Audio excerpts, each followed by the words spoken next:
Good evening, and welcome to a very, very special Lego stream tonight. And welcome to tonight. We're taking a little break from Lego Mario so we can celebrate the Chinese New Year with Lego.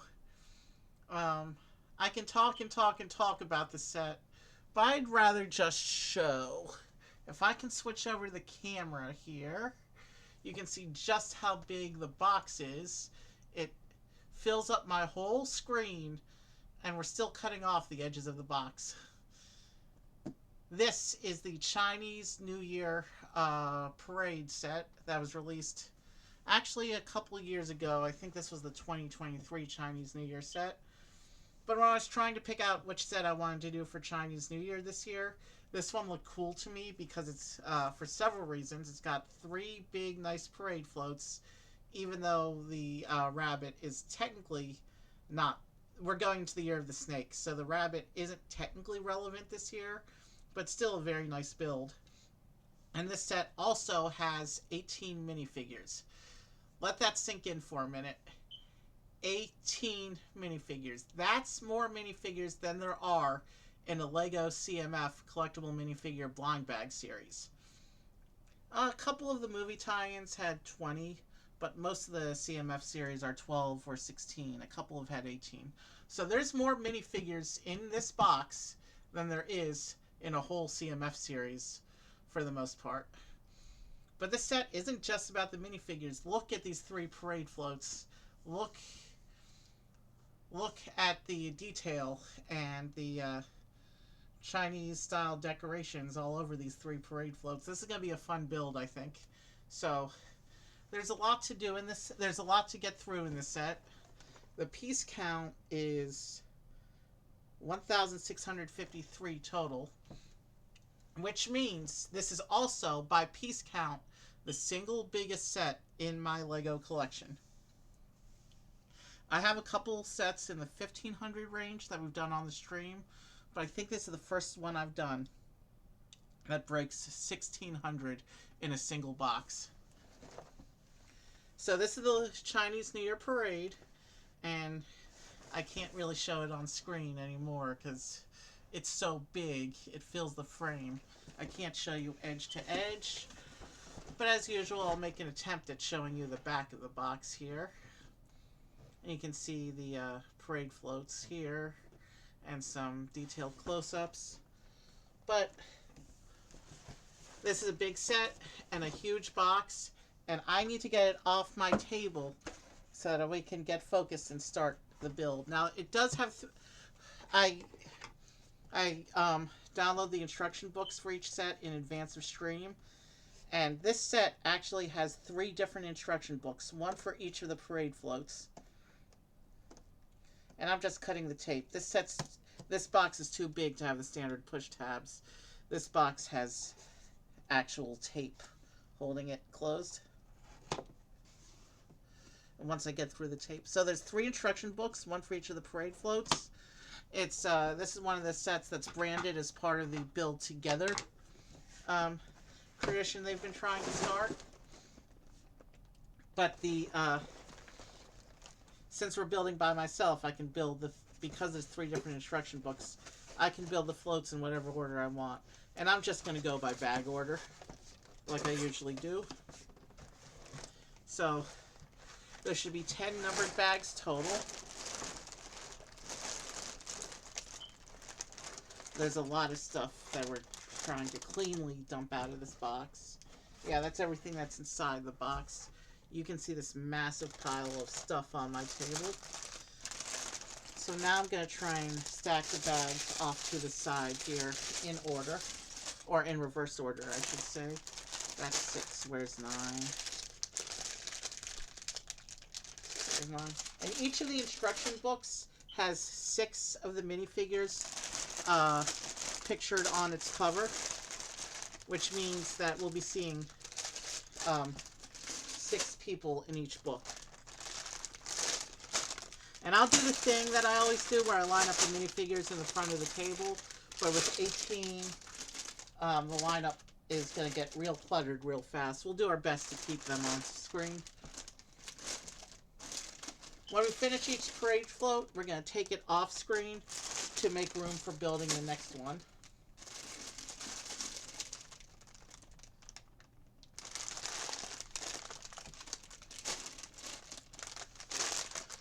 As usual, I'll leave bag 1 on the table.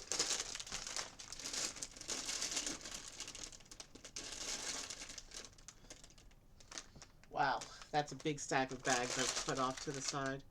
Big 1 is fairly substantial in its own right. And we have this big, huge, thick packet.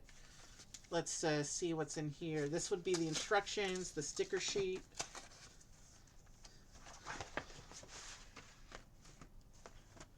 So here are the instruction books.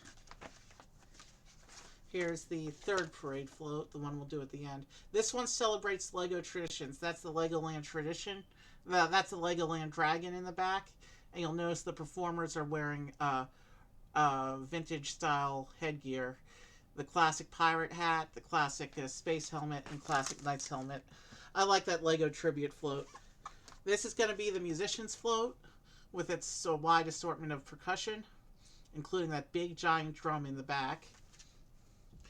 And this is the first parade float by number.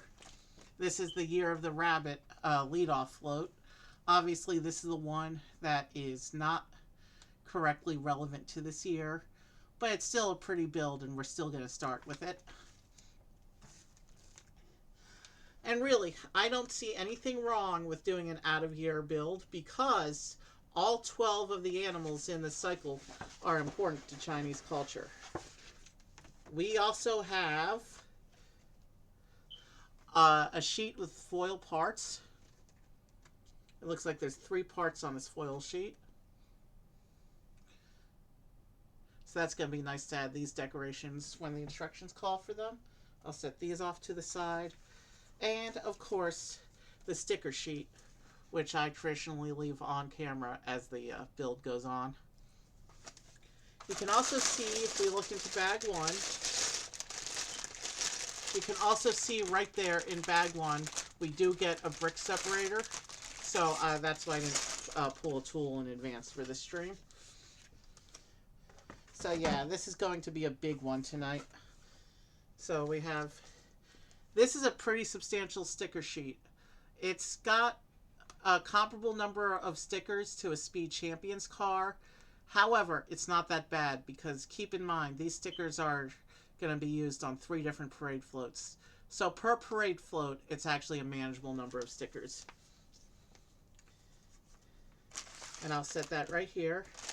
Here's bag 1. Let's get the instructions up. Here's bag 1.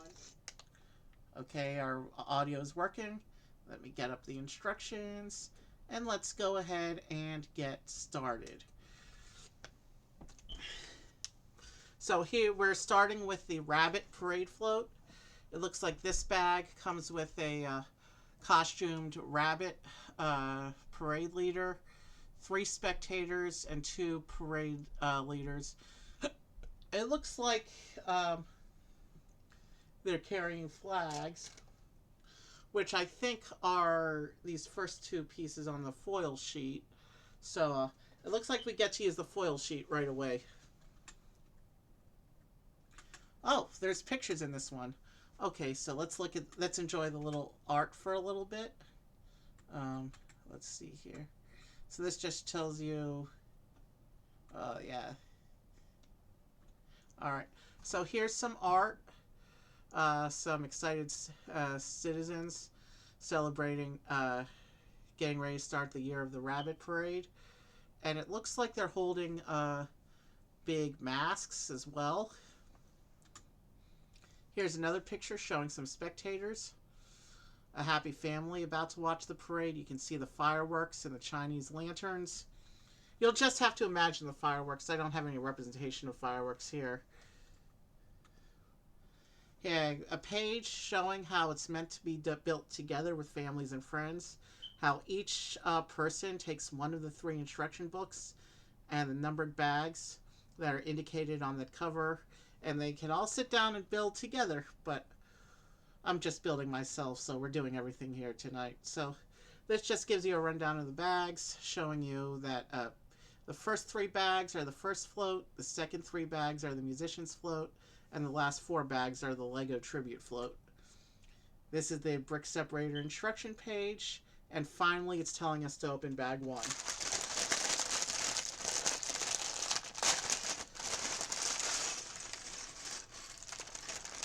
I've actually had this box sitting under my desk in the build queue shelf for a month. I wanted to make sure I had it in time, so I placed the order for this all the way back before Christmas, actually. So yeah, I've had this in hand for a while, waiting for its turn.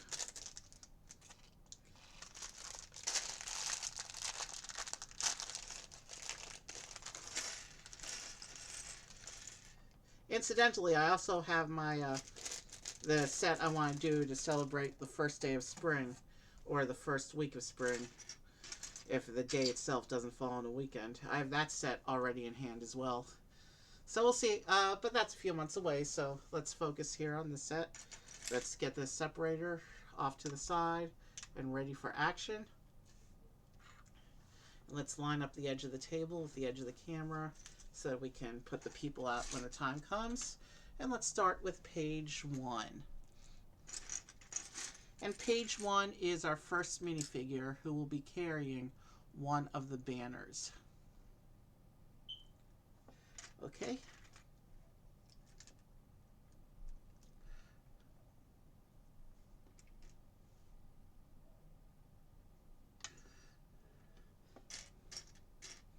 So it looks like the 2 lead-off performers is going to be 1 girl and 1 boy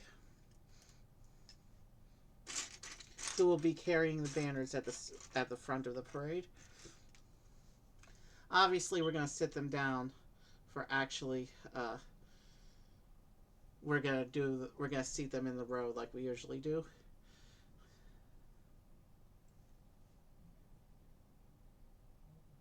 Here's our first performer. It's not really obvious from the light, but there is a Year of the Rabbit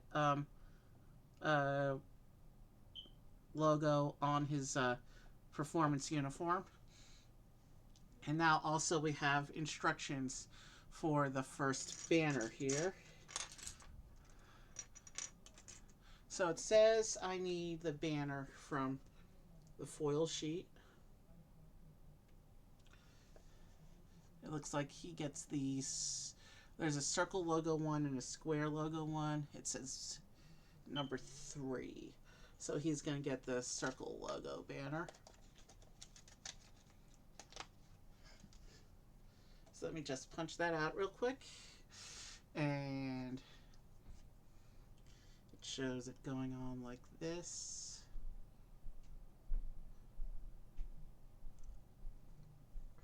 And then this part, it pinches around like this. And then we get a stud on the end. And then we get a lightsaber hilt piece for him. Well, not the lights. It's not this lightsaber piece. It looks a bit like a longer version of the lightsaber piece, but it's not the classic. It's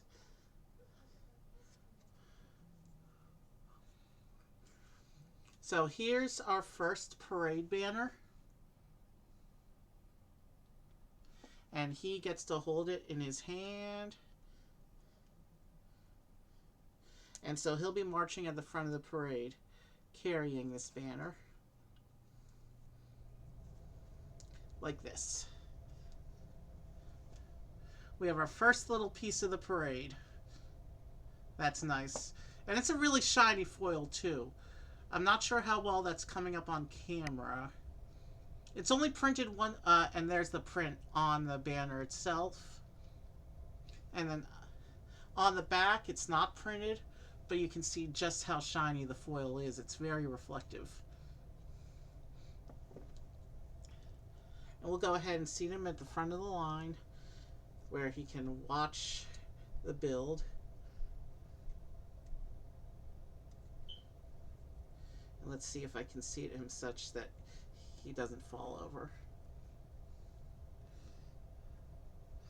We'll seat him a little bit. You know what I'll do? I'm actually going to put the flag in his other hand so that he can hold, the banner can be facing towards the camera-ish without really obstructing him too badly. So there's our first performer. Oh, he gets one more accessory too, it looks like. Alright, so the flag does have to be in this hand, but I think I'll turn it around so that you can see the flag. I'll figure out how to put him in. Oh, and he too, he's holding this big piece. This looks like one of those jumbo-sized minifigure head pieces. And it just represents a big Chinese mask. And he's going to hold this in his other hand.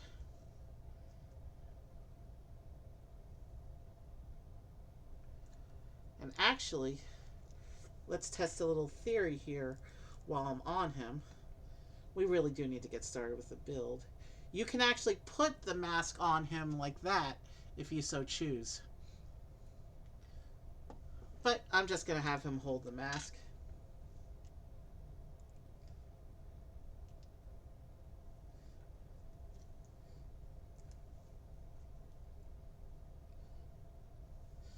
So here's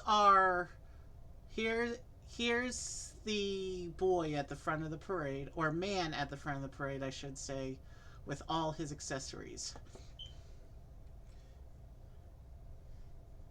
And we'll seat him down.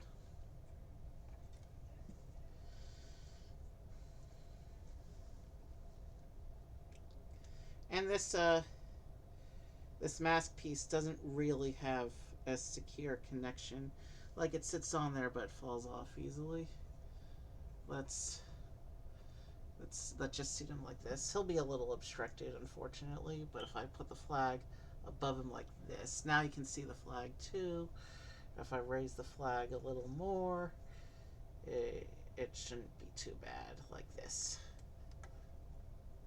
That makes him a little top heavy, but you can see him now.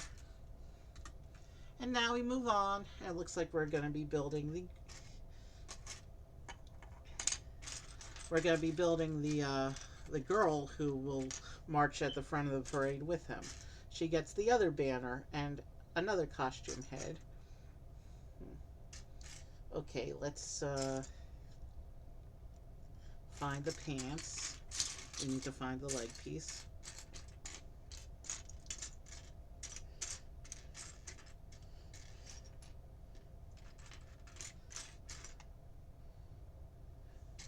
So there's legs. Same torso print. They do have the same outfit. Actually, before I do that, let me just show you this.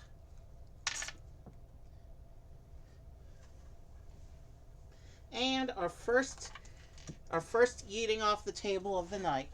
I'm sure we'll do that a bunch tonight.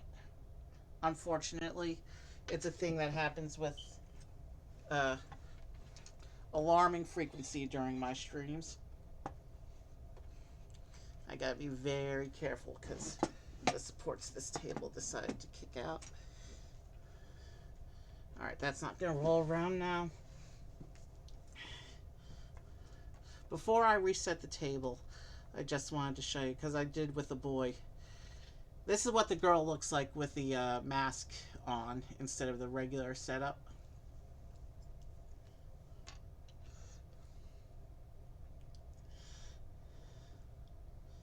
That's a very pretty hairpiece that the girl has. So here's how she looks before we add the accessories. And check that out. That's a very pretty hairpiece. I know you can't see the molding too well because the poor lighting in here, but look at that. Look at how detailed that hair is. Now let's reset the table and continue on. So we'll put him back. And now we'll go ahead and She also gets a banner. What fell now? Oh, he fell off again. All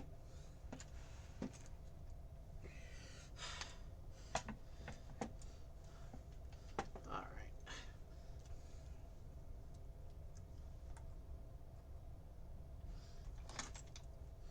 The banner makes him a little top heavy. Let's see what I can do about this.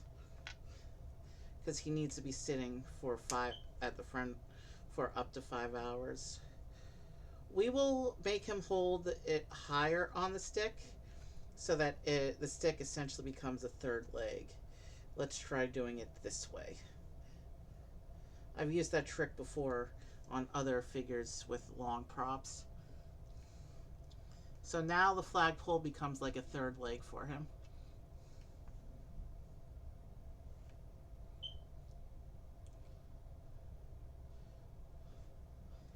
And now let's go ahead and, where was I? We'll do the same trick when we we got to take this banner, the one with the square symbol, and then we won't see that last piece on the foil sheet until another parade float. I think it's on the musician's float, but it might actually be the Lego float. So let's just proceed on with this instruction book until we're told otherwise. So let's get this other base piece here. Wow, we've been doing these first two minifigures for about 15 minutes already.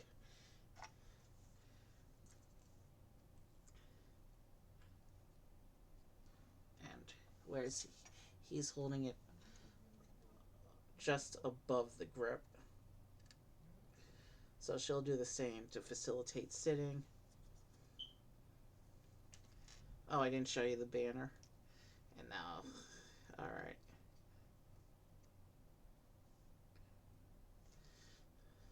So there's the girl with all her accessories. And there's her banner. Again, very shiny gold foil on the banner. And she's holding that big oversized mask. Now let's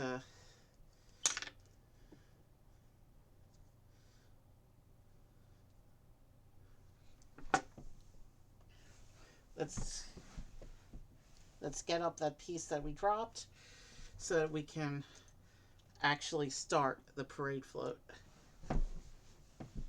We're over 20 minutes in and haven't even started the first parade float yet. Yeah, it's going to be a long one tonight. I don't anticipate the other minifigures will give us so much posing trouble. I wasn't expecting such detailed banners and coolness from these first two figures. And I don't think I'll be able to show it with the banners quite on camera unless I'll do them facing away a little bit like this. And then if I can seat them a little closer together, because we have a lot more people who are going to be appearing soon. All right. She's already got the giant head. Oh, wait, there's a dish piece too on this guy. Yeah, so they both get a clear dish they're supposed to stand on. So actually, we don't even need to seat them. If we do it like the instructions say, they both have a platform to stand on. You know what? So you can pose acrobatics and jumping, probably. Let me look at the picture. Yeah.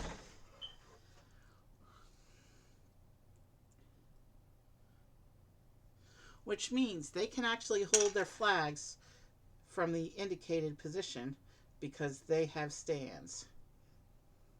to pose on. I didn't even see that. So yeah, we just wasted a whole bunch of time. But let's go ahead and, now that we know that they have stands, I don't think all the characters have stands though. Some of them will need to sit. Also, because it's a one-studded connection, the center of balance is a little bit off, but they should be fairly secure to stand. So let's fix the girl and get started with the actual build for this first book.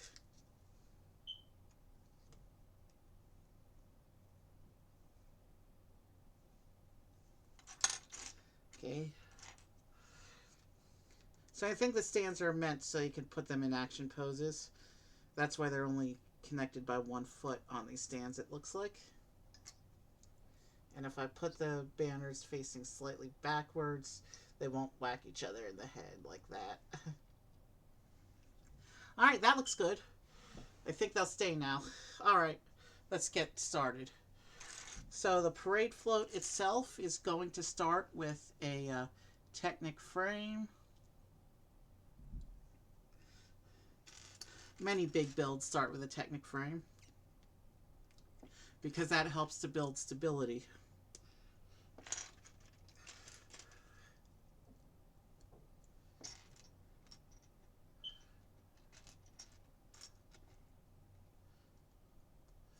Okay, already this builds off to an interesting start. I like what I see so far. The frame is already doing interesting things. And then we get some white pins in here.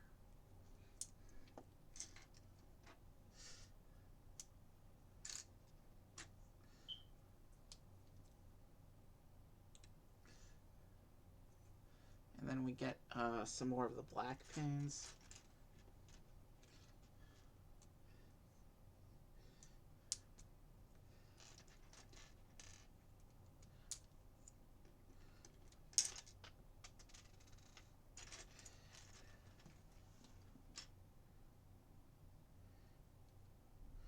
That pin just flicked out of my fingers. Well, if we're missing... These pins are usually one of the pieces that goes into the spare... that they give you spares of. But if it turns out that that piece doesn't have a spare, I can always go into my spare bits bag. There's plenty of these pins. These pins are fairly standard pieces.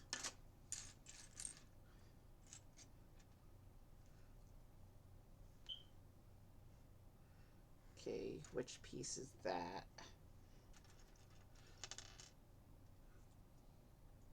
So there's a gear. The chassis is getting a gear inside of it. That's going to be interesting. It means that this parade float has an action feature that's going to do.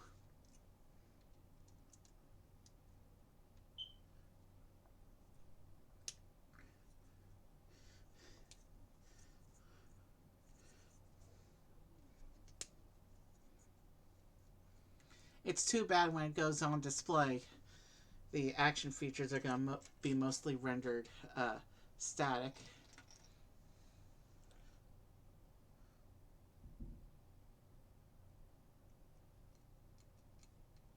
Let's see, does that...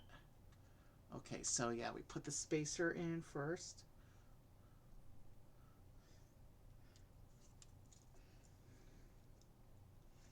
And the spacer is this little dull piece here. And then we put the little gear piece in.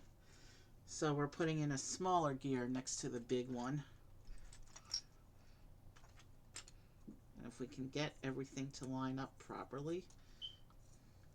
Okay, so we've got the beginnings of an action feature going. And then we have another gear going in.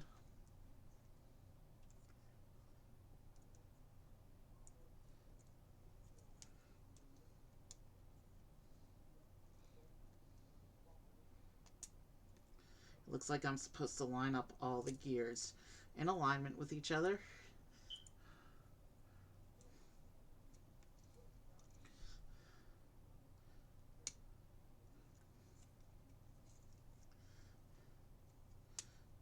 Okay.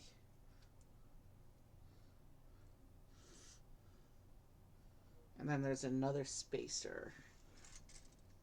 This time in green.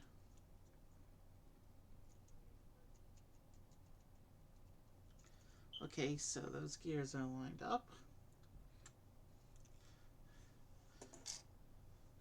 And then we have it's got a tire. So this is going to be a functional wheel, but it's going to be like an internal wheel, it looks like. This isn't going to be the main wheel. This is just going to be the one that drives the gears. And it'll stick out from the bottom of the parade float and drive the gears. And then it shows putting the other piece of the frame on. Like this. So here's our frame so far. And when you turn the cheater wheel here, it will turn those gears. And eventually, as we build up the parade float, it'll make something happen. You can see the gears spinning as I turn that. That's pretty cool to see how action features are built up. I also can't put it flat on the ground right now. Okay, but alright, so here it's showing us putting on the pieces that the wheels will eventually attach to. So this at least should allow it to sit on the ground relatively even. Not fully even, but enough that we should be able to work with it without having to hold it up the whole build. Because this is going to get really big really fast once we get going. Remember, this parade float is this plus the next 2 numbered bags. We have to empty and reset the parts pile 3 times before this first parade float is done. Where are those other 2 pieces? There's one of them.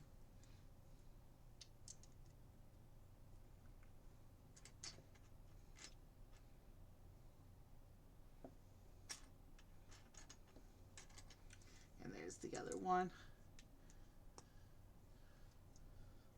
Okay, and while we're working on the bottom, it also has us doing some more assembling things here. We need to create 2 of these units.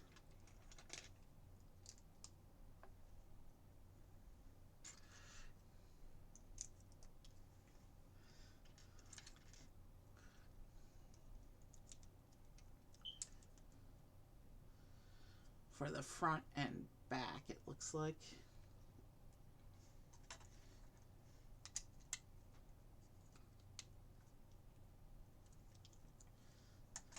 I need to do another one of those. So yeah, this is a pretty interesting build so far. And we're not even into the meat of it yet. I knew tonight was going to be fun. Wow, 35 minutes into stream. And we're just starting. Well, guess what? We're here for as long as it takes. Because this is going to be a fun parade. Once it's all done. Alright, that goes on.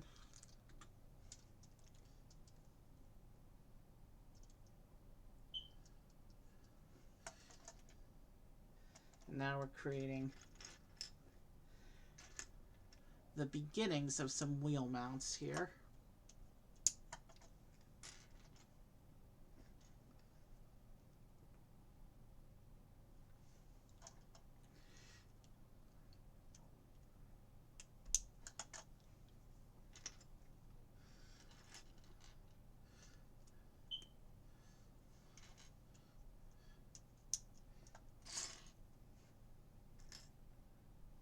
Okay, we need to find, there's the other pin.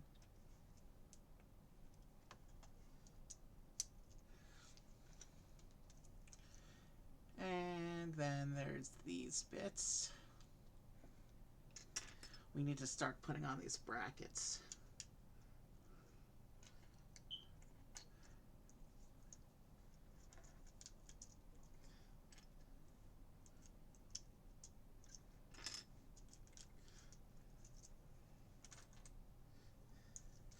I like to see a bracket because it means we're going to get studs on the side assembly, which makes for even more options with detailing than you can have if you just build straight up like Lego used to do many years ago before brackets were a thing.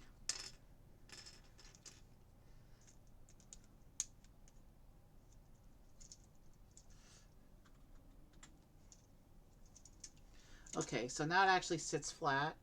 We do have the cheater wheel runs. So it looks like these wheels, they don't really turn. They're not turning. So I'm not sure if those are going to be built up later or they're just meant for show. But let's go ahead and let's keep going. Because we've already got a much slower pace than I was anticipating for tonight. So we need to keep going.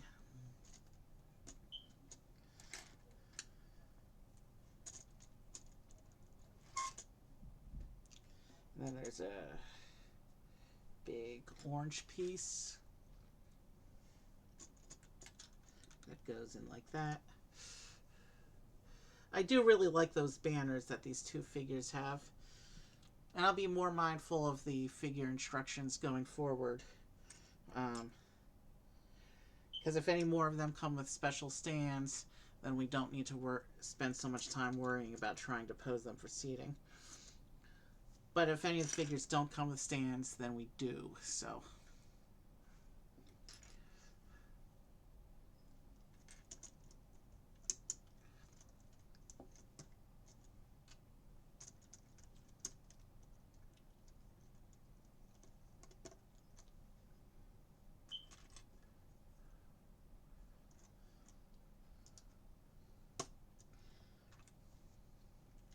We're beginning to set up the color scheme around the bottom of the frame here.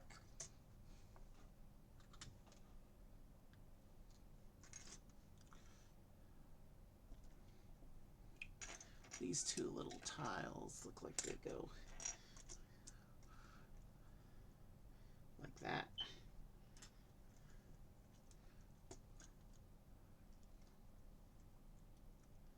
And then these big brackets to fill in the gaps on the sides like this. And then there's two plates going in as well.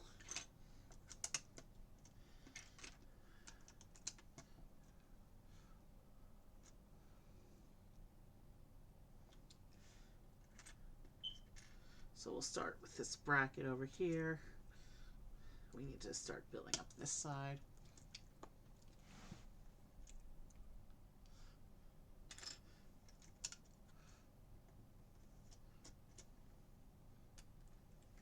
So that goes on like that.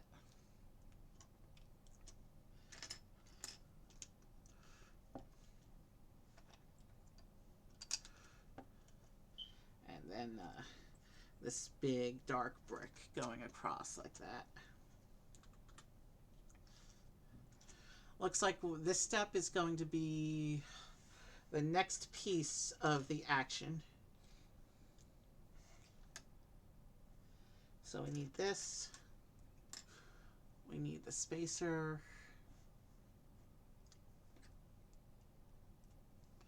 So this is the part that's going to eventually connect with the rabbit to create the action feature. How does it show this one going on? It goes on to the gear and rests down like that. And now we have some more brackets that we're putting up.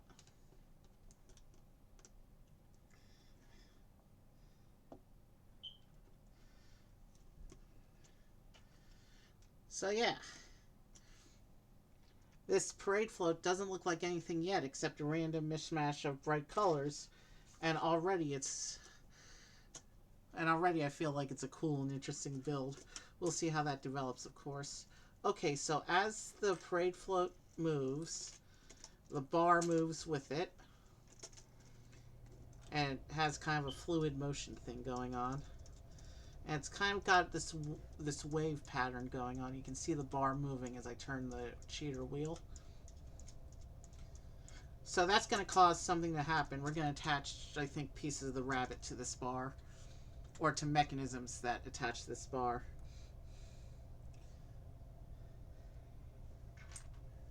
Whatever happens, it's going to be awesome.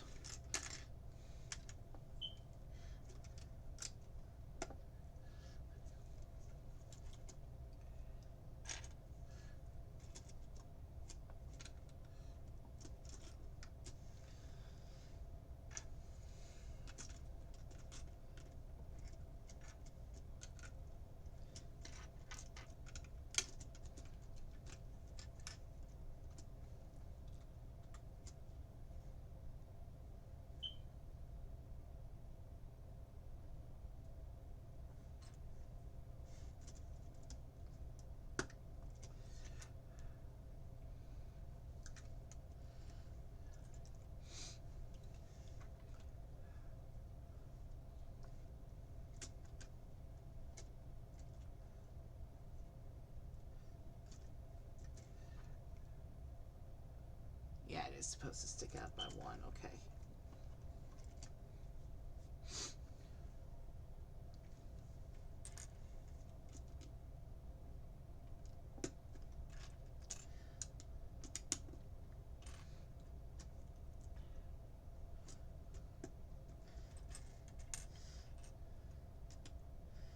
After seeing how awesome this rabbit float is going to be with its action, and we haven't even seen the action yet, I'm hoping the other parade floats have similar features.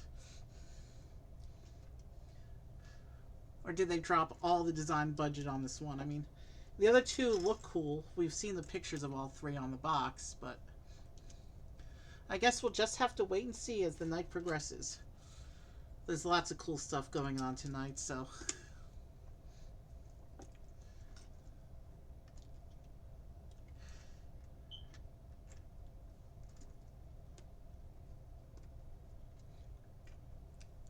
But the foundations are coming together nicely. And we've got the beginnings of what's going to be a really nice looking parade float once we get it all figured out.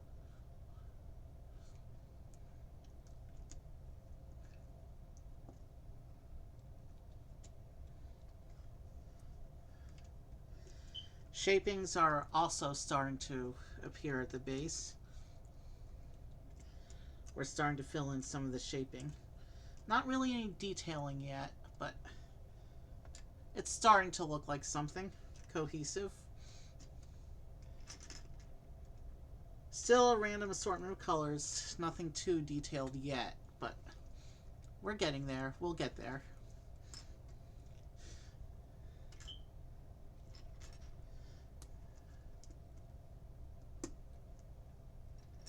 Heck, even if it takes a full hour per bag, I'm here for it, because this is probably one of the most unique sets in my collection. And I probably won't be doing any more Chinese sets until next year.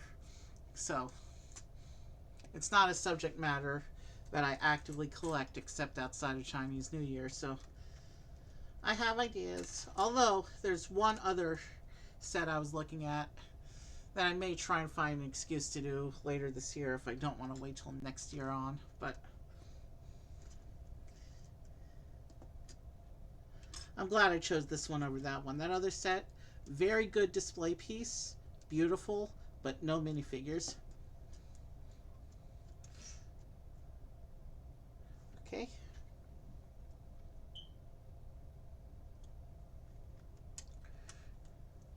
So now we're putting in these plates here should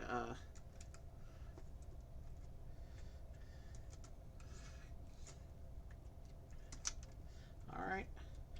So this will prevent the bar from going back too far. We've essentially covered up that central gear now. But yeah, you can see as I turn the gear, it still moves, but the plates keep it from going all the way down now. And I think we're going to build up some more around that as well. It would be a logical prediction.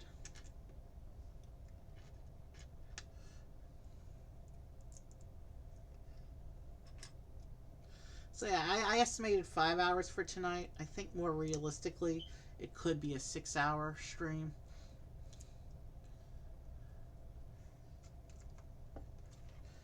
Just because it took us so long to get started with bag one here.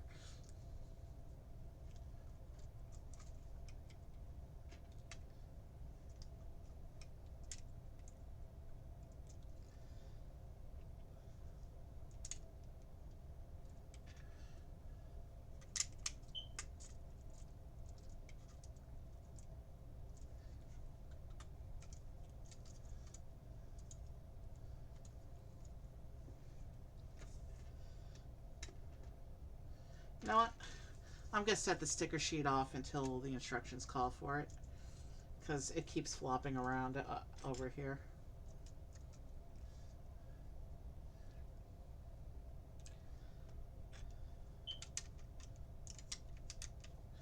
We're layering up the brackets on the side, so it looks like detail is going to finally start to be filled in soon.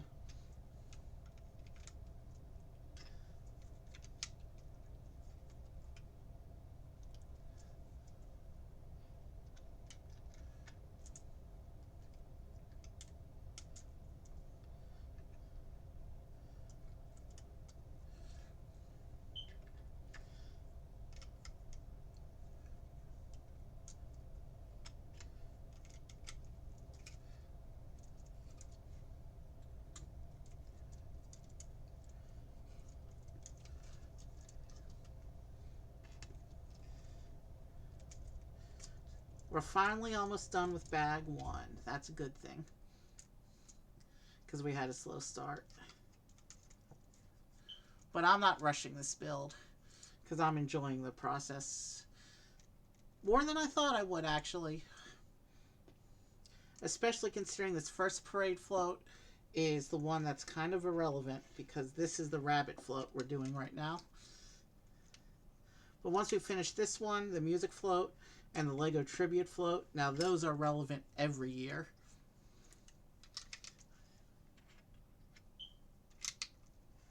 We got there. Bag two. So here's the beginnings of the rabbit parade float. Still not much to look at. Definitely a lot of detail needs to be filled around the sides, but we have a nice chunky solid base with the beginnings of an action in there. Like you can see, yeah, you can see there's definitely going to be something fun going with this float. We still have to build up the details around the sides. And here's one more look at the gear mechanisms inside. So you turn the wheel, it just moves all the other gears. I'm not going to be able to show that view anymore, of course, with it all built up. So for now, let's clear the spare bits and move on to bag two.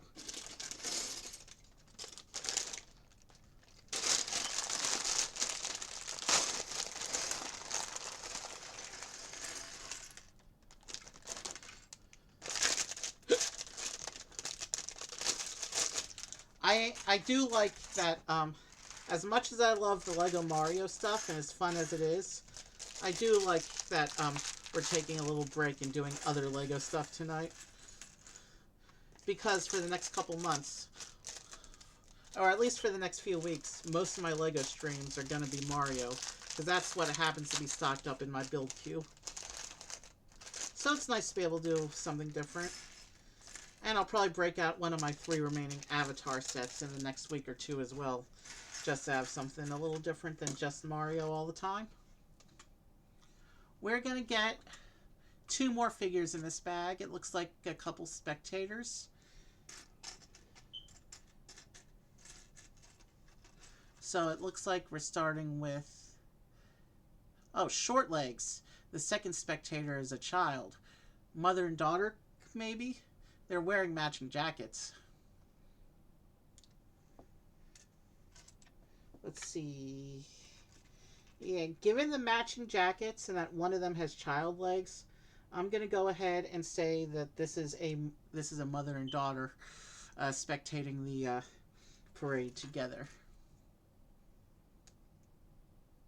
Okay, yeah, this is the head which has the lipstick on it, so this is clearly the older character. And these don't have bases, so that I will sit them down. So the mom gets a cell phone, a printed cell phone. That's nice.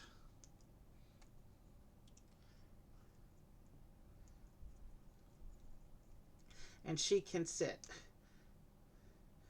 Child legs are not bendable though, so the child will have to stand. So the child could potentially be off balance. But let's focus on.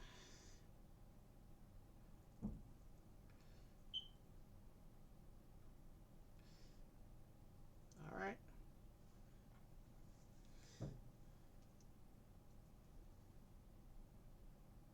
So there's the mom character. And she's just a spectator. She's not in the parade. And you can see her cell phone. Okay, and looks like the kid is going to get sticker number 6 on her accessory. So, definitely a girl, judging on the hairstyle and the fact that the pants are pink. We have the torso. We need to find... Okay, kid has 2 faces. Big, geeky, smiley face. And surprise, wonder, excitement face. I need to go with that one for this kid, I think.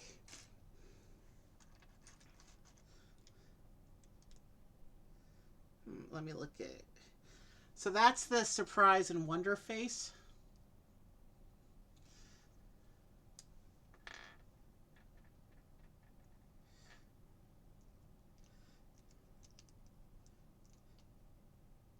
And here's the big cheesy smile face. Both expressions on the child figure are a bit exaggerated, which I think is good. I think, yeah, we're going to go with the surprise and excitement face. And there's a laptop cover piece, but without the inside bit. But it is supposed to get a sticker. And the sticker, a picture of... Okay, I definitely need to make sure I line this up correctly. Okay.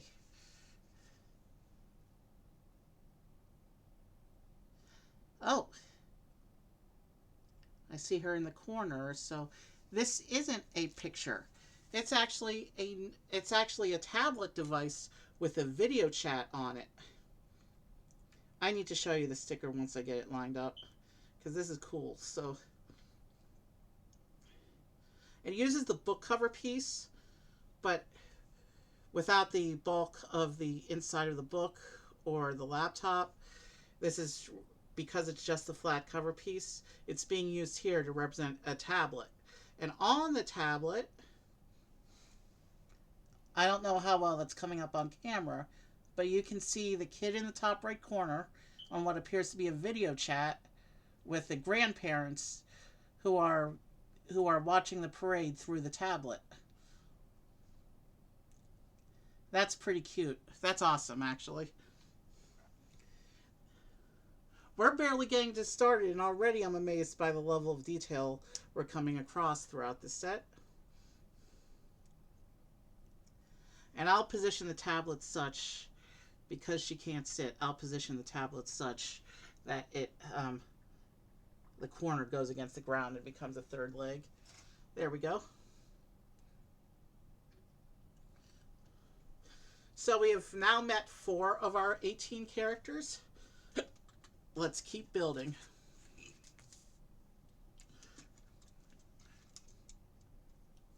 So it looks like here, okay, so here's where we start putting in the detailing around the sides of the parade float. So it looks like bag 2 is about the base of the parade float, and then bag 3 will be the rabbit itself, is what it looks like is going to happen. So let's keep going. We keep building on these layers of brackets and side studs.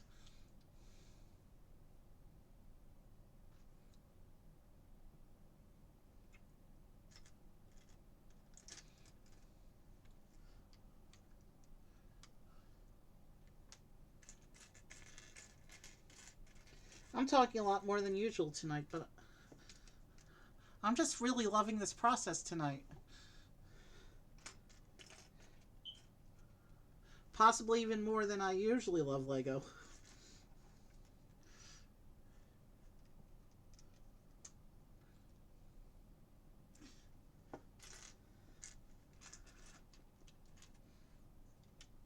I think I made a good choice when I was picking which Chinese New Year set to do this year, even if the animal is the incorrect year. I'm really, really enjoying this more than I should.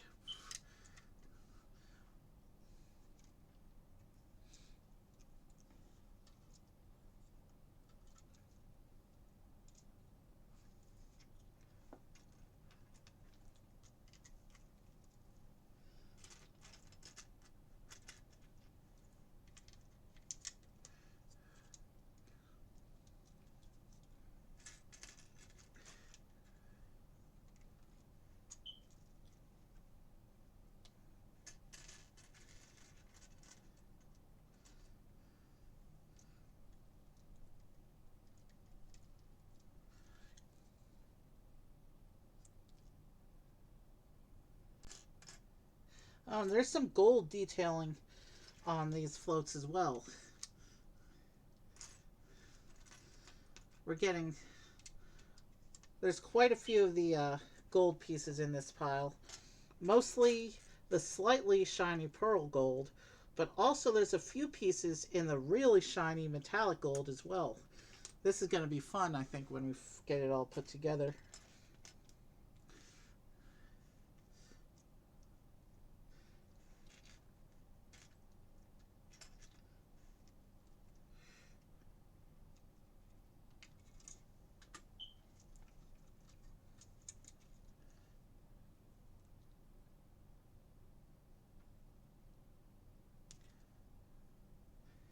Okay, I gotta be careful because it looks like these clips are in opposition.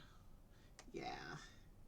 They have clips facing all sorts of different ways. I don't know if they're meant to actually hold something or if they're just meant to be surface detail.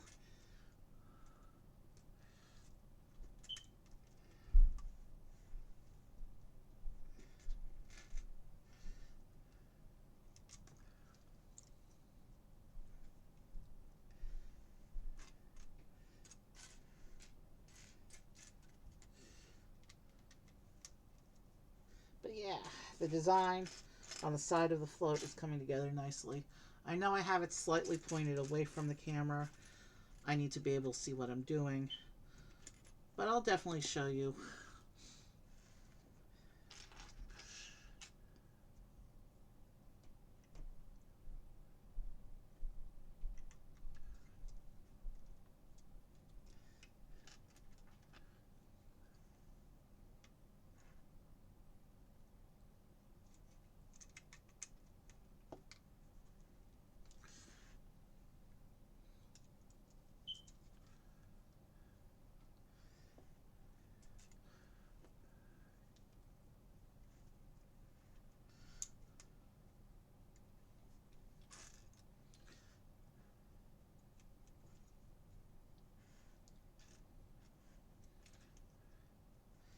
Yeah.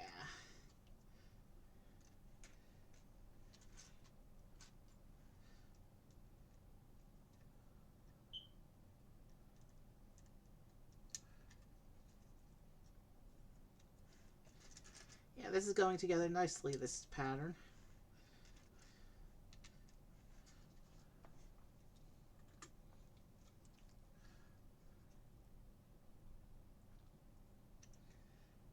Okay, and then we're getting into some wedge bits.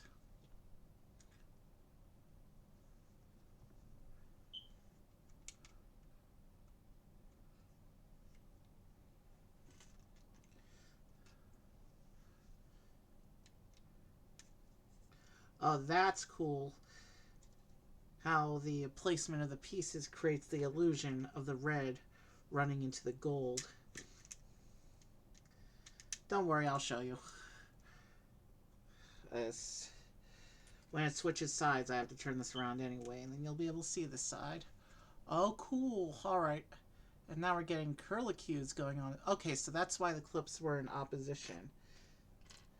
We have the little sausage pieces creating part of the decoration, and these big golden curlicues going along the side here.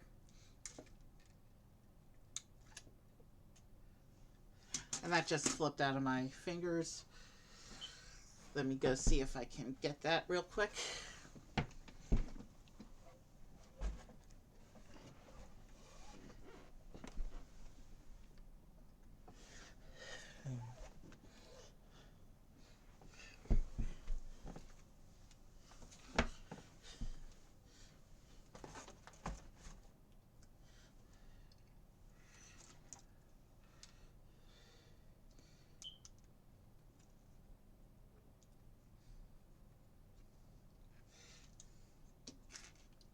If I put the little sausages on first, then they should settle in nicely and not slip out when I put the curlicues on.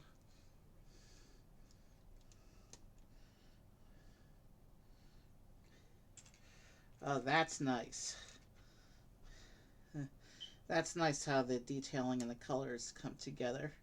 We finally have the first bit that looks like a proper parade float. Okay, we're starting up on the other side now, so I guess I can show you. This is the design we just put on the side of the parade float. And now I have to create this whole arrangement again on the other side, which still looks like that. So a bunch of steps to get from that to that. So let me go ahead and get started with this.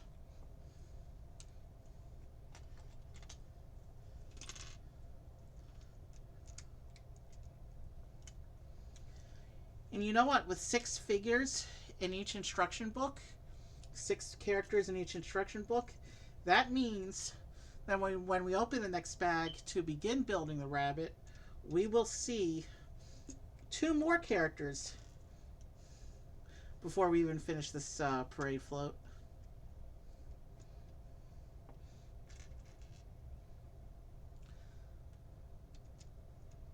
I do like what sets have been doing. In the old days, they used to give you all the characters up front, but since they started doing the numbered bags, I like how they space out the characters throughout the build, so you get 1 or 2 at a time until finally at the end of the build you have all the characters in the set.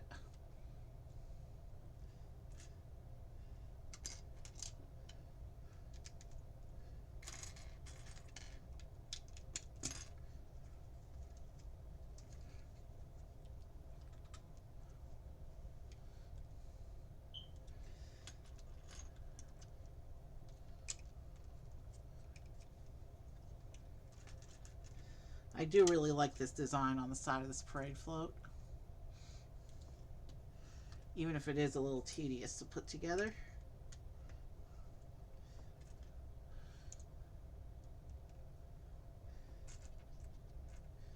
And even with the tedium, the end result is well worth it. So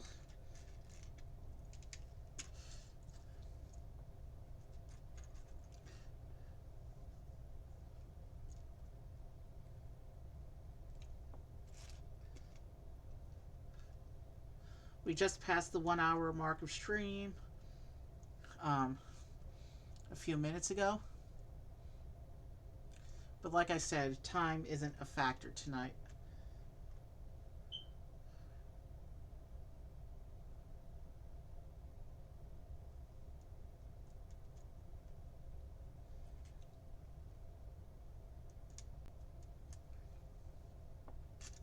That's why I chose a weekend to do this. Chinese New Year itself isn't until Wednesday, but I don't like doing big, long streams during the week. I try and keep weekday streams, for the most part, not too terribly long, like a couple hours tops. So I knew that I was going to do my Chinese New Year stream on the Sunday before.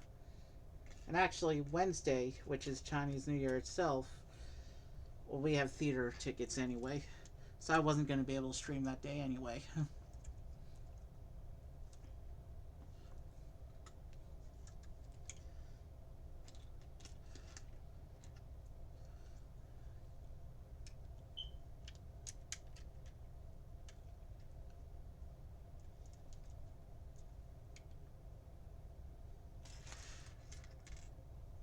So yeah. All right, that's on. Now these yellow tiles.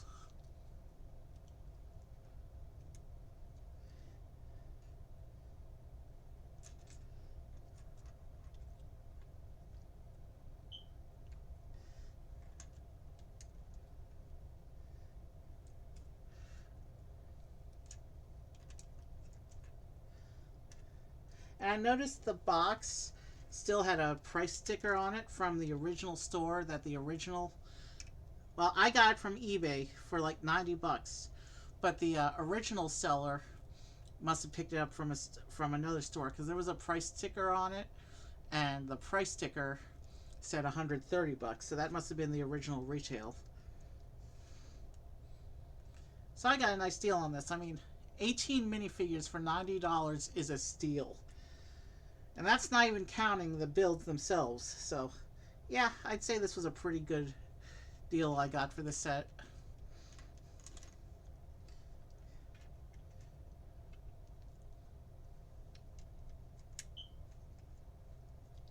Alright, we're almost there with the detailing for this side. So, I'll be able to show you in a moment. But it's really the exact same that you just saw, so I'll show you anyway. Because I know you guys care.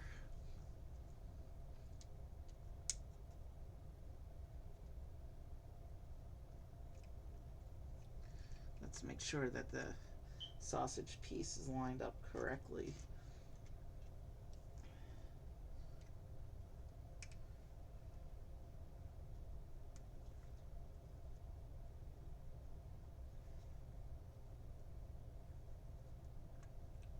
Alright, there we go. And then these.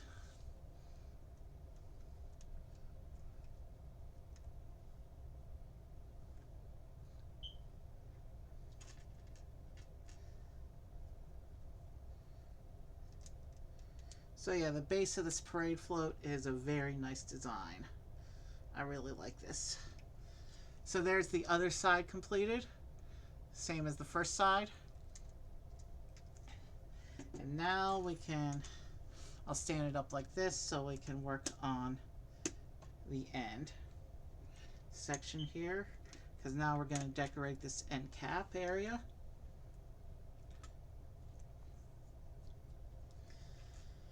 Which looks like it's going to have a bunch of detail of its own right here.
I think it shows the clips going that way. If not, I can fix it. Oh,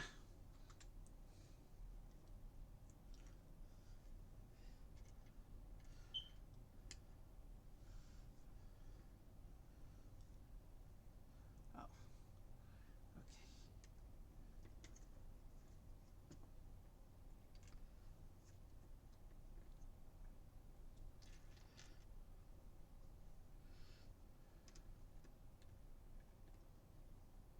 All right.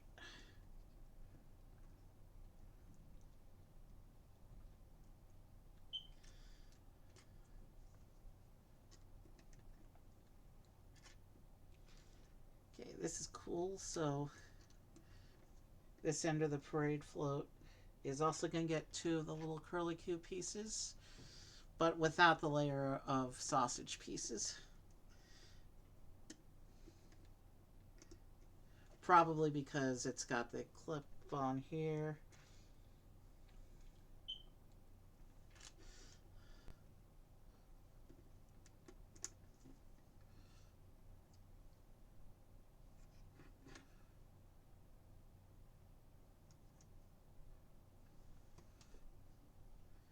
Okay, those are showing to be a stud too high though. Did I mess something up? No, I don't think so.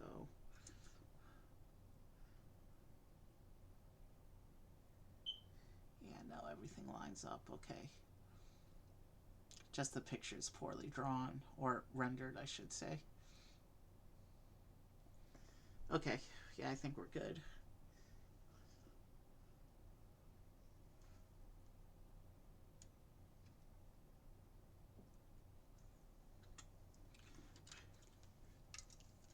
Okay, so that's what that side of the parade float looks like.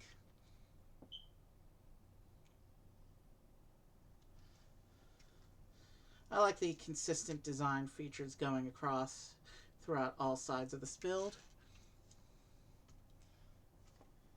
Now let's do this side.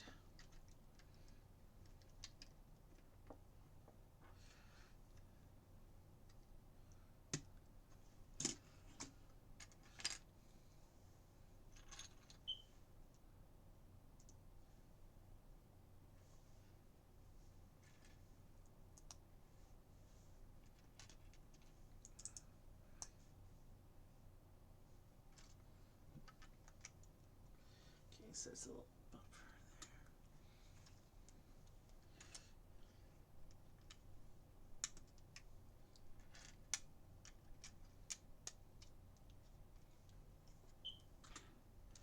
there. Okay, so now we're doing an assembly. So that's what that side looks like. Not as built up, but that might be the back of the float. The back of the float never needs to be as interesting as the front or sides of a parade float, so I'm not too concerned about that. Still looks good. Just not as exciting as the front and sides, but still good.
I have no idea what this section is meant to be, but I guess we'll find out as we build it up.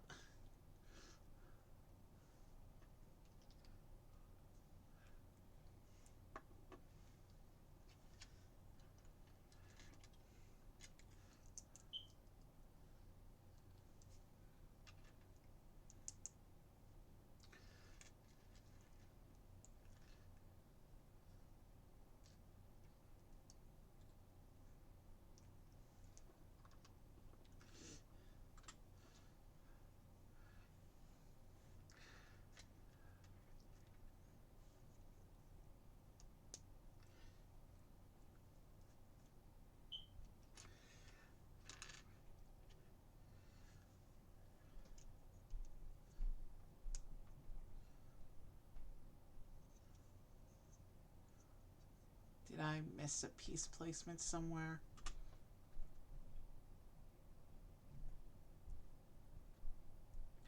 Yes, but an easily fixable one.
So yeah, it looks like the little tiny wheels we put on the frame don't really matter. They're just there for show.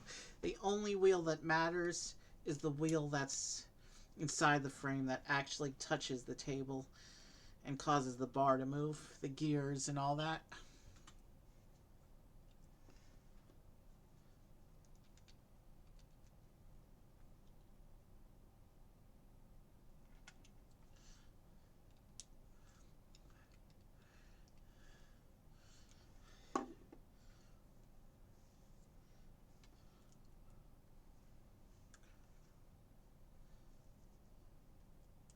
Oh, I see what we're doing here. We're making a stand for the rabbit costume character. For him to stand on top of the parade float and lead off the parade.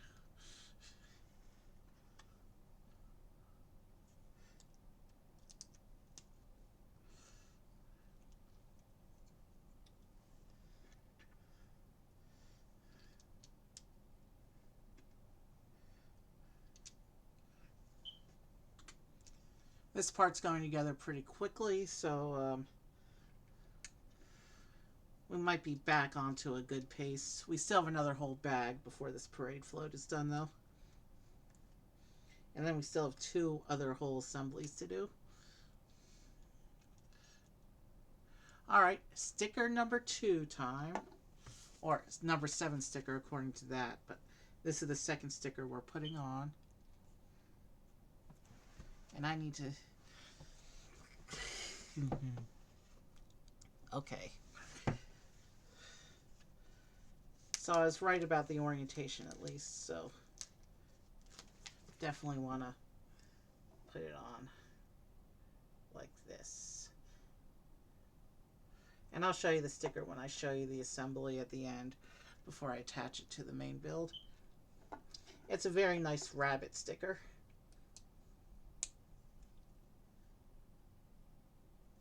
Not the best centering, but there's going to be so much detail in this parade.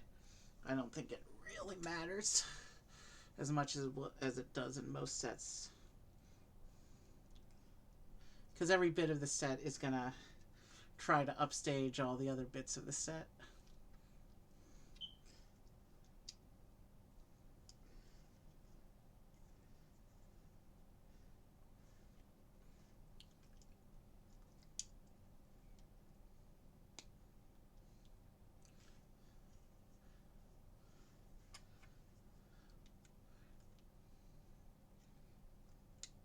And uses these little yellow cloud pieces to decorate the sides like that. That's pretty cool.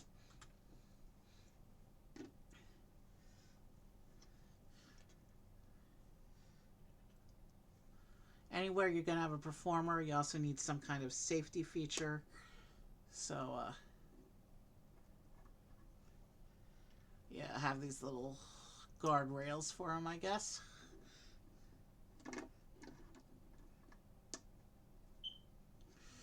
And there's just... the other end doesn't really connect to anything. It just lines up with the clouds.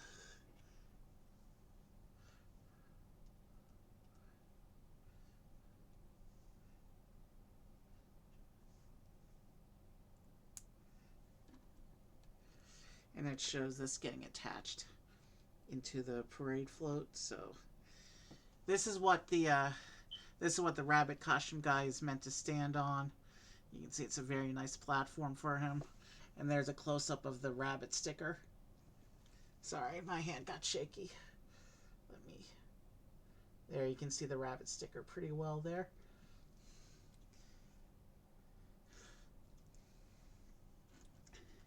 And this attaches to here over these tiles before that we put in before. So now that part of the float is together. And then it just has us building this gold ring around where the rabbit's gonna go. Like this.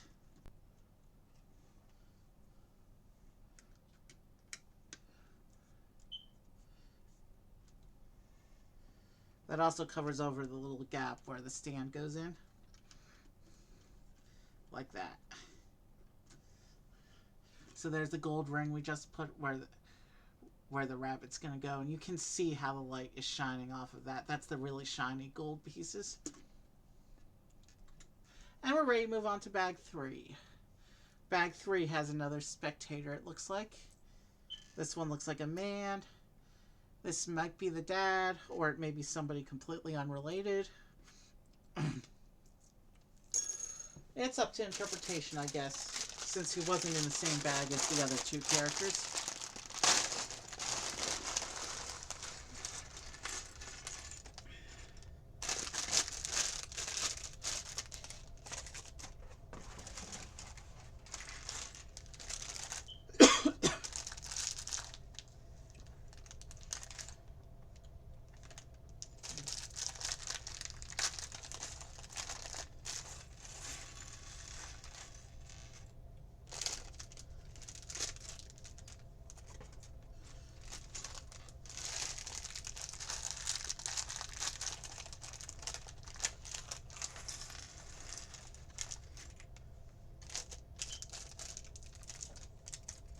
Okay, let's go ahead and get started with this bag.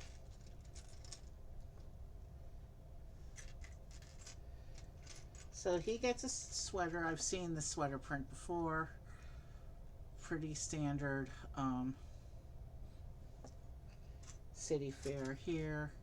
And then he gets a scarf piece around his neck.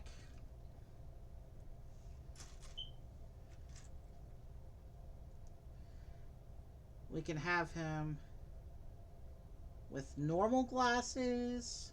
Or, let me show you this real quick. Because it's not Year of the Rabbit, I'm not going the secondary face.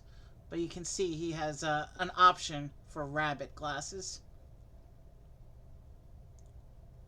But I'm not going with that face for him, since it's not actually Year of the Rabbit. We'll just give him his regular glasses.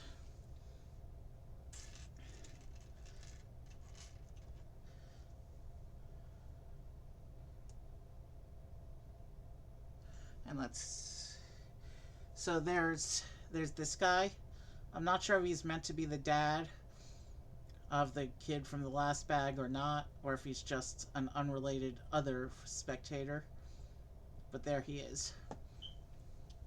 He'll get a camera for his accessory, it looks like. So let me find the camera piece.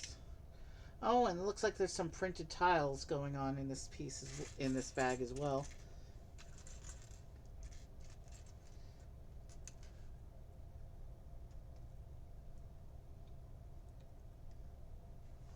So we'll give him the camera, and we'll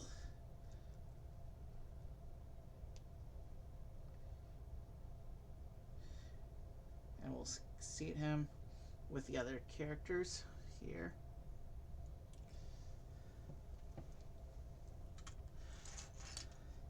And now here's our rabbit costume person.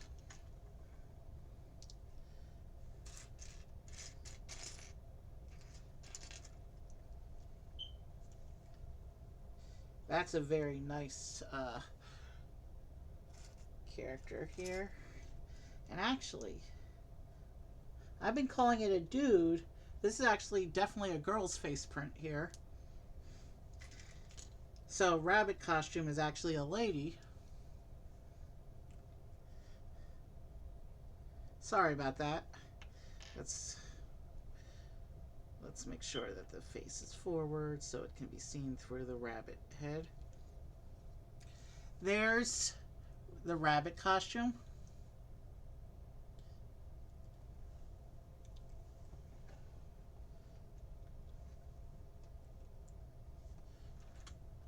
Alright, no stands for this one. Of course, it'll stand on the float. But like we're doing with all the characters at first, she'll sit in the front with the others while the builds are being built. I want to make sure that the characters remain featured. So I'm not putting her on the parade float right away.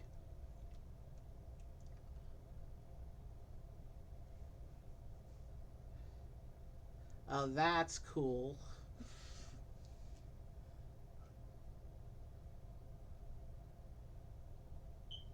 She has a rabbit print lantern. Oh, that was close. Parade float almost rolled off the table there.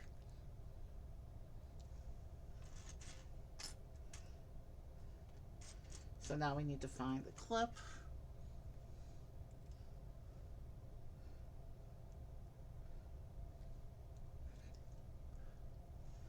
And of course, this piece for the lantern to go on.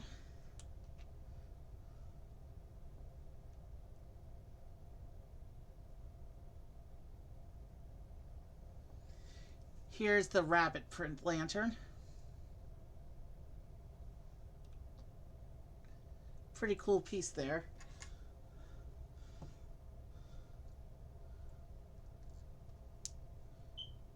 Lots of cool, unique, decorative stuff in this set. And we're only a third. We're not even a third of the way in yet.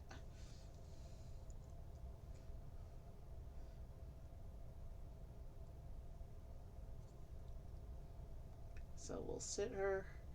We'll put the pull down enough that we can use it as a third leg for a little extra support.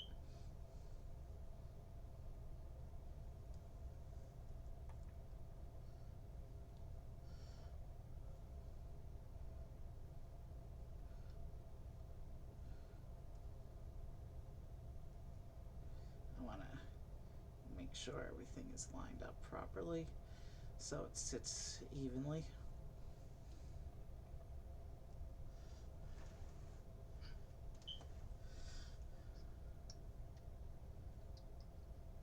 Let's move the characters in closer because we're still going to meet 12 more characters tonight, and I don't want the characters to be more than one row if I can help it.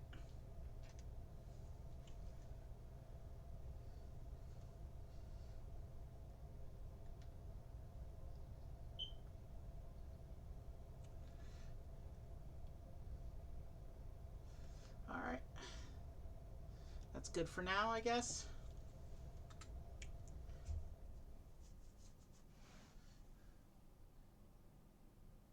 So now it looks like we're creating some more decorations for the base of the float before we actually get into the rabbit itself.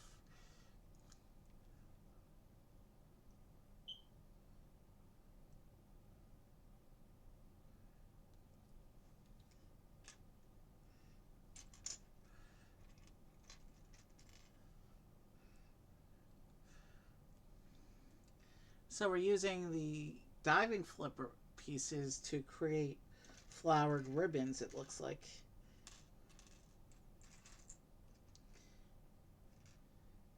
If this isn't an awesome build technique, I don't know what is.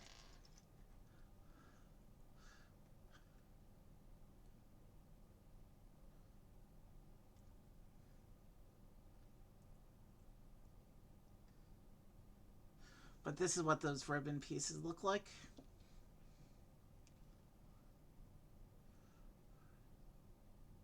So if we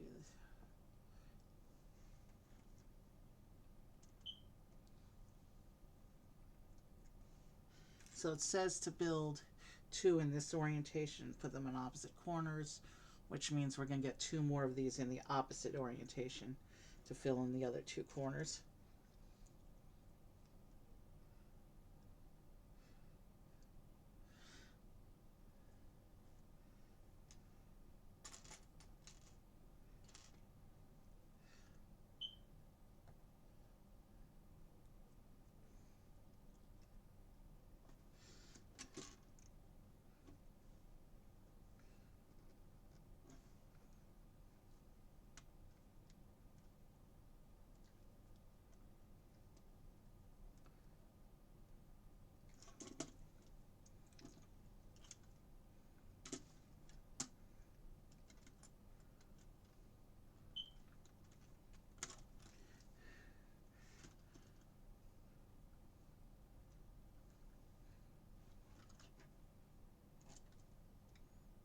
Okay.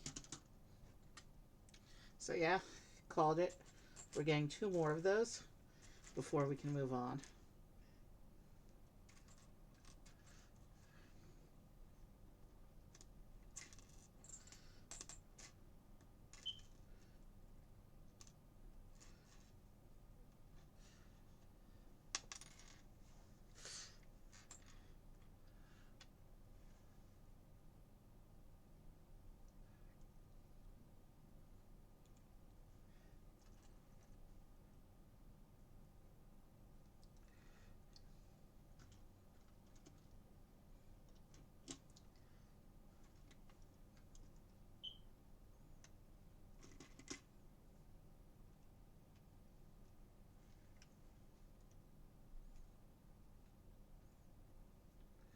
I think that's how I'll do my, yeah. Interest of consistent appearance. Alright, gotta do just 1 more of those, and then we can move on to the next detail here.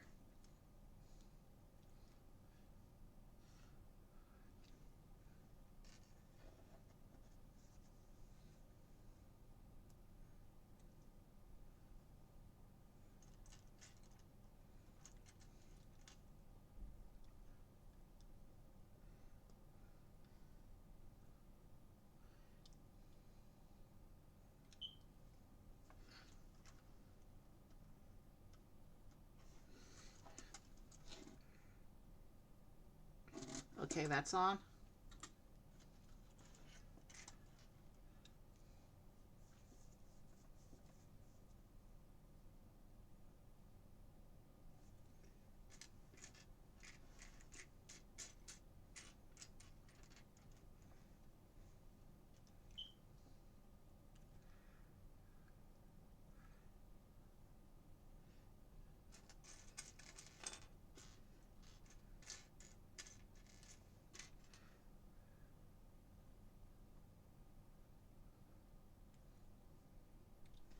Okay.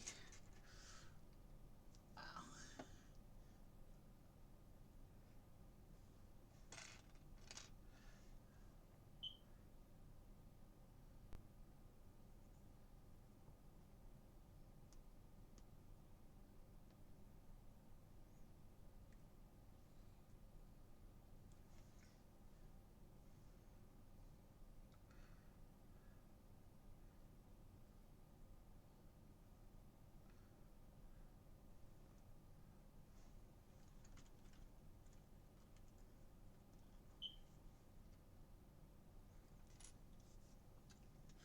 And looks like some more ribbony decorations here are going on the back here.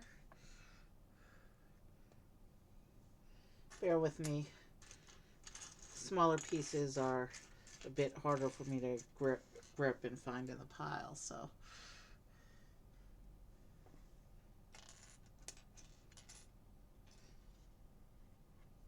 Okay, there's the other ribbon piece.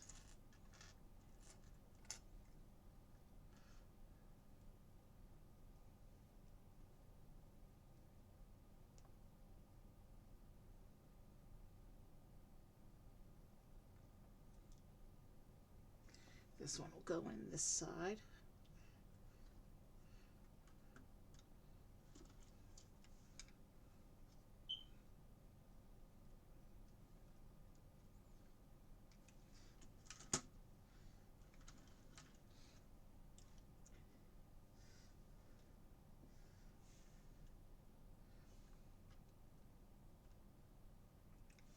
Alright, so that's on.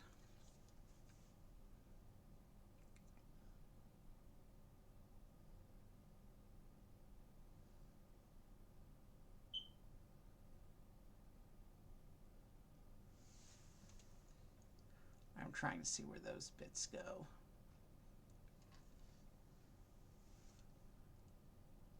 Okay, I see where they go.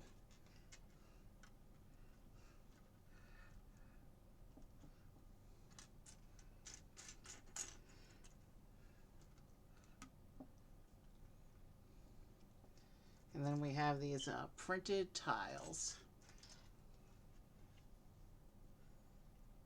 There's a bunch of these printed tiles in this parts pile. That's a very nice decoration on them, but even though there's a lot in the parts pile, this particular step only needs 2 of them right now.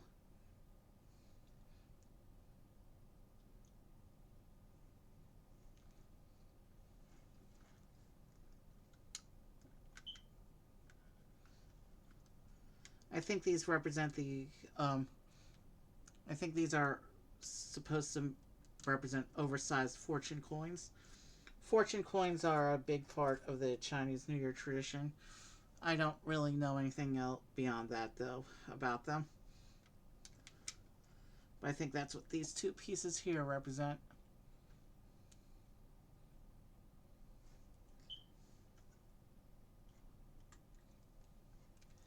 Okay, and then we get 3 more.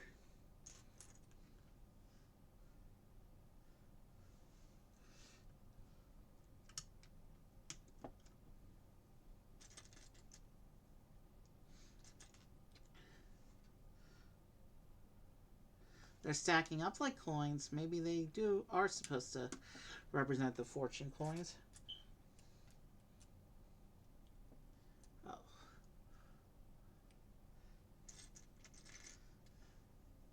I forgot this piece.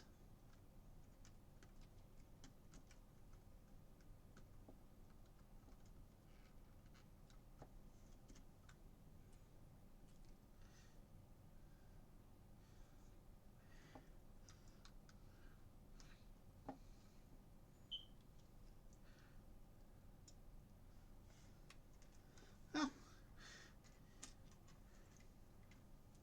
And even more fortune coins. Okay. I see how it is. We've got a whole stack of giant fortune coins here.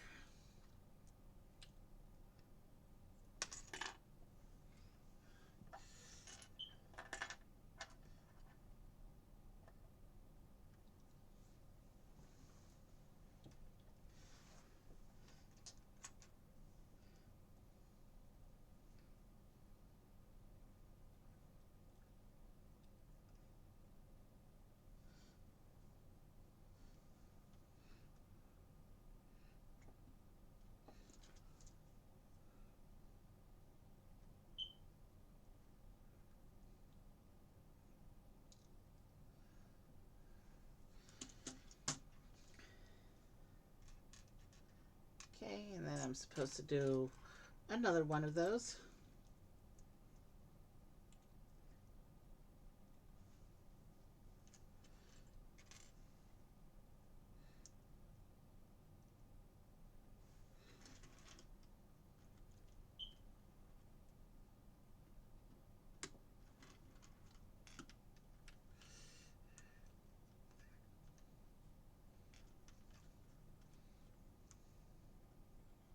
So yeah, we've just created a whole pile of fortune coins here.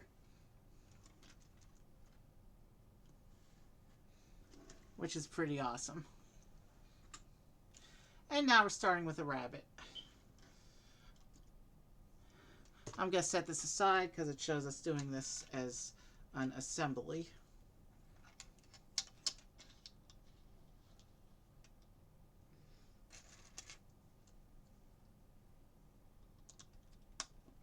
First, we double stack these plates to make a circle. And then it shows us beginning to put the rest of these pieces together.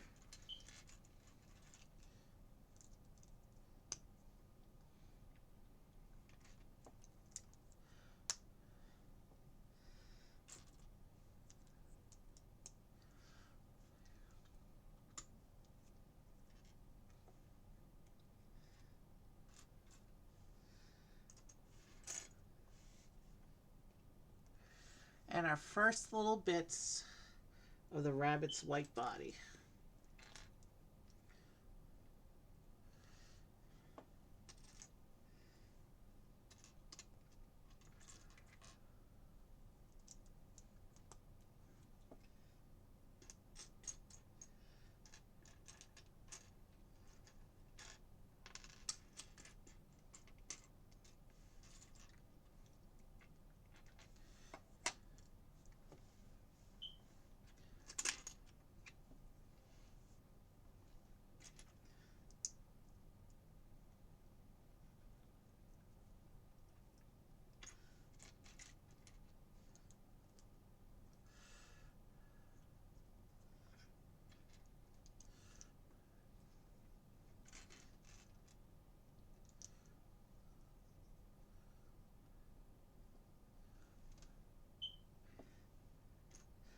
I think we're gonna bio break between parade floats. Probably a smart idea, because at that point we will have been streaming about 2 hours.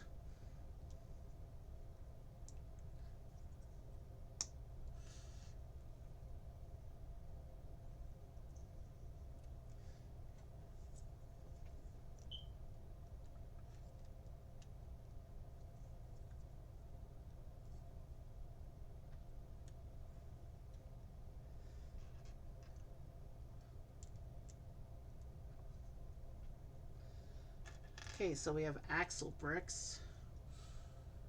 So that's probably going to have something to do with the technique we put in the base earlier.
Okay, so we're putting an axle this into the rabbit's legs now. So looks like we're going to start developing the inside of the action feature now, or soon. Unless this is part of the mechanism here, I'm not really sure. I can't tell from the inset what this is supposed to be.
Sorry I got silent. I temporarily ran out of things to talk about. I'll be talking again soon, of course, once I think of something to talk about. Still not quite sure what this build is doing. I don't really recognize anything yet. But it shows to connect this into here and then push the axle through that hole. Which means everything has to be lined up properly on the inside.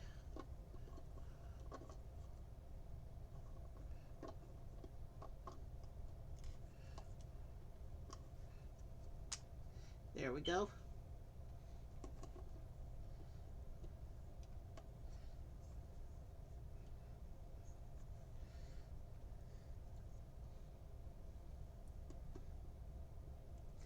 Okay, so that's the body of the rabbit.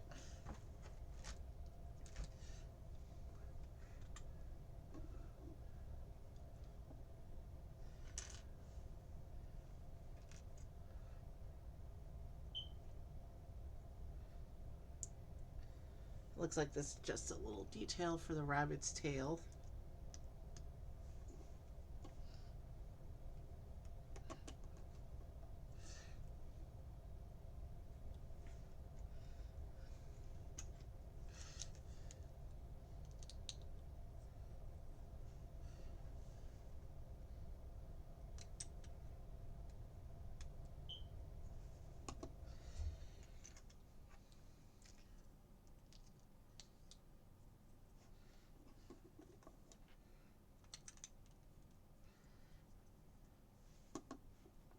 So the rabbit's lower half is together.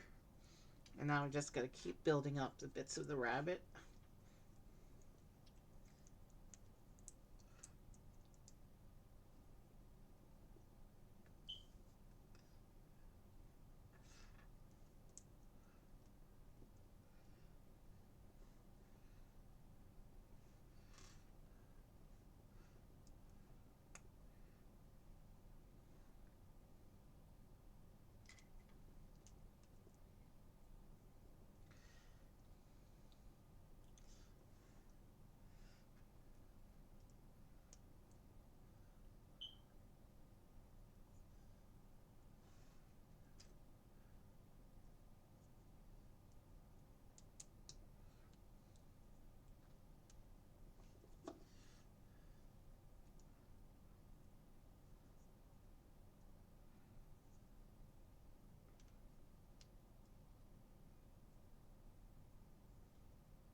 Okay, so rabbit's arms now. So yeah, the rabbit's definitely coming together pretty quickly, pretty efficiently.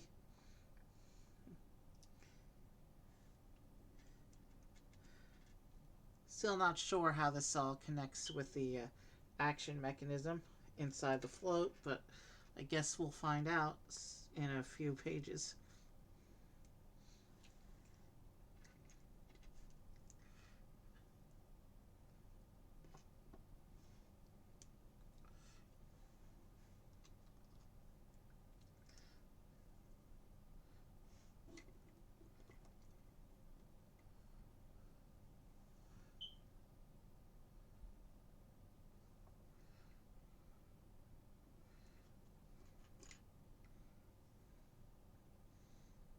Okay.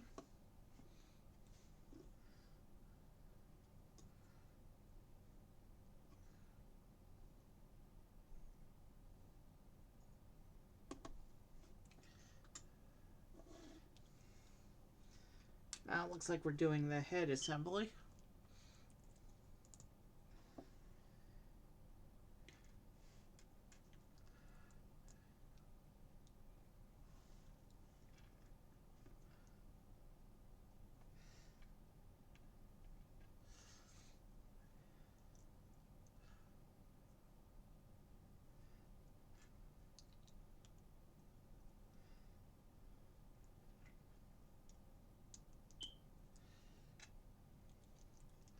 So yeah, let's definitely take a short break before we get into the second parade float.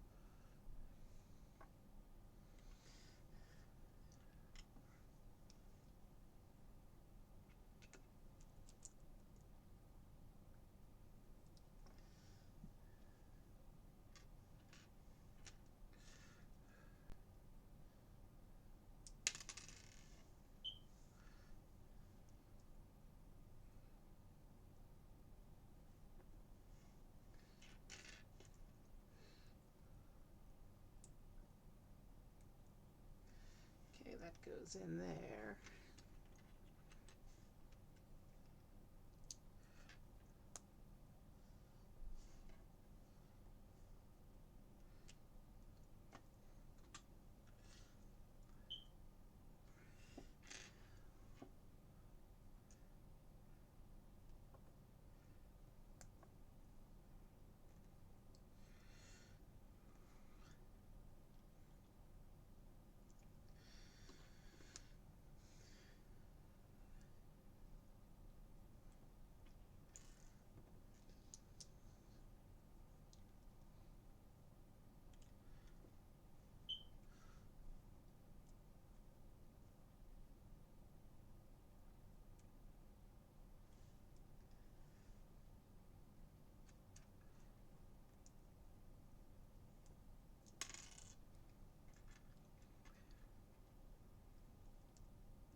Okay.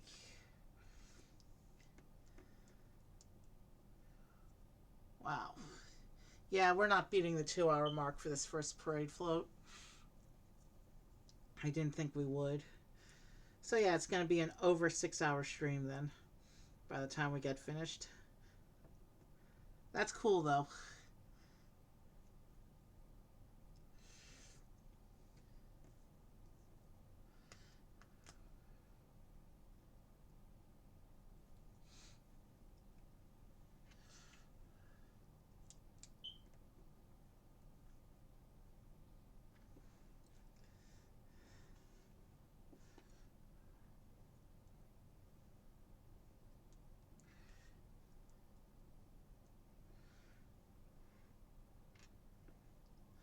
I'm not sure how well it's coming out on camera, but the rabbit head is getting some pretty nice shaping going on.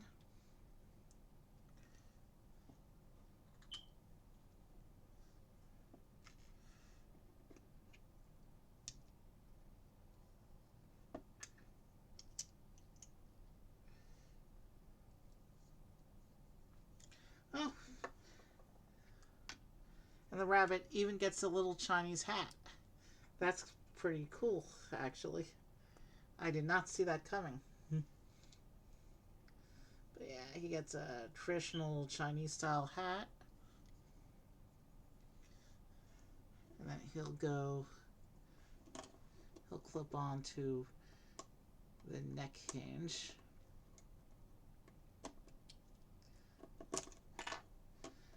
And the head will fall off, and I'll put it back on.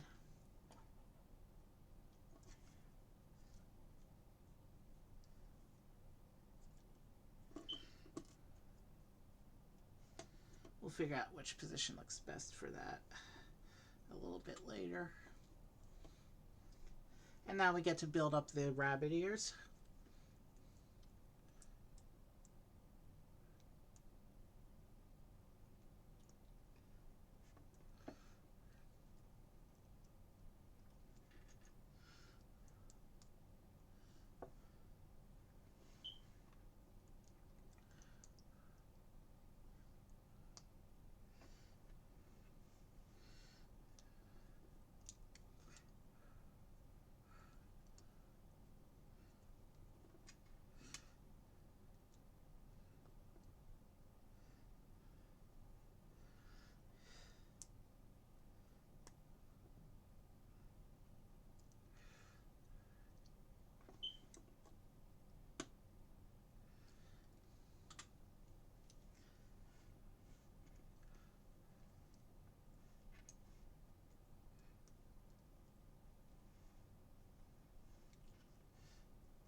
So the rabbit ears look good. All right.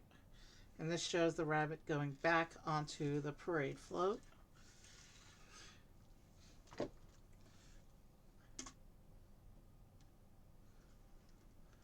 And we push the axle into the gray bar. So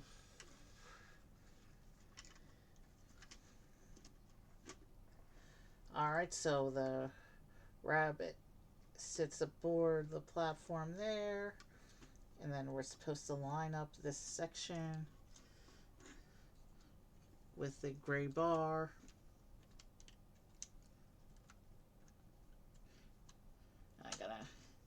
It's tricky to get everything to line up because my fingers don't go in there into the hole where the gray bar is.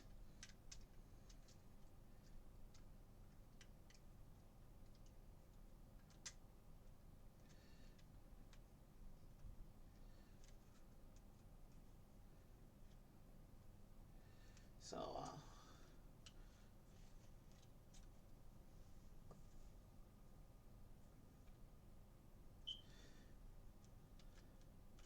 this is a very tricky.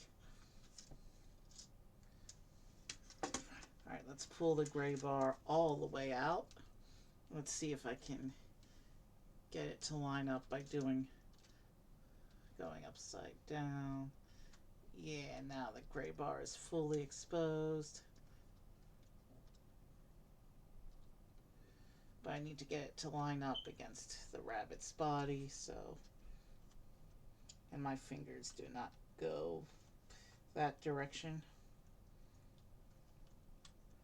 So there, I got it to line up. The axle is in. Let's pose the rabbit a little bit better.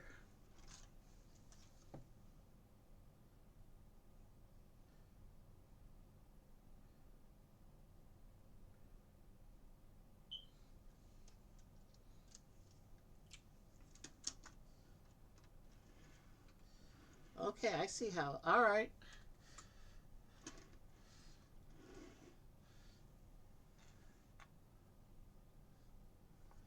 And the rabbit gets this little decoration to hold on to.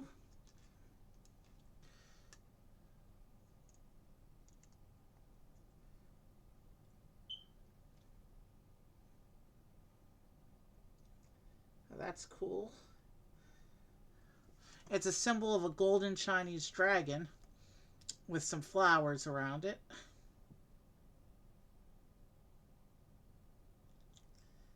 And the rabbit holds on to this. So I have to get my hands in there one more time. And then I'll see if I can pose the arms around the... Oh.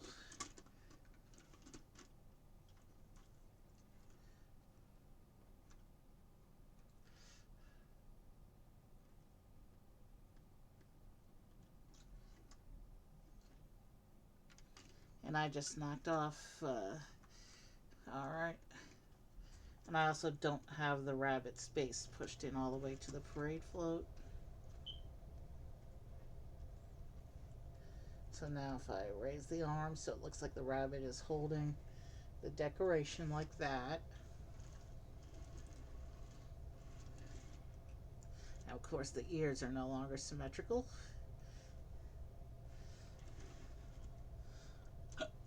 But yeah, look, as I move it back and forth, the rabbit goes up and down like that. That's a nice action. And that shows the first parade float is complete. We finished it at just about the 2-hour mark of stream.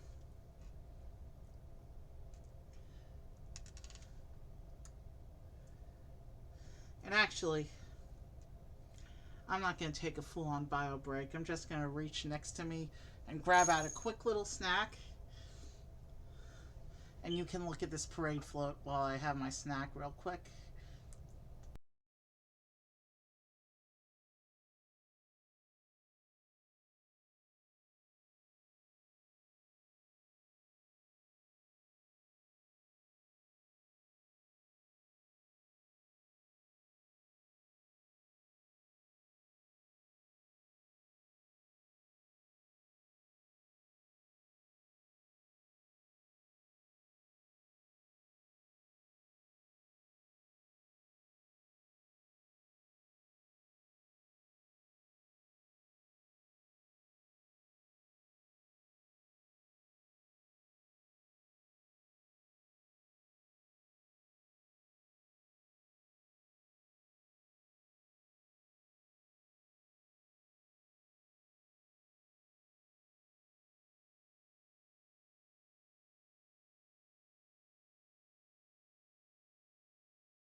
All right, so when we actually assemble for the full parade, um, the rabbit costume lady will stand in the back of the float like this behind the rabbit.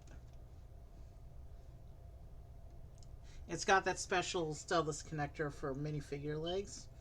And she'll stand in there like that, holding her little lantern, which I'll have tilted to the side so you can see her clearly.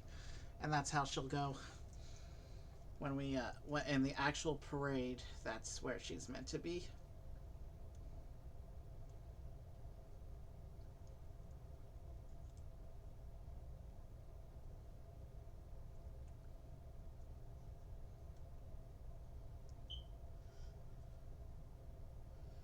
So the second parade float, bags 4, 5, and 6, is going to be the musicians float. 5 of the characters in this bag are musicians, and there's also 1 spectator that we're going to be getting with this parade float as well. We'll take the rabbit float and we'll set it aside until... Okay, so that's interesting. If you're holding this in air, the mechanism isn't going to work. You have to be pressed against the ground, otherwise gravity will not allow the gears to go. So it works just fine if you're rolling it on a table, but if you have it in the up position and pick it up, then the rabbit just collapses into position and won't raise up again.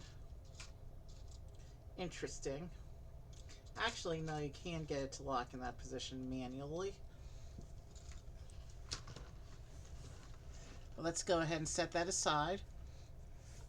Let's go ahead and pull out bag 4 so that we can begin building the musician's float.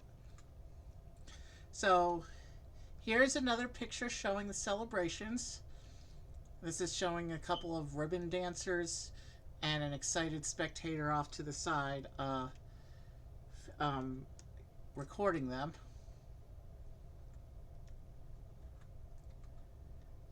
And here's what appears to be a kid who's marching with the performers, also holding a ribbon.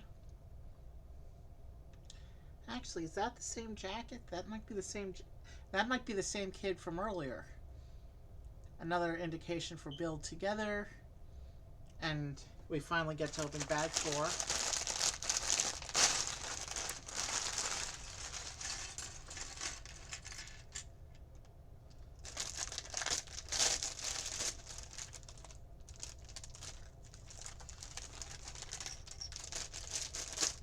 And bag 4 is going to begin with the spectator for this parade float. And actually, I'm looking into the pile, and I see one of the musicians' torso prints. So I think this is going to be another parade float where we get 2 figures per bag.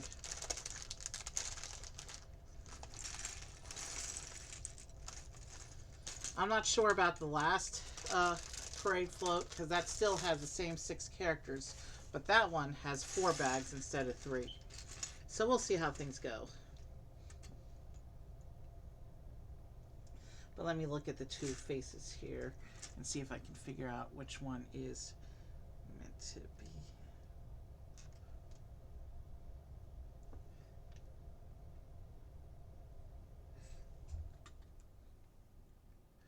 Okay, I see. So that one's meant to be the musician, so I'll set that head aside. And this is the head for the spectator. Let's get all the pieces out. And it looks like she gets a drink.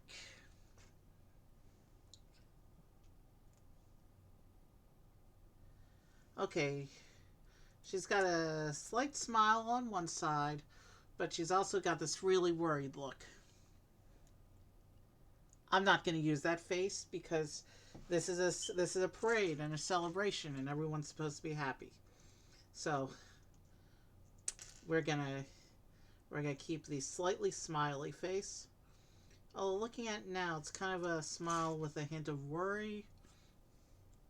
All right, so there's the spectator, and the only spectator that comes in the second parade float.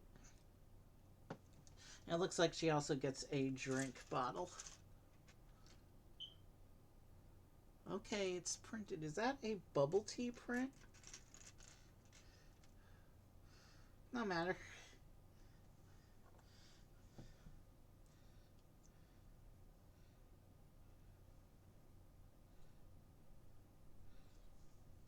She has this printed drink bottle. And now I'm going to seat her with the others.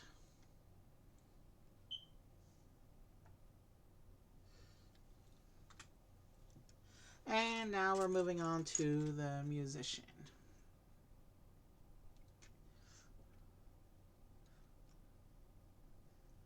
And this musician is going to be the cymbal player of the band, it looks like.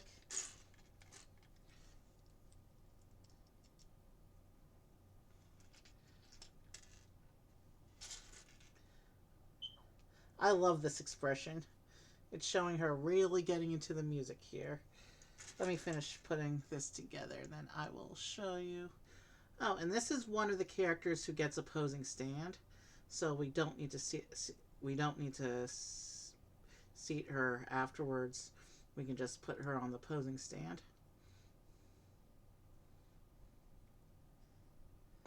There's our first musician. Now let's go ahead and get her cymbals together.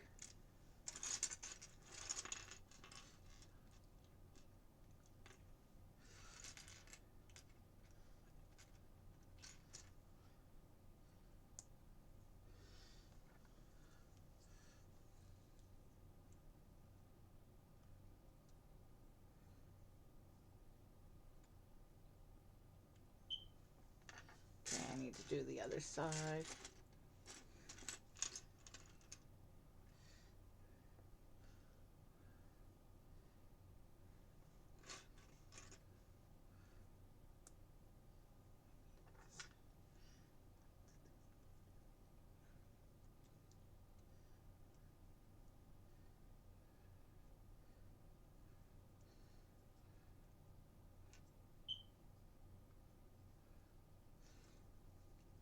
So there she is with the cymbals. Pretty cool for our first musician. Let's get her into the lineup. Okay, and we need to move everyone closer again, because that was our 8th character, and we're at the halfway point on the table.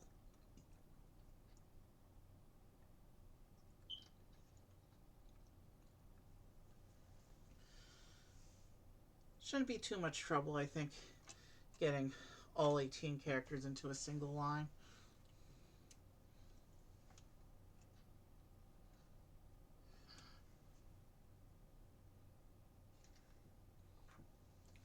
Alright.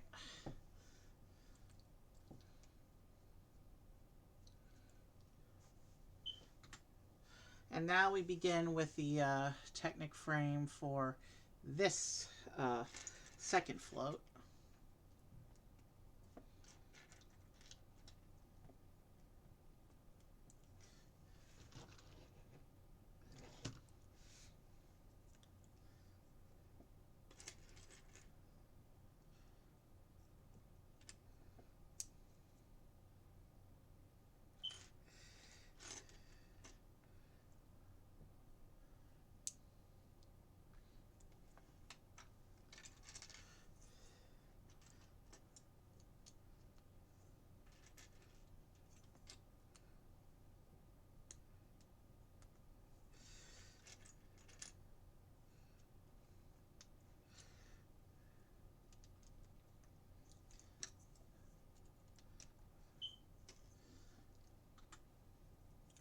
Okay, so we're starting off with another gear on this one too. So maybe all 3 floats have a special action.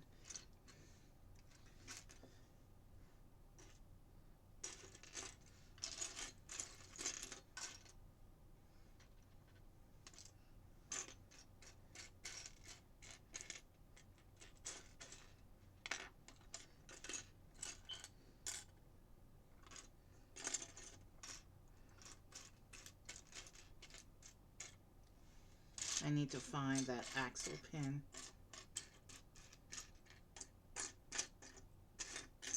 What color is it?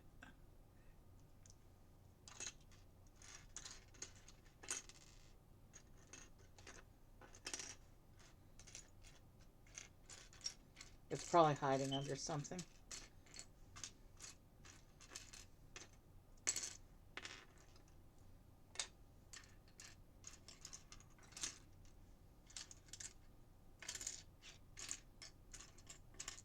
There it is. We found it.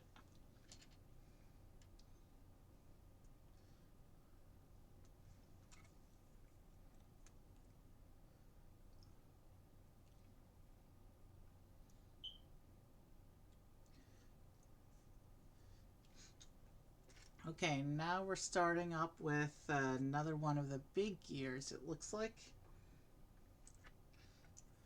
So yeah, this float's gonna be, it's gonna be the same kind of deal with a big central gear and then a cheater wheel beneath to control the action.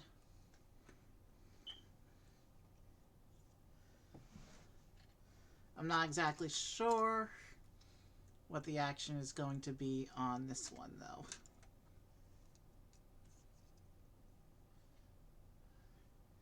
There's another layer of gear work here.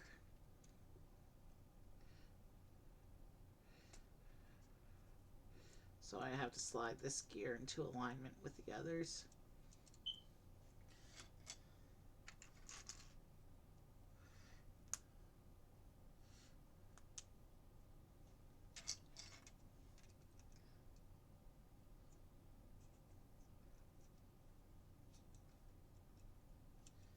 So yeah, we got spinning gears so far, but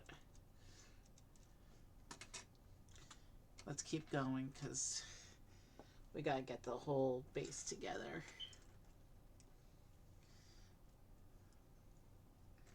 So we're putting in some spacers.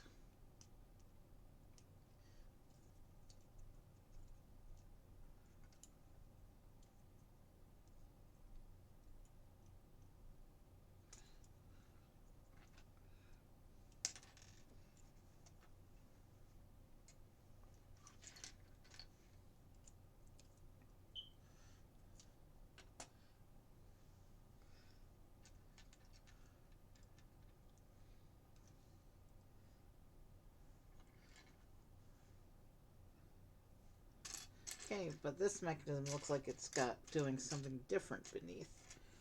It's got these little bits here. Alright, we'll just have to wait and see how this all goes together, just like last time. We built the whole mechanism in the first bag, but we didn't see payoff until the end of the third bag, so this will be interesting.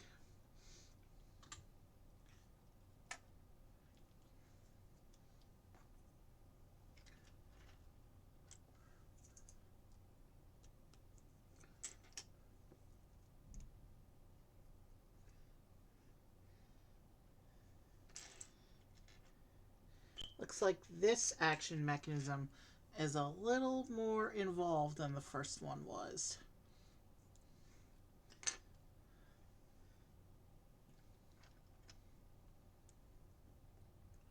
I guess we'll just have to wait and see how it all goes together.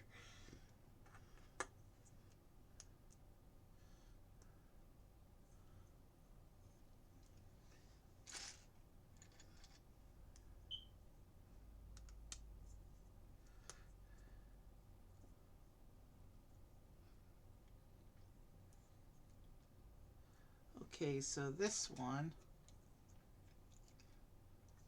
connects in like this, and then pins on over here, and so that the arm connects to that.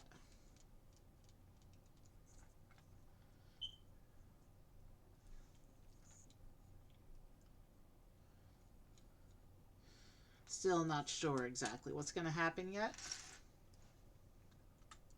but the frame is starting to come together now.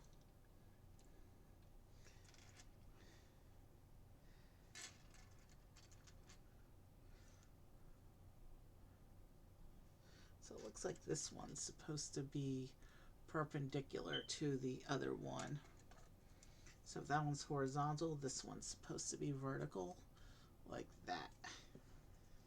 Okay then. We need to put in some more spacers.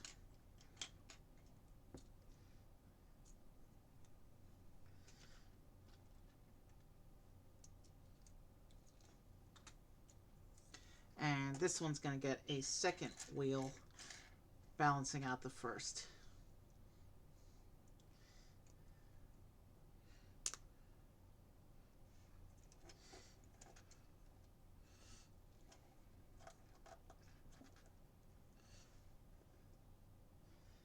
And then some more spacers.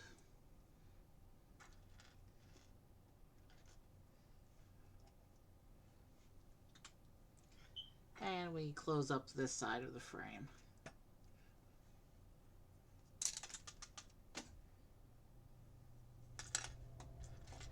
And we just launch the spacer. Do I have a spare from the previous float? I do. That was not supposed to happen like that.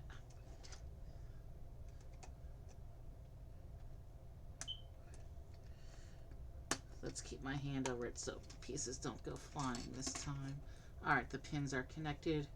The spacers are secure. Okay, so this one definitely can't be held flat against the ground yet. But you turn the wheels, and then this other, the other gear rotates with its knobs that are perpendicular to each other on either side. We'll have to see how that all develops. So now we have to do the undercarriage assembly like on that first float. This is gonna pretty much go mostly similar, I think.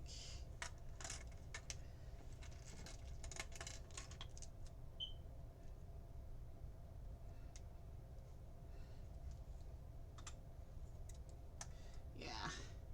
This float is starting out pretty much the same way as the other float did, so no surprises here yet.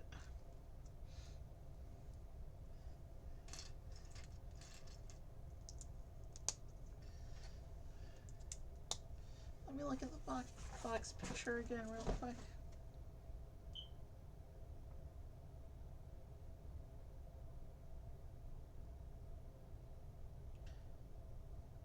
Okay, I see what that. All right. Let me go back. Let me do these up real quick. And then I need to go back and see something real quick.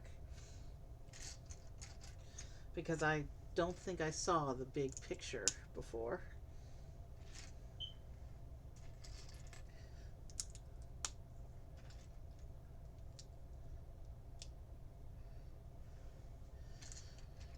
So yeah, that's what these bits are for. You can actually link up the parade floats like a train. If we go back to the rabbit, I almost knocked that flower decoration off, so let's fix that real quick. This bit we put on the back, you can pop that off. You can connect it into this joint here, connect that end into the joint on the front of the next float, and you can actually link them like a train. That's a pretty cool feature. Not something I'll be able to explore just yet, because as you can see, we only have the one parade float. And we're setting up the frame of the second float. So I think this one will go much the same way as the first one did, which is we're setting up the base in the first bag, and then the second bag will be probably the details for the base, and then the third bag will be that big drum area on the back of the float that we saw in the picture. That's my prediction for this build progression, because it is starting out very similar to the other one. Right down to the first layer of brackets. Obviously the gearing is a bit different.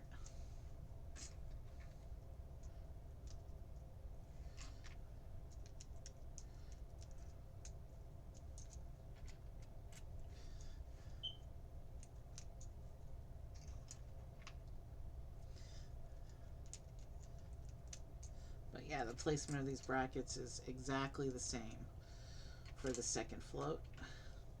So far, at least this first layer of brackets. I'm sure this actual surface detailing is going to be different. Okay, so with the undercarriage bits on, the the gear, the rotating knobs do clear the floor. Um, all right, yeah, this is gonna proceed nicely, I think. I'm sure the build's gonna do similar things for a while.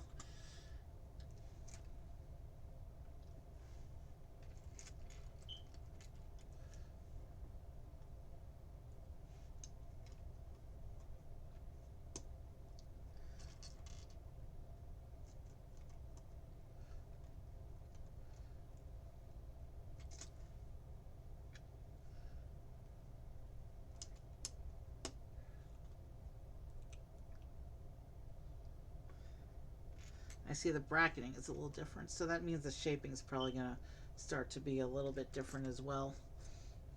But same general concept, I think.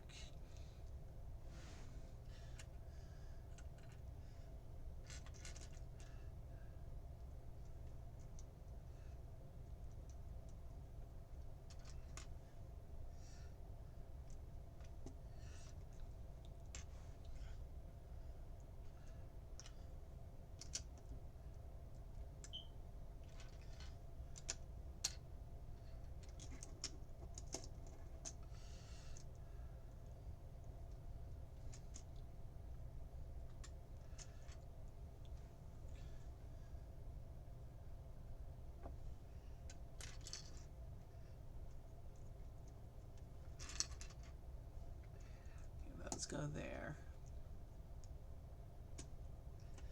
And then these studs go here.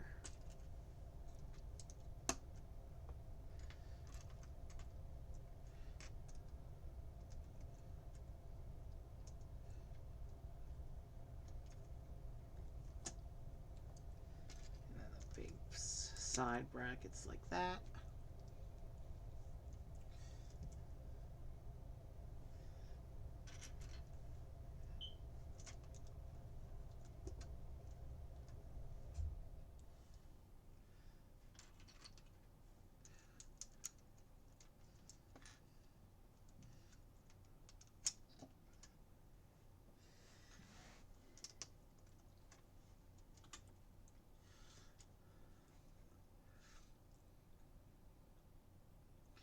So yeah, we probably won't see payoff once again until, for this gear mechanism, we probably won't see payoff until we get to the end of the build.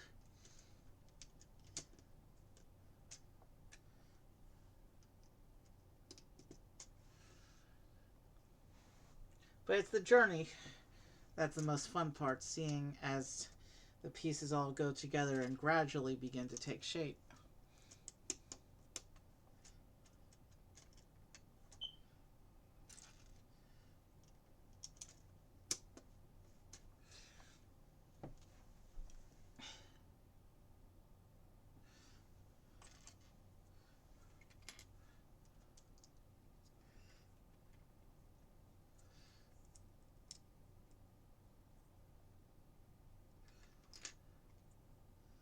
Okay.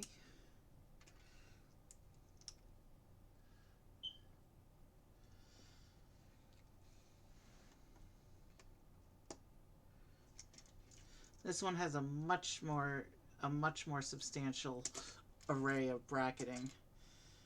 I'm not sure if that's the back end or the front end yet.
so this gets there.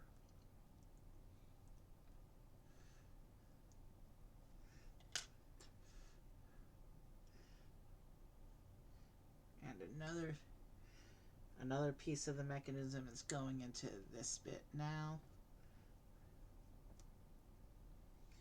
This goes into here.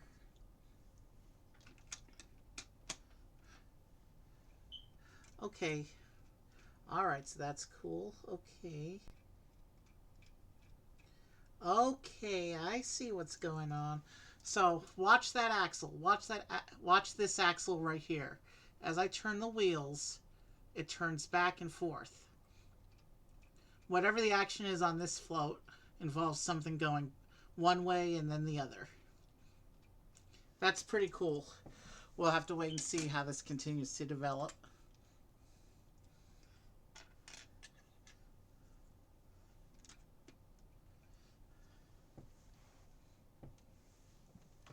Did I secure the base? Yeah, I secured the base here.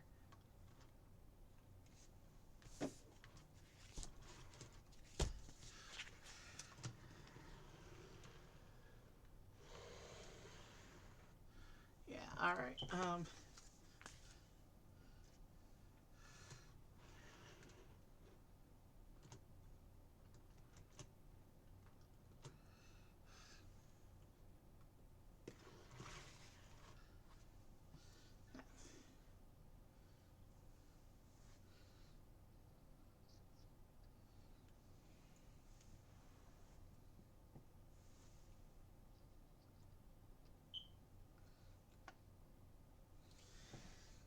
Okay.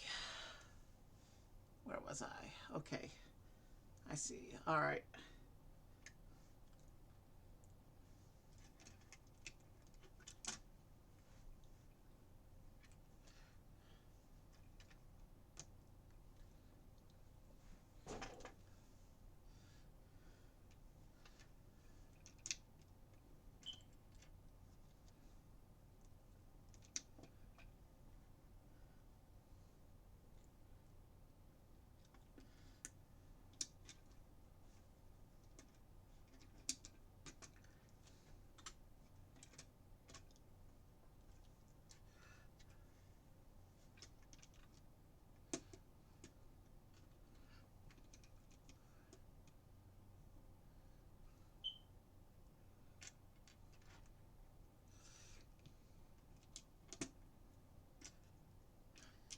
Okay, so it looks like this one's getting some jumper plates going on.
Alright, we're over 2.5 hours in, and we're not yet even at the halfway point for the evening. So yeah, my early estimate of 5 hours, probably a little short. That's cool though. I'm having fun with this. These parade floats are doing interesting things.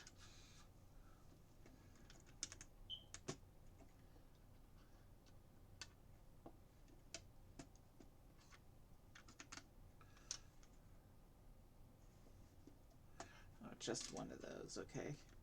And then this one. And this one.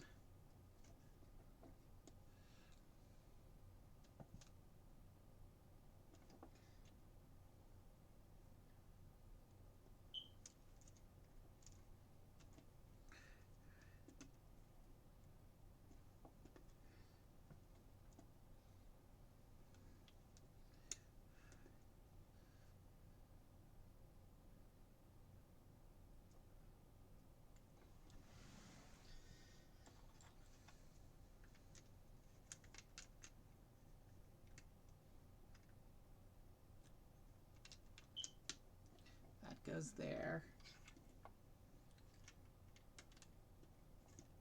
And then these go here. Okay, so yeah, this parade float is definitely going to have slightly different shaping going on. I can tell because the bottom layer of side bracketing is a little bit different.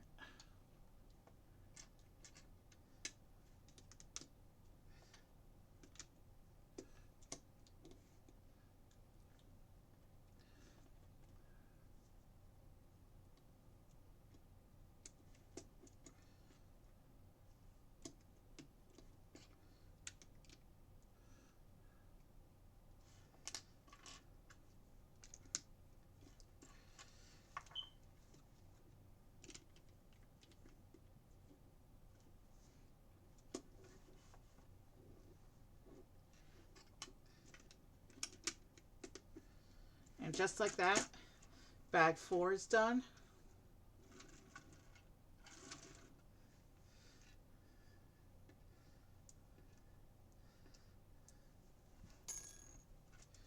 Let's see here.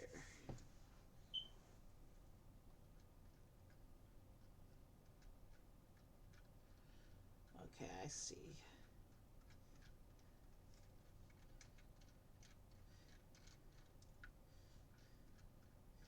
Oh yeah, so this is going to be a fun one when we finish it.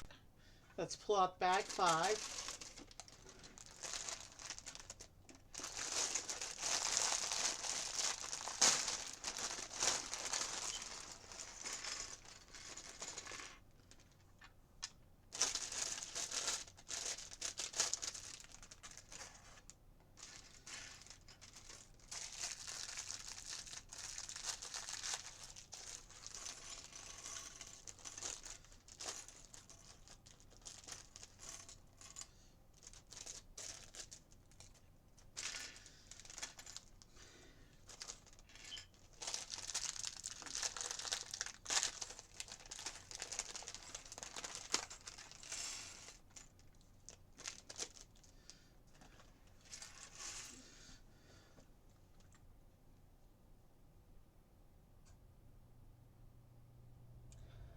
Okay, so we have a hanging drum player and then a musician who's just holding drumsticks. Okay.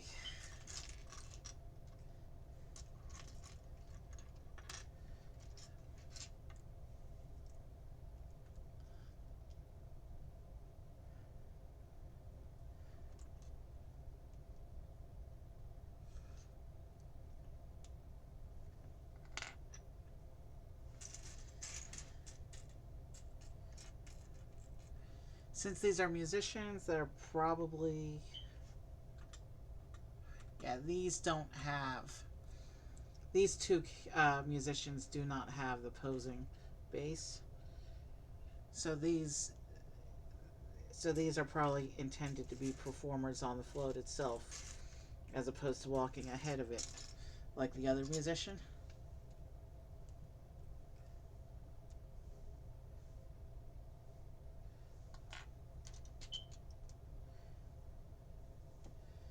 They have the same hair pieces as the first musician, but I remember from the pictures that the last two musicians have different hair pieces.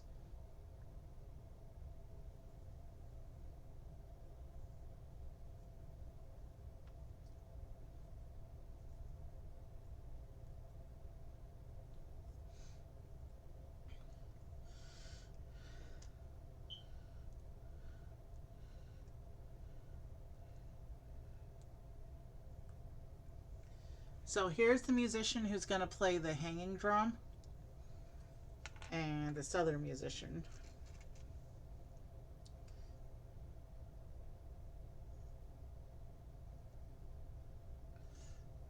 Actually, I got that backwards. This is the one who just gets drumsticks.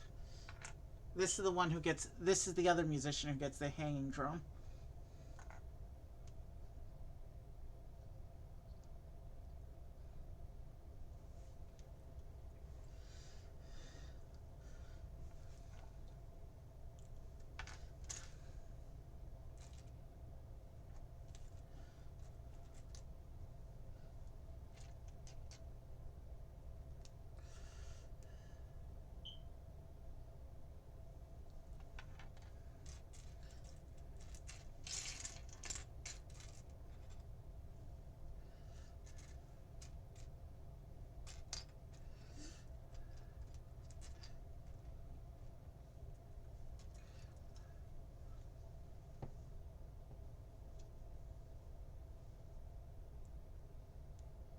Did I say hanging drum? I meant more like cymbal, or maybe it's a gong.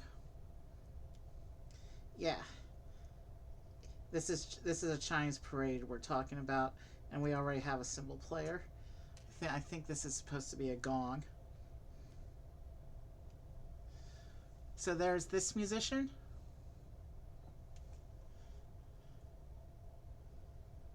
And now I just have to find 2 more of the drumstick pieces.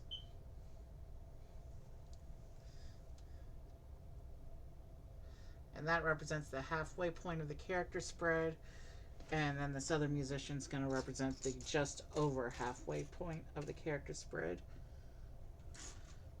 So yeah, I think I'm doing well with spacing characters at this time.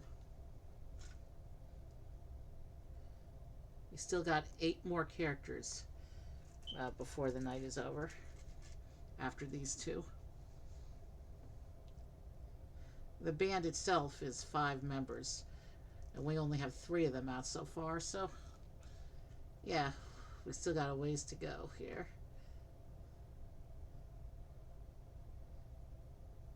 Here's the drumsticks girl.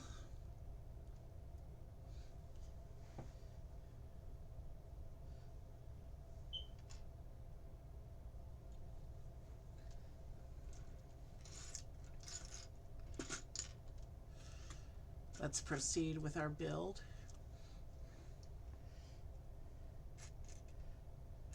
So same deal as before. I'll build stuff up and then I'll show you, because I need to be able to see what I'm doing.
I'm trying to make sure I line up everything correctly the first time, because these designs get pretty detailed.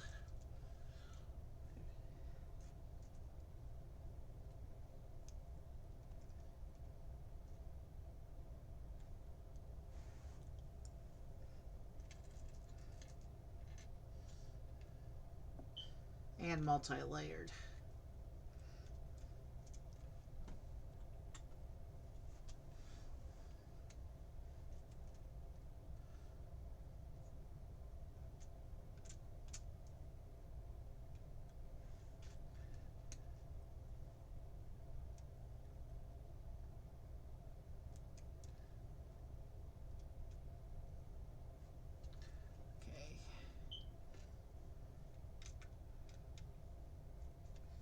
Okay, that's cool. Sorry, I can't really show you what I'm doing right. Well, maybe I can. But I mean, once this gets built up, I probably won't be able to do the same on the other side. I mean, keeping everything on camera is what I mean by that.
Okay, we're starting with some flower decorations. So I definitely won't be able to sit this on its side when we switch over to the other side.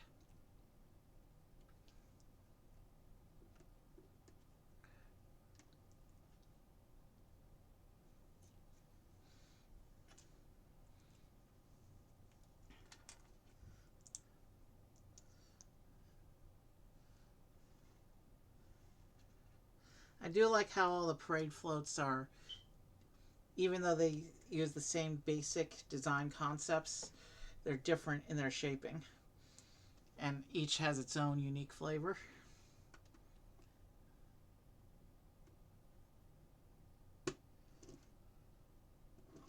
So yeah, there's a nice flower going on the side of this. So here's what we got on that side so far. But it has us doing an assembly now, so clearly there's still some time left to go here on the side.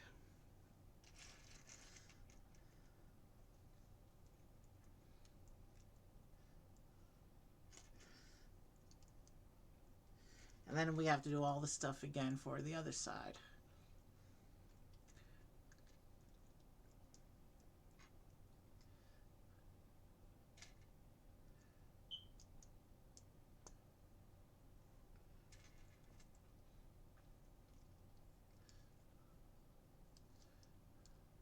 Okay, sticker time. It's the number 12 sticker.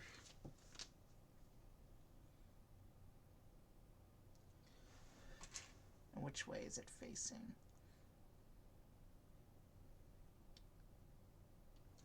Okay, I have to get really close into the picture to see which way I'm supposed to go with this. So the curly Q is facing up.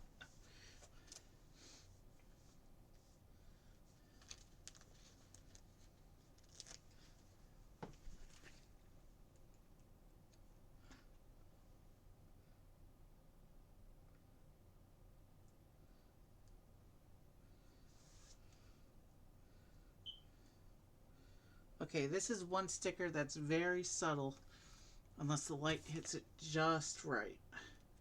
It's a very faint printing on a trans background. You can just barely see the design on it.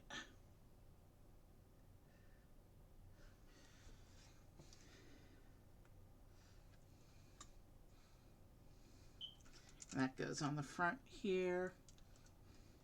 Alright, so it actually finishes off that side of the float. And that's what the whole side looks like.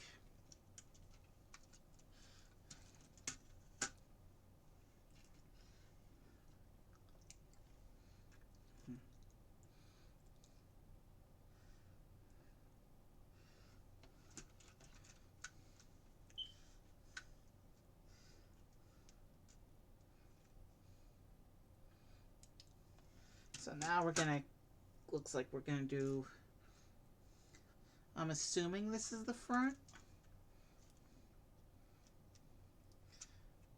Still not quite obvious which end is front and which end is back. It should become obvious soon though.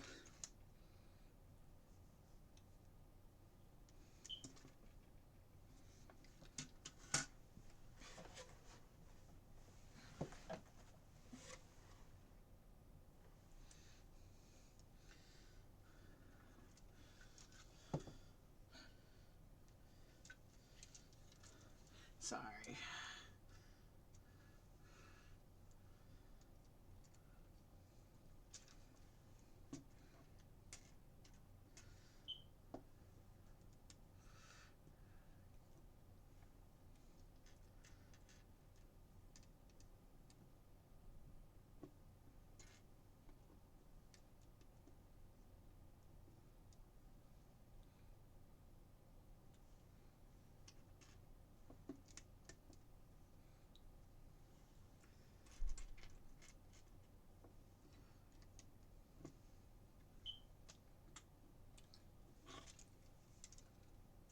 So we just put these little bits on the front, but the front section still looks largely unfinished.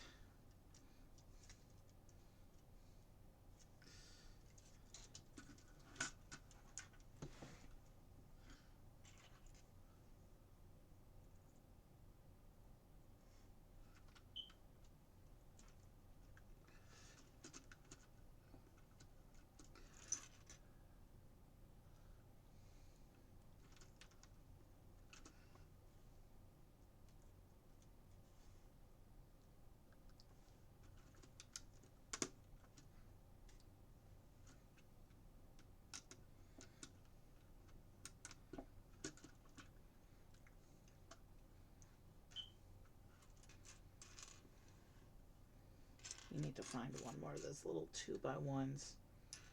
The ingot tiles. There it is.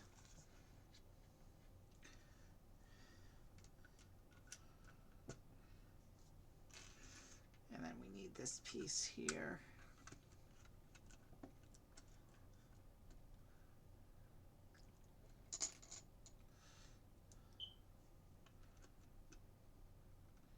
We're about to hit the 3-hour mark of stream,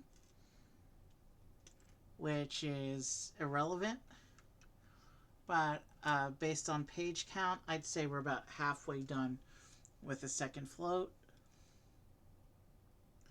So 6 hours seems a fair estimate for tonight.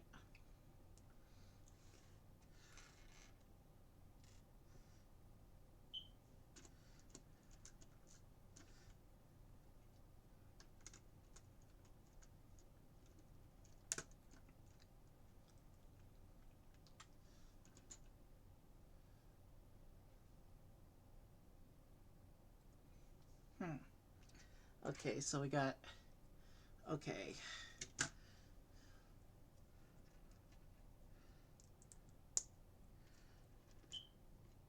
So it looks like we're creating some texturing right now for the base.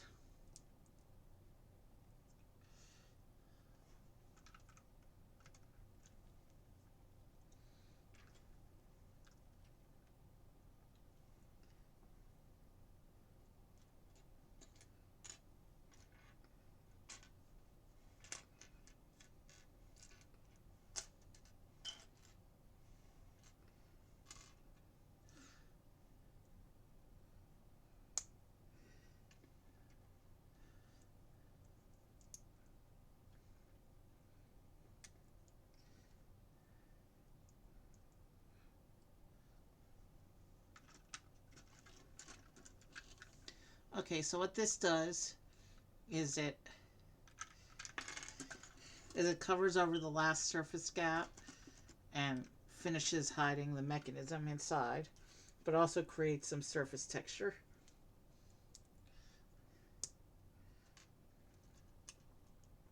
So now the only thing you can see from above or ground level regarding the mechanism is the spinning axle on top.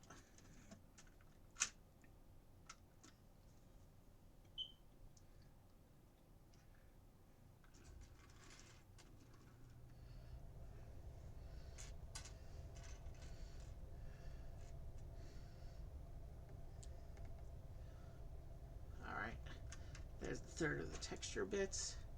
That is a cool effect, almost like stairs.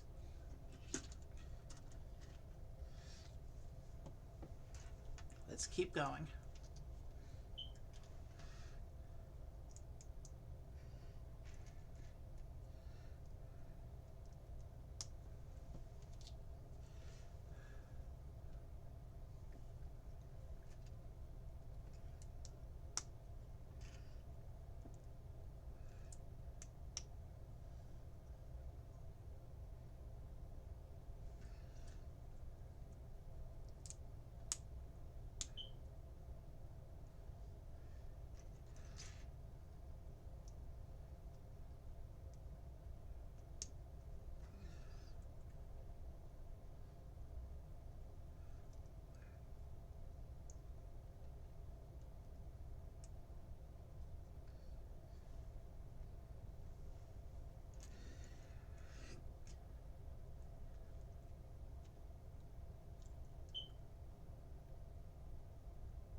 Interesting.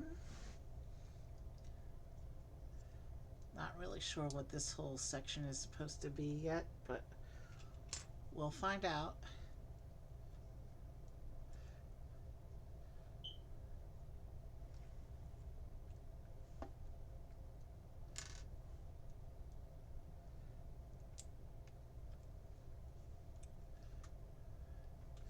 And this goes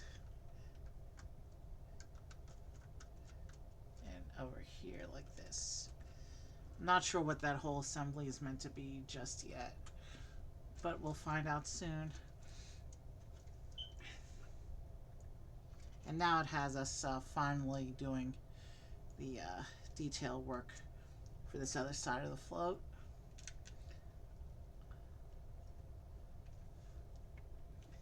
I can't really put this one down all the way, so I have to hold it with one hand, unfortunately.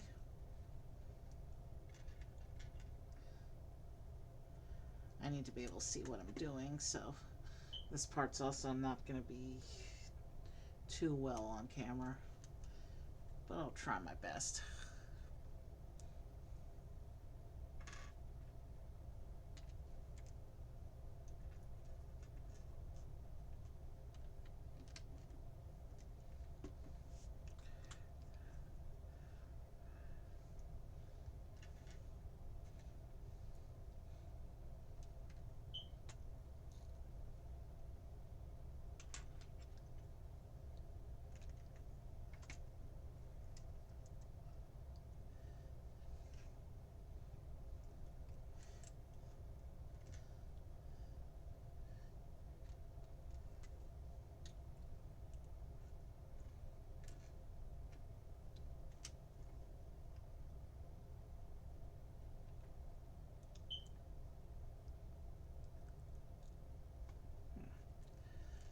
So yeah, this side is shaping up nicely. I know you can't see it too well, but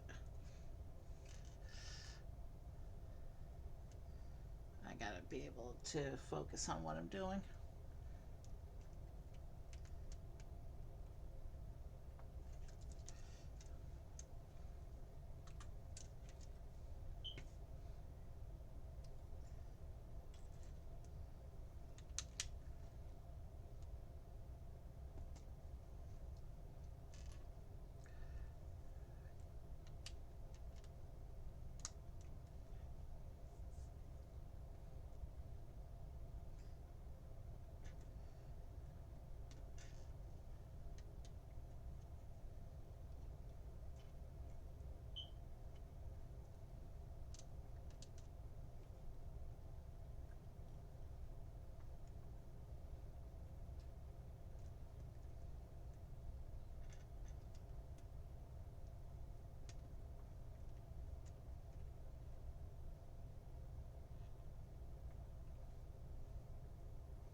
Okay, this one will go here.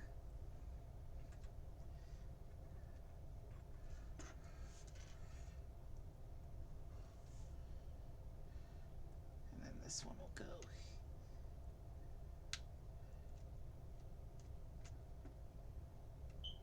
here.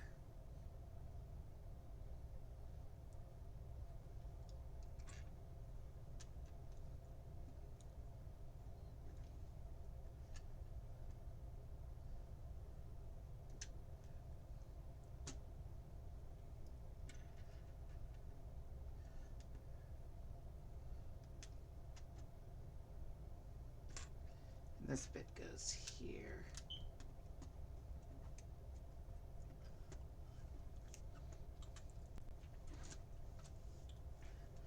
And now it's time to build the side flowers.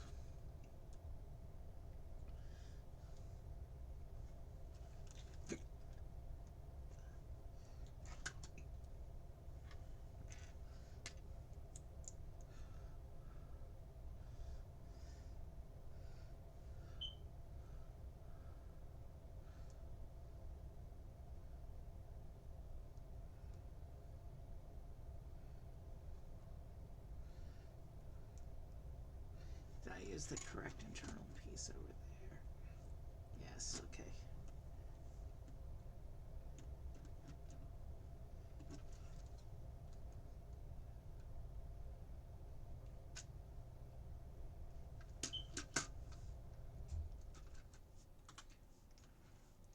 And now we just have to create the other side assembly here.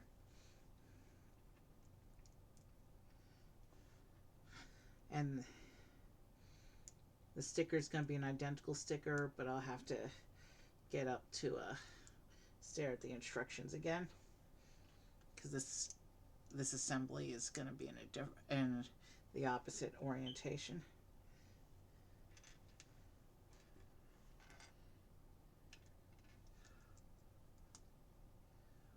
Not after this bag, because we still have another bag on this float. But when we finish this parade float, I think we are going to take a quick break before we start the third float.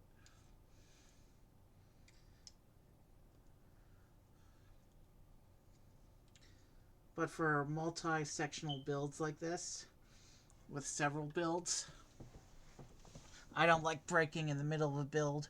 I can easily wait till we're between builds.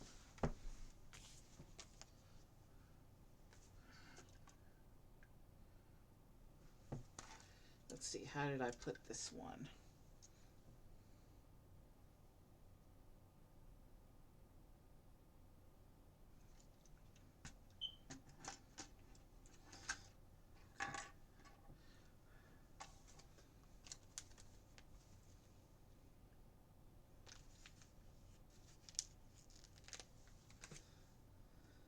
This is that sticker that's very difficult to see, so I'm probably not going to show it again. It's identical to the one I showed on the attempted to show on the other side that you couldn't really see. Yeah, even in bright light, this isn't really that visible, so I'm going to keep going.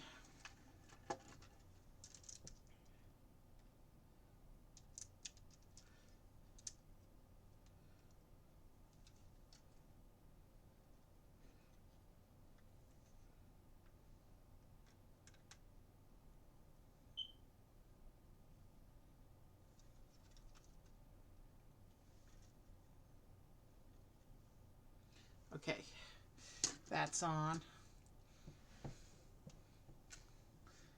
We still have a bit more shaping to go here, so let's do these bits.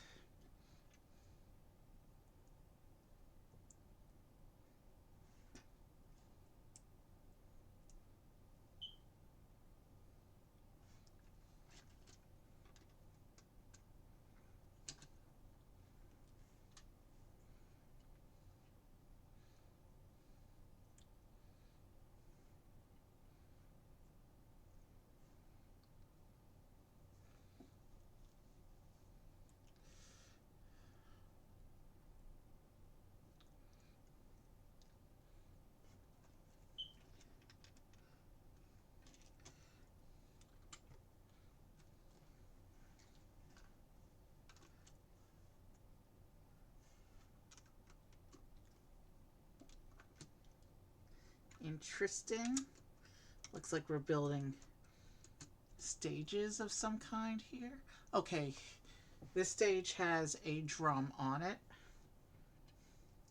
on this side.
Okay, so this parade float also has one of those connector bits for connecting them together like a train.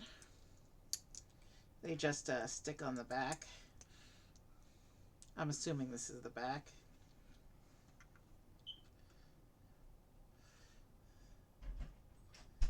Excuse me a moment.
All right, I'm back. Sorry about that little interruption. You'll notice I continued to build in the meantime, even while I was silenced. Um, this little section we're building up now has stickers and flowers, but it's some more of those really faint gold printed clear back stickers that the design isn't going to show up on camera, but I will make an attempt. This is the little assembly we just made, and you can see how faint the design is against the camera. But at least the flowers look nice.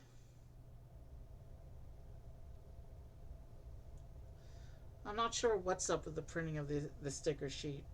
It's really just not working out too well.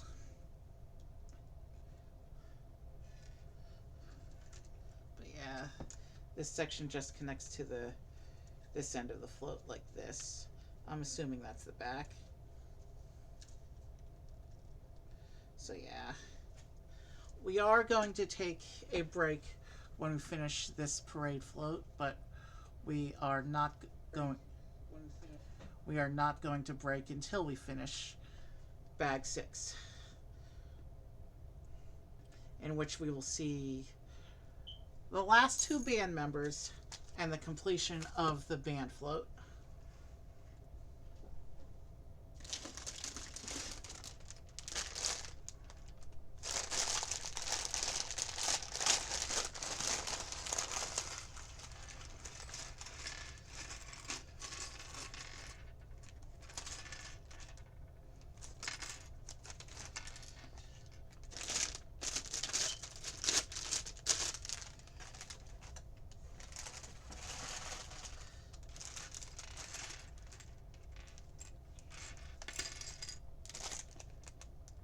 I see some interesting pieces coming out of bag 6.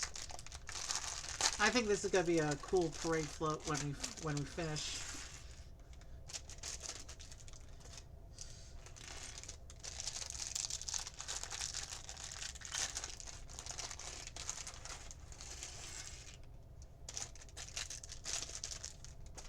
Okay, let's spread out the pieces. Let's get these 2 big pieces out.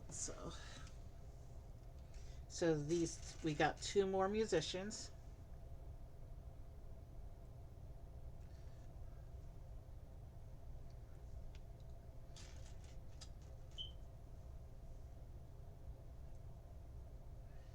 And these 2 musicians have different hairstyles than the first 3 that all had the same hairstyle, which is pretty interesting. So this musician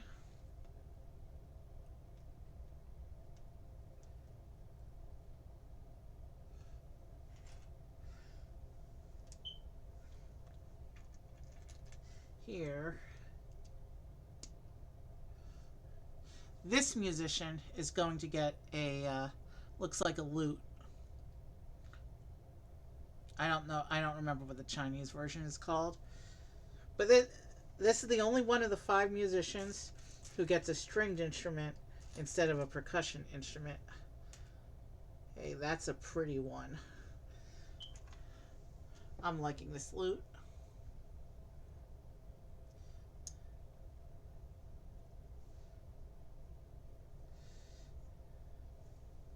Here. That's her instrument. It's a very pretty one. I like this one. I have a couple of these stringed instrument pieces in my Lego collection now.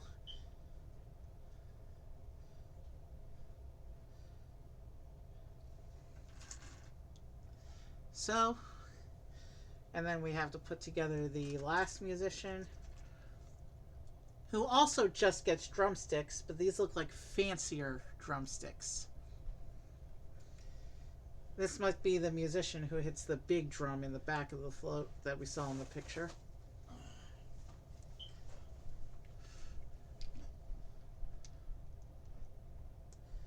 Ah, this is a pretty hairpiece too. Yeah. I'm liking these last 2 hairpieces. There's our last musician. Let me get her drumsticks together.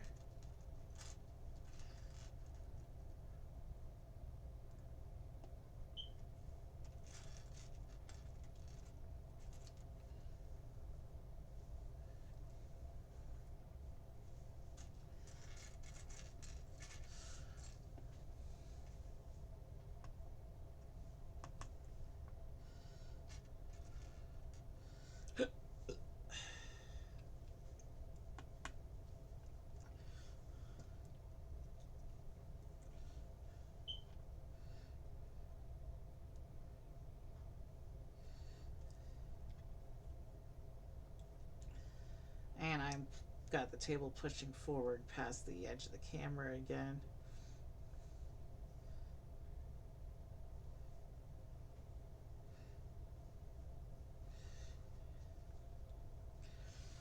There's her drumsticks. Definitely a lot fancier than the other girl who just has drumsticks. But let's go ahead and get her seated and ready. And let's proceed with the rest of the build for the music float. The grand bandstand.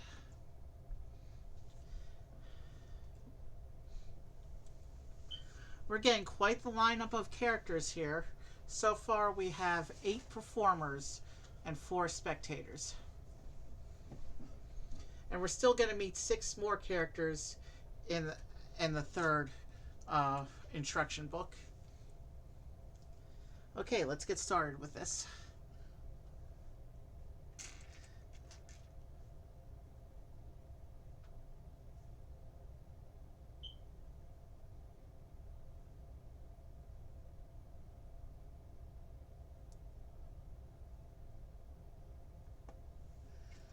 Okay, that's an interesting piece I've never seen before.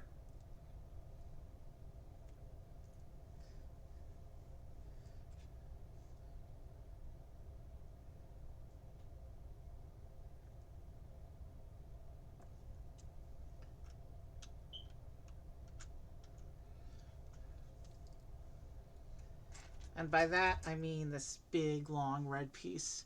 It's got a bar at the end I'm holding it by, and then also there. I've never seen that piece before.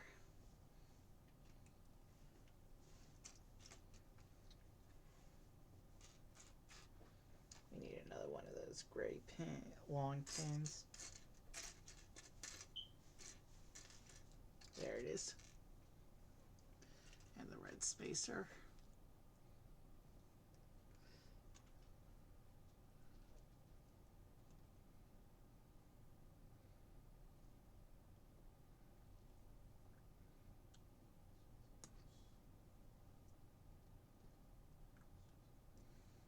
And then we top it with a gold stud and stick it in over here.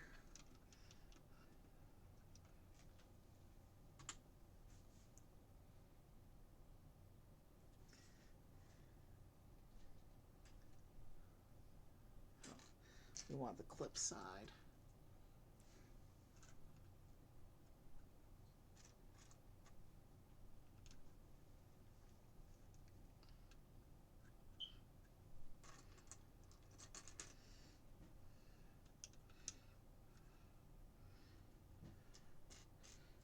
All right.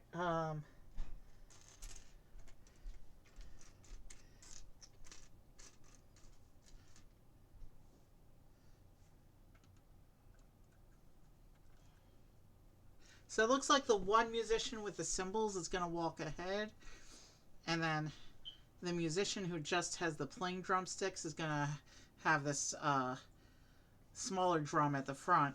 And then, of course, there's the musician with the lute. The musician with the with the gong, I think it probably goes on this platform. I think the musician with the fancy drumsticks is going to be beating this big drum that's going to go here at the back of the float.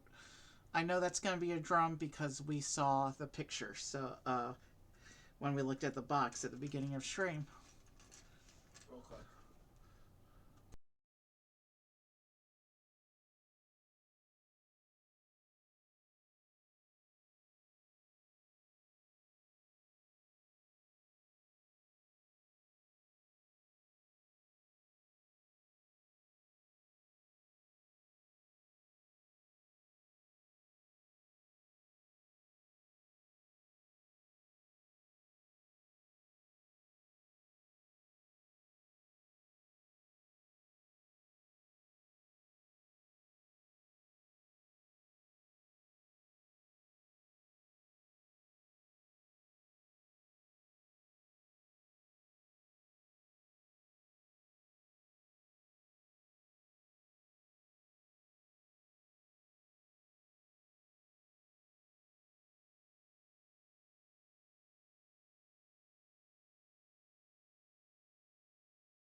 All right, sorry about that. Let's just keep going with this because this float is taking shape now. Stuff is happening.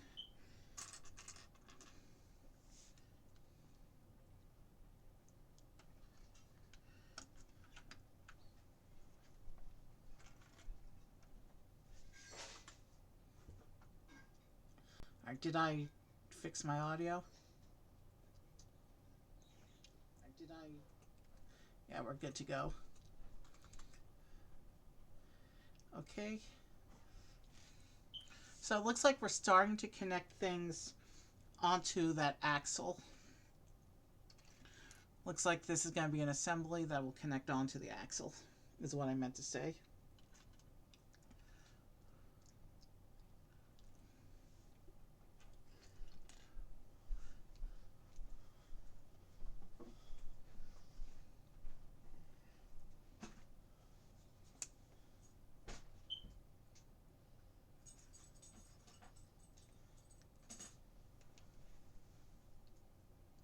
these are all the same. Okay. I wasn't sure from the picture.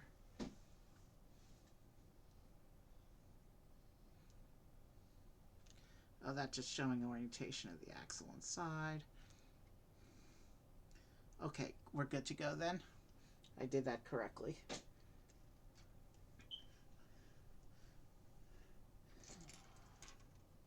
These go on here. And then this goes into this axle like this. Okay, so as you move it back and forth, that little assembly turns with the axle. Okay.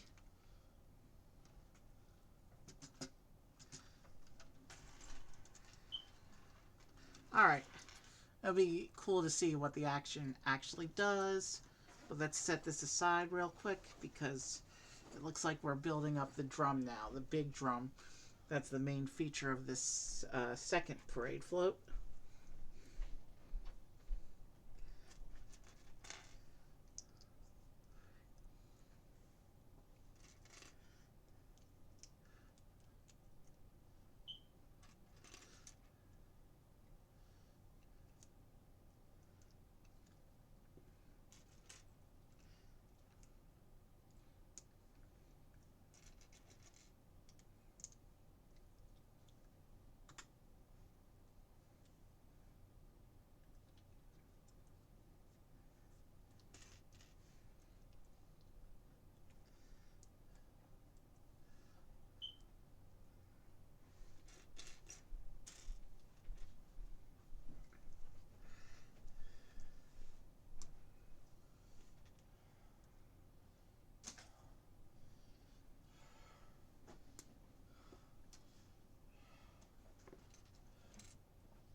Okay. Oops. Shh. There's no reaction.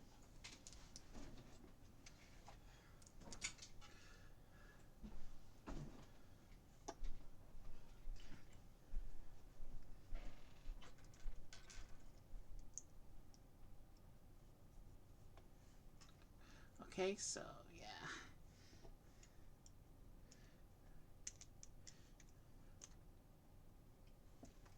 Well, okay.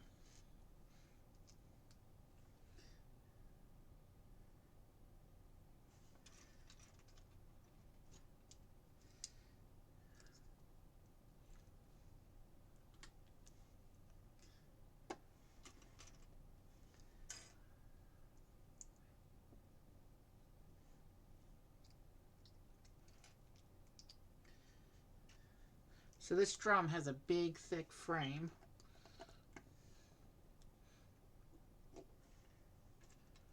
Or I should say core. Not really a frame.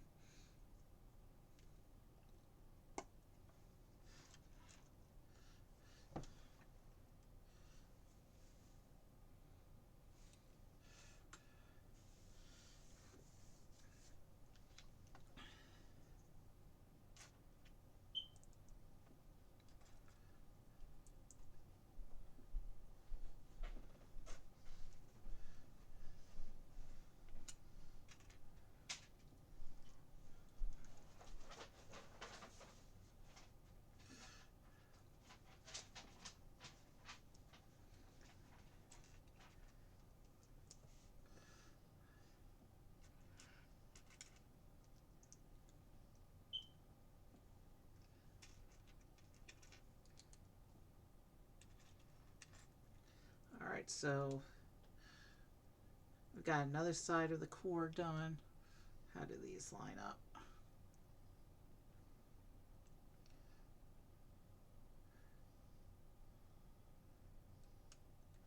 I think they're supposed to go there.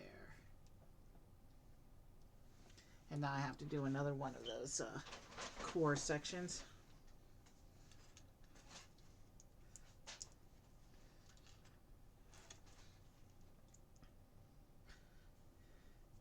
This is kind of reminiscent of the drum set in the, well, not the drum set, but the big central drum of the drum set when I did the jazz quartet a couple months ago. I had this big, huge filler core before you actually put the surface details on.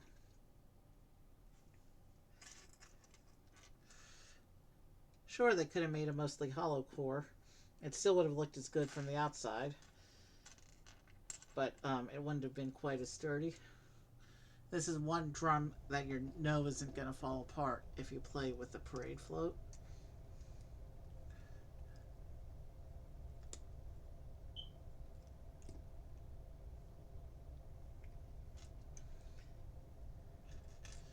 Now it says to build this little assembly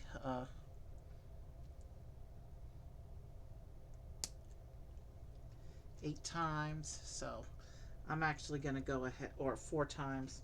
I'm going to build all 4 and then attach them to the drum. It'll be a little more efficient that way, I think.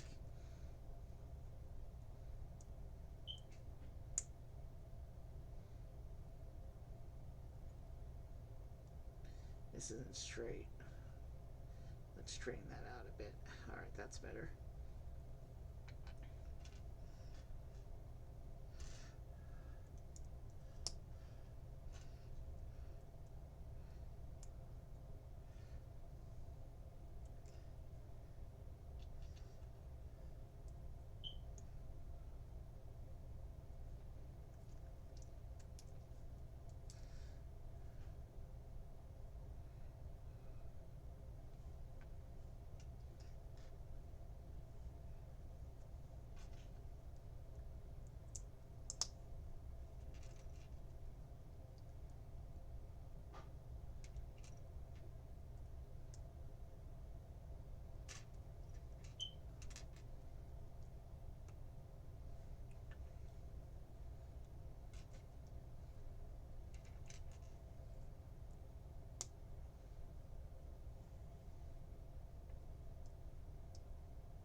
Okay, so these are ready, so they go on the clips like this, and then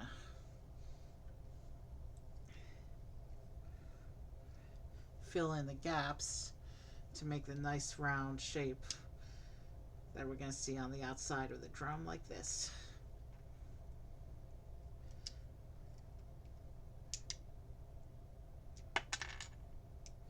That was not supposed to happen.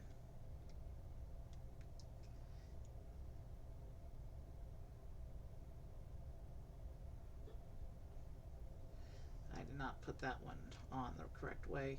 That's why that happened. Alright, now that we fixed that, let's get this last outer section on.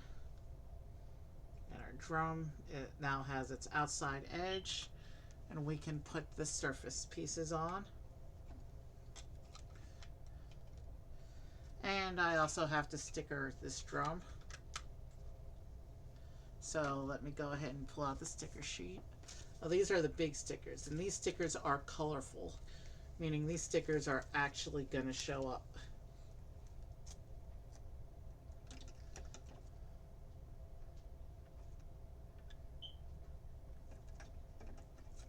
Let me try and line it up.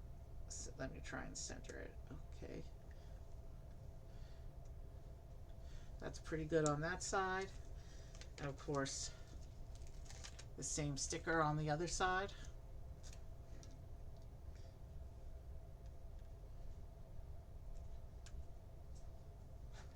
I have that sticker going off the edge, which is not how you're supposed to do Lego stickers. Okay, so that's what the sticker looks like. And of course, it's on both sides of the drum. I like that sticker, very pretty. And the drum will go on the back of the parade float, like this. So there's our drum. And now I have another assembly to create.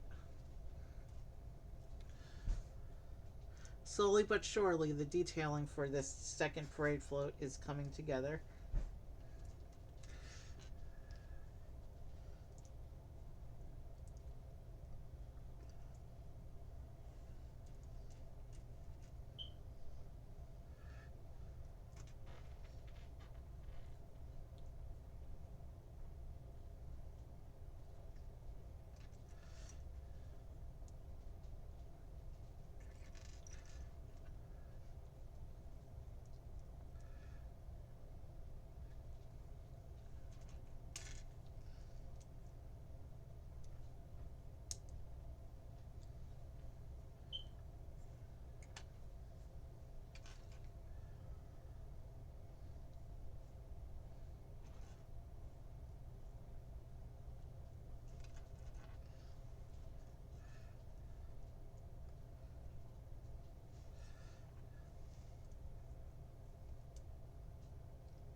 And then we get some tiling going on here.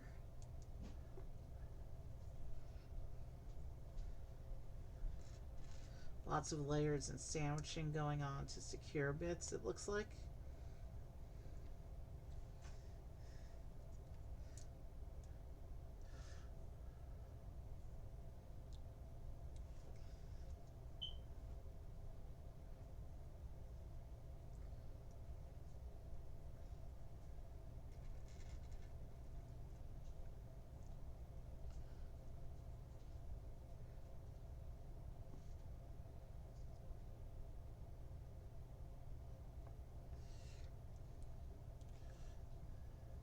Oh, and there's also a couple brackets here.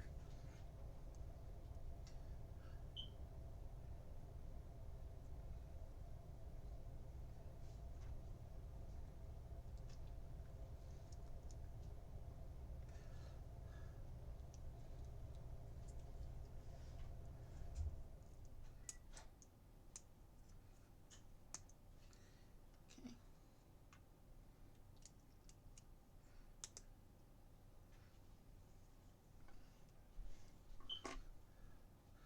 Okay, so we have the representation of some lanterns going on. This, whatever this decorative bit is, it's got a couple representations of lanterns on it. That's pretty cool because that's a big part of the Chinese festival.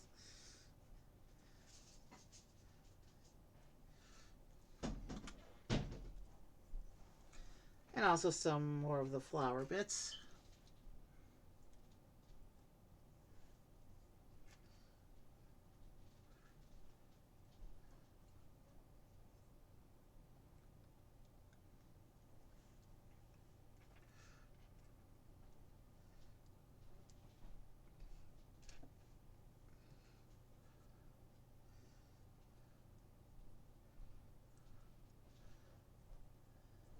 And we get another sticker. This is the number 11 sticker.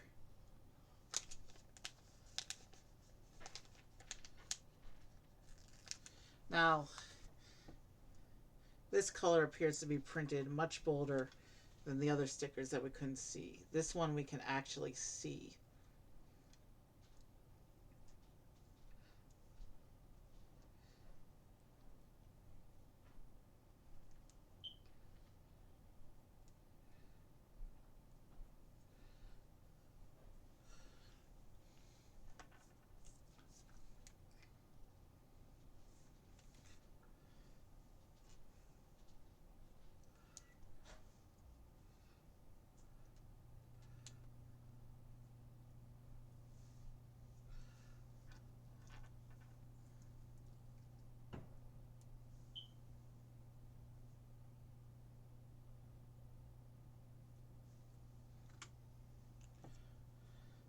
So here's the decorative bit we just made.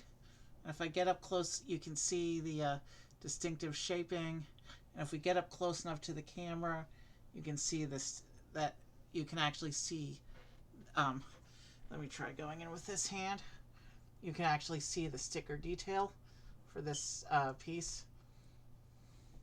because it's printed in a yellow instead of gold, I guess. Anyway, this attaches above the big drum like this onto these posts we put up at the beginning of the bag.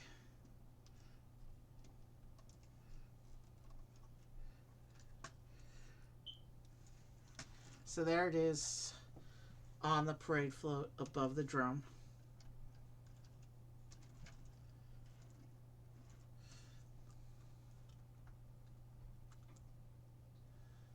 And now we need to build up the lanterns some more.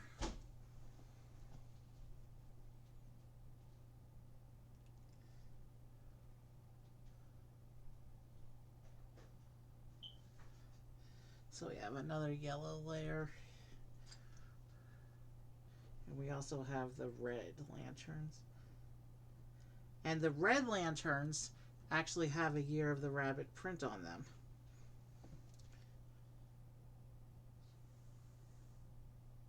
That's awesome.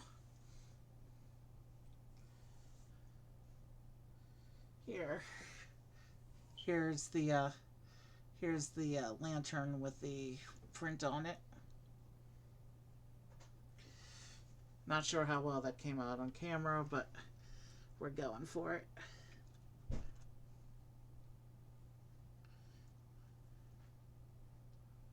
And it looks like these just suspend from the lanterns we already started on when doing the assembly.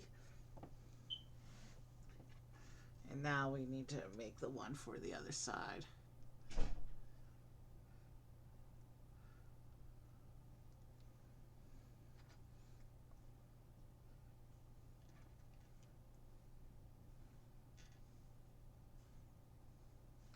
And now we're gonna set up this lantern on this side.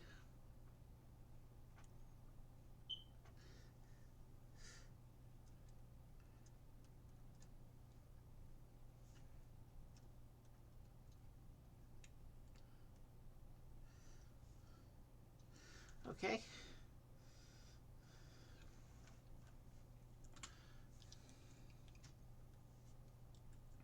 And now we have whatever this is going to be.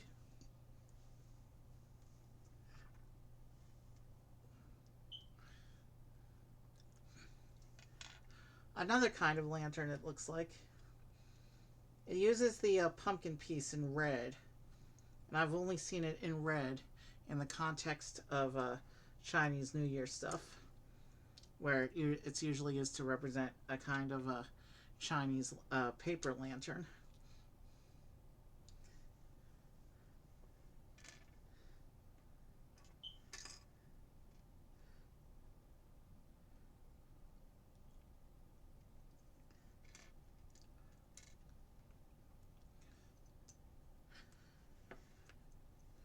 Alright. It says to make 2 of these. So let me do the other one before I turn the page and see where these actually go.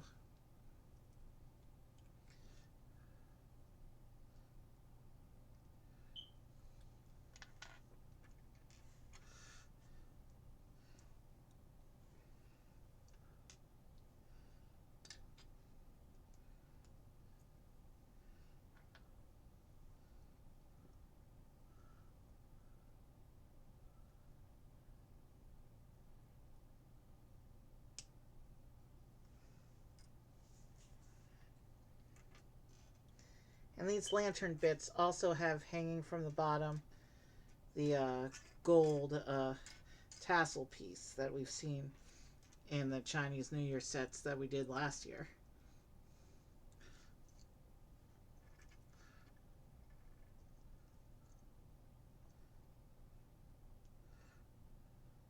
We're coming up on the 4-hour mark of stream. It looks like these are going to pin in.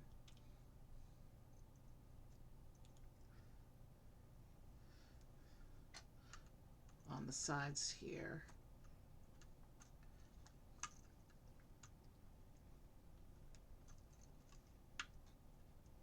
If it will let me.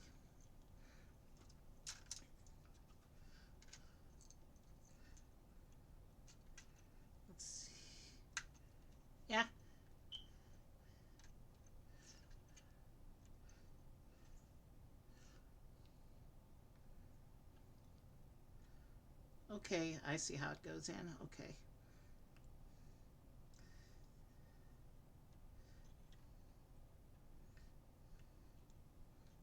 It's nice seeing each detail add to the overall effect of the float as a whole. Let's go ahead and get this one attached now.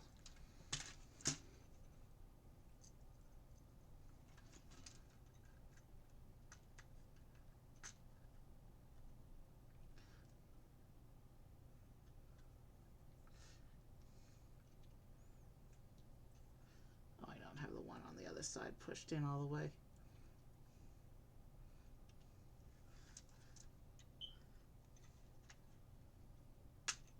There we go. I'll line them up with the lanterns, the bottom of the lantern. All right. So yeah, that's what those bits look like on the side. You can see the red paper lanterns, the hanging tassels.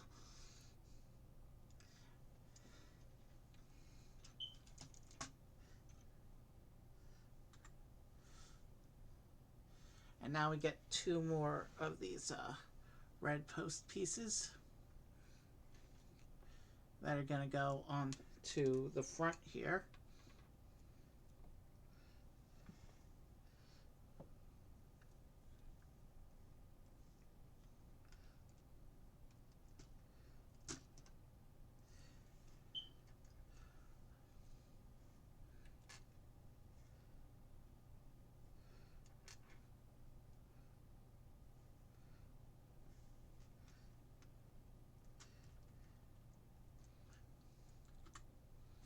And now it looks like we're going to create another decorative bit.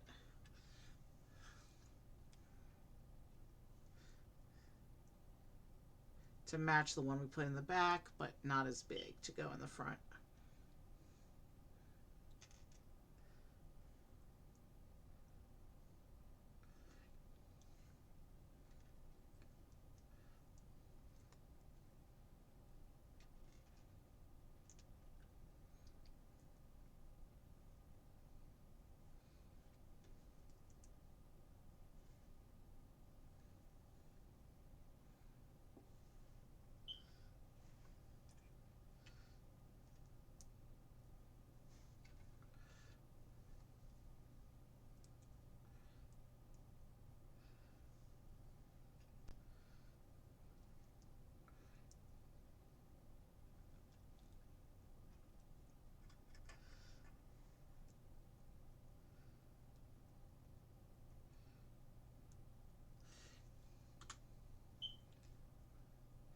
Okay, this one's going to get 3 different stickers on it.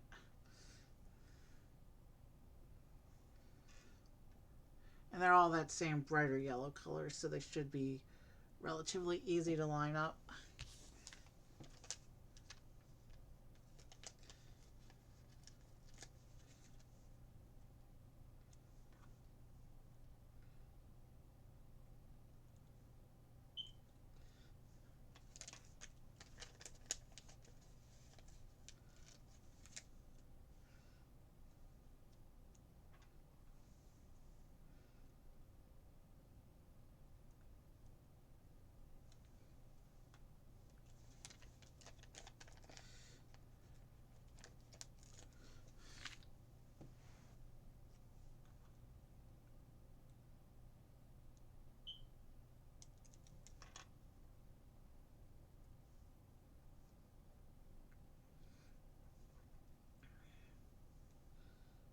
Yeah, that one's not lined up.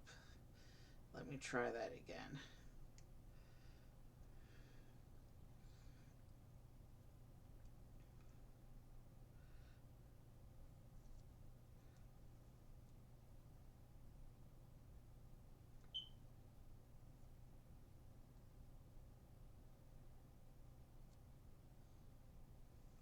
Better. Well, it's not perfect, but it looks pretty good.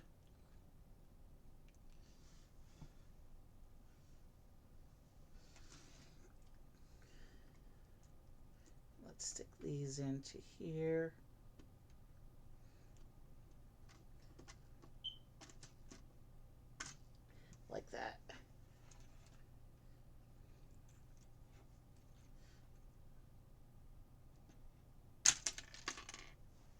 That was not supposed to happen. Let's get everything lined back up.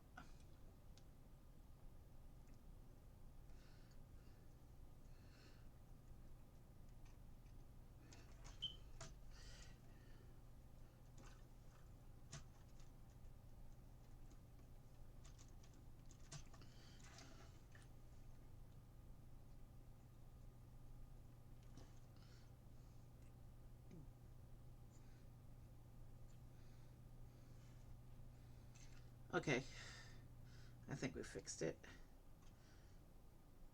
It's reasonably straight.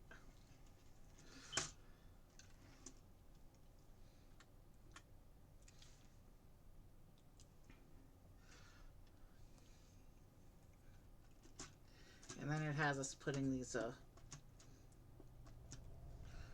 gold, these big long gold posts into.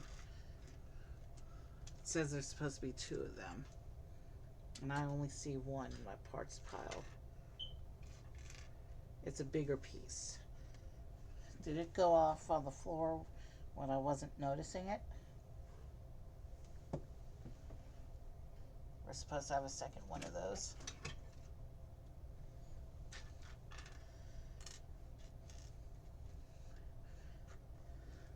It doesn't look like it went off under anything.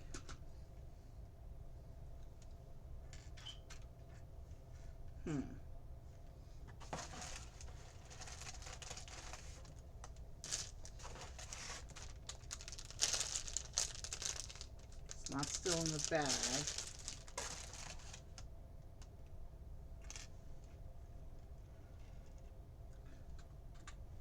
Let me look around a bit.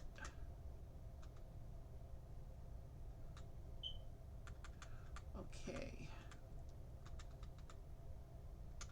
So yeah, we definitely need that piece because something else gets inserted on top of it.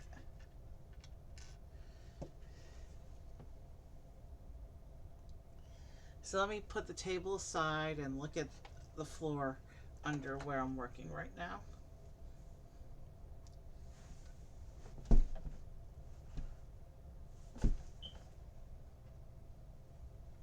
I found the piece. It did, in fact, go to the floor when I wasn't paying attention. That was almost a disaster. Nice, that's what I would call a lucky save.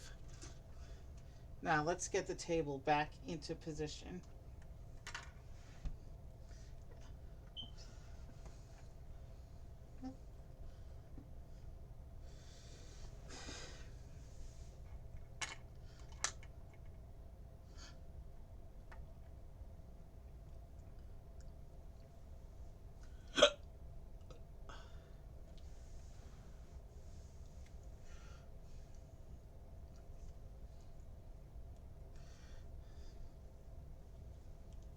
Alright, let's get back on with the build. Let's insert the other one in here now. Make it even with the other. And then we're going to do a small little assembly here. And we're about to hit the 4-hour mark of stream. So yeah.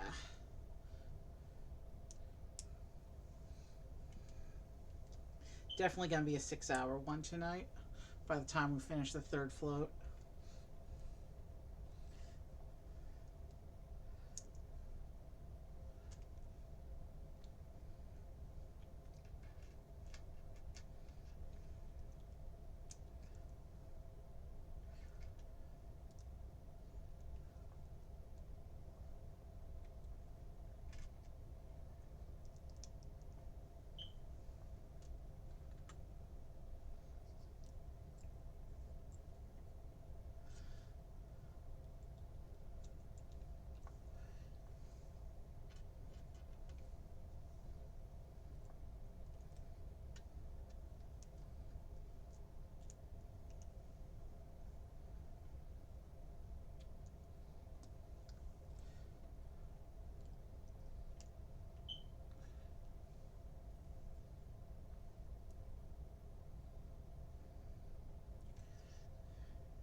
Okay, it looks like we get to do one more sticker here.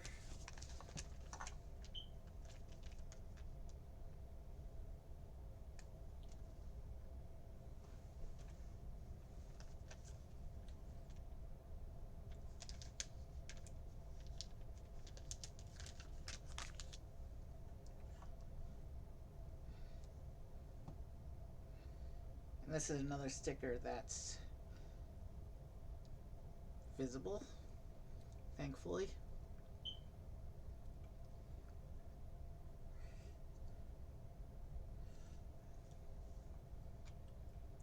And then we get to put these little cloud pieces on.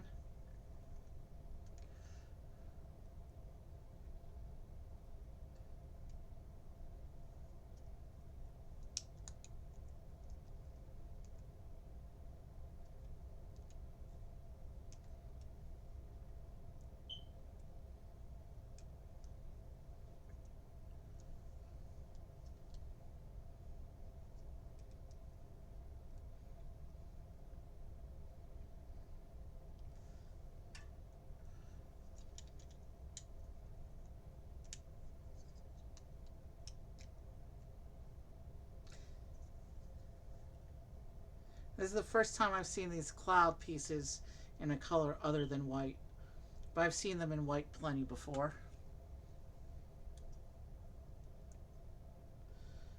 So there's that sticker that I put on. Another beautiful detail. And this one's going to attach to the tops of those two posts like this.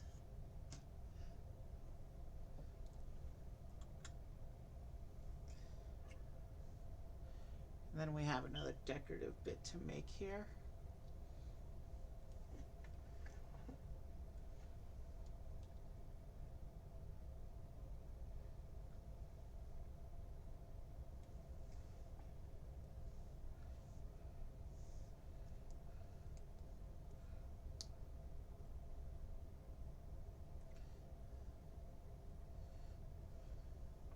So this clips on to here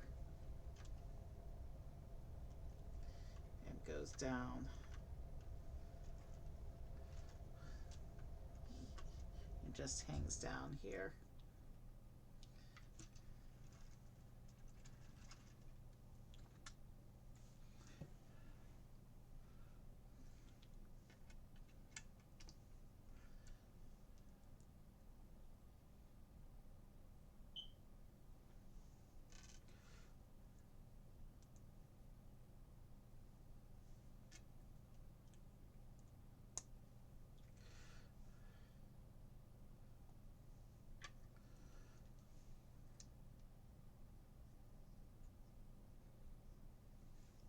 And this goes on. How does that attach? Oh.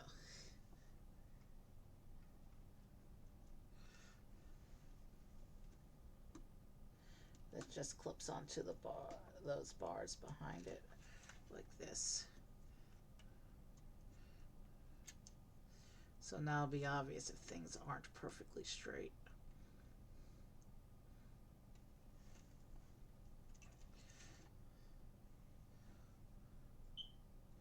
So it's supposed to be a little bit higher maybe, so that there's no gap visible. Good enough.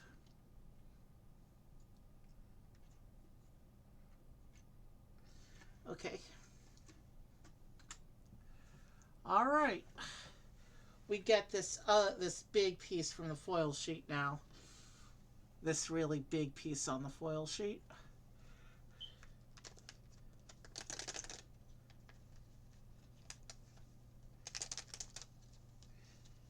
Looks like there's 3 attachment holes on here.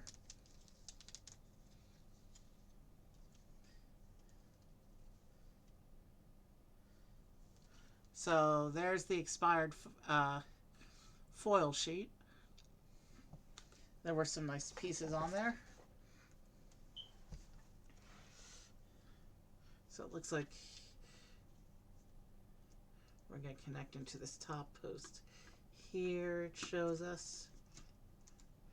And then Okay, so we're gonna thread onto these posts here and then lock them in place with studs like this.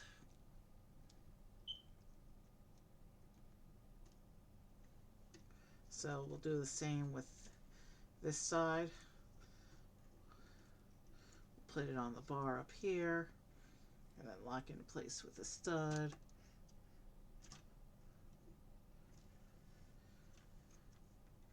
And we can adjust the shaping a little bit.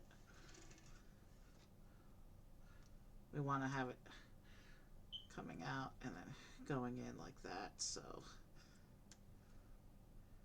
we can adjust the exact positioning by adjusting the bars like this.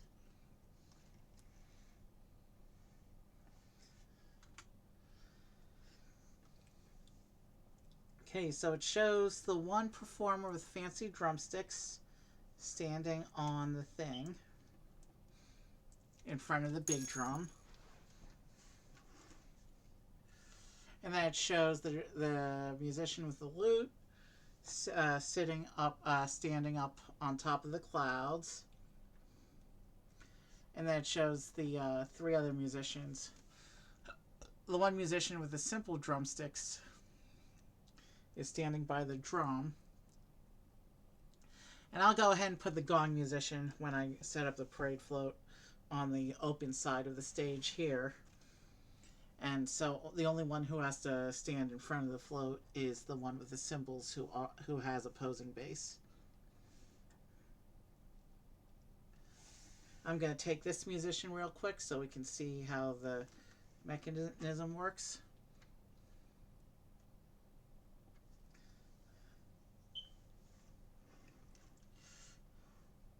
This is a pretty awesome parade float, I will say that. So you put her on, and she's holding her drumsticks. And so yeah, this shows how you take the little bits off the back, and you can connect them as a train. Let's turn off the instructions so we can see the action.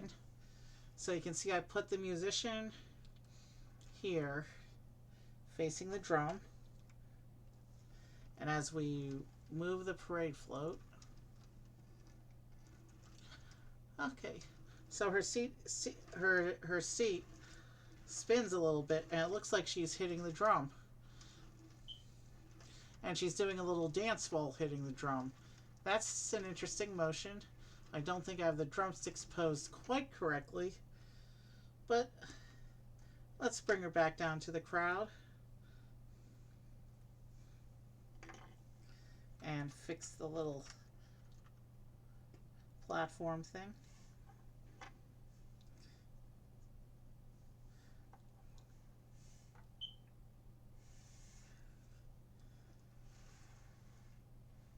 So yeah, let's since we're going to take a quick bio break, let's bring out the two parade floats we've completed so far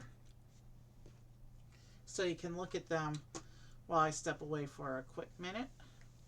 We passed the 4-hour mark of stream. We have one more parade float to build, and these things are awesome.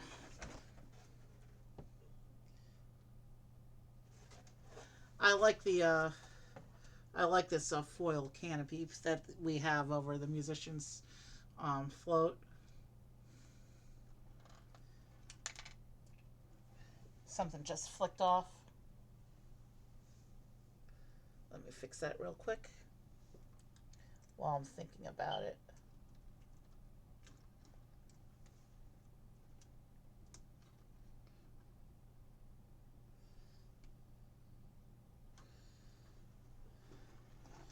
So yeah, remember the rabbit, he moves up and down.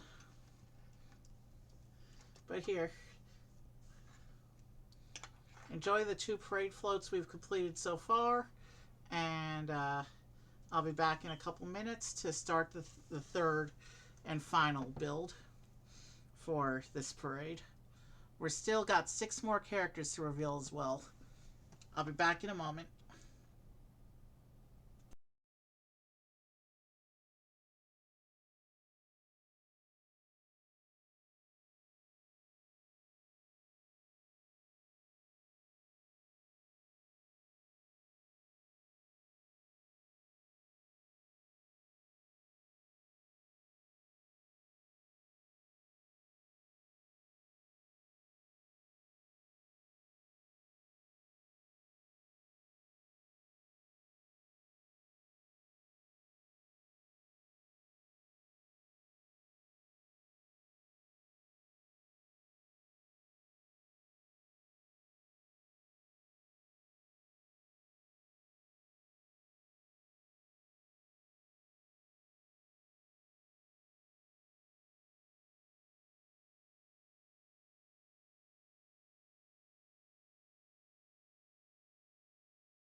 Never underestimate the importance of a good bio break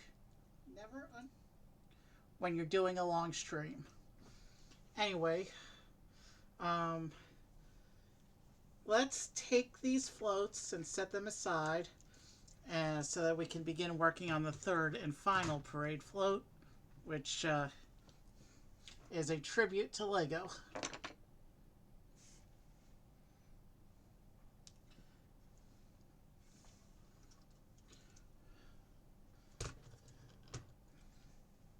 So we'll get up the instructions here. And you can see in this last parade float, this one uses 4 bags instead of 3. So I don't know what the character breakdown is between the bags, because the other 2 floats were 2 characters per bag, but this one is 4 bags and still has the same number of characters. So we'll have to see how that goes. You can see from the picture, this one has 4 performers and 2 more spectators. And let's go ahead and pull out bag 7 so that we're ready to go. And here we have another picture of the Chinese festival. This one showing the Legoland Dragon. And some more spectators and some fireworks. Here's some more happy people celebrating. Some lanterns, some more fireworks build together.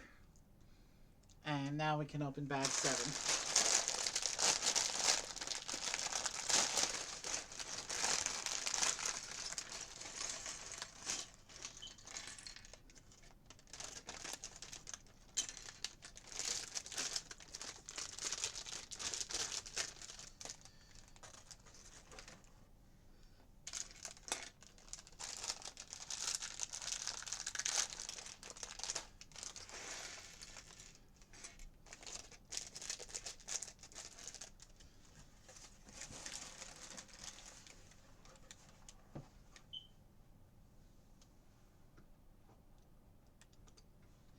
Let us begin.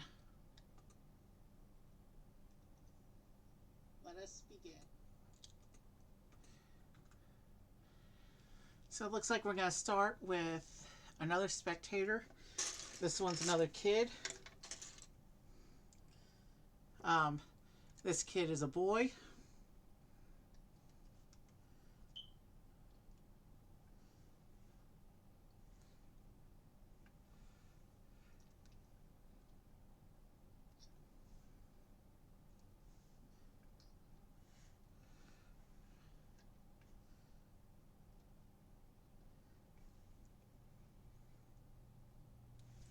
So,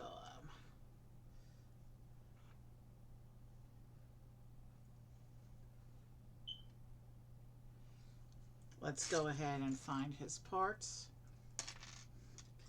Oh, and I see 2 minifigure heads in this assortment of parts.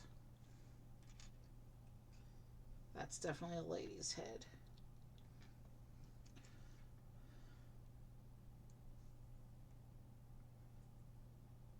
So the kid has either a happy face or a frowny sad face.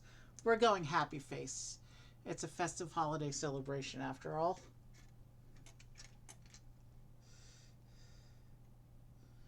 And there's should be a printed tile for him.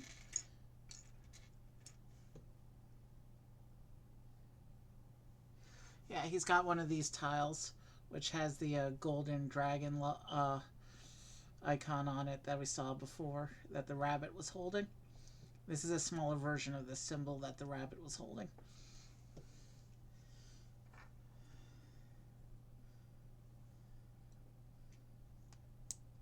Maybe it's a parade flyer. Not really sure. But hey, the boy can hold it.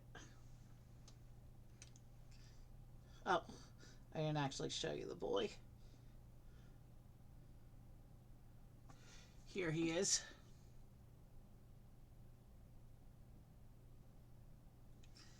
And we'll put him down. And hope he doesn't fall because... Alright. And we have another performer.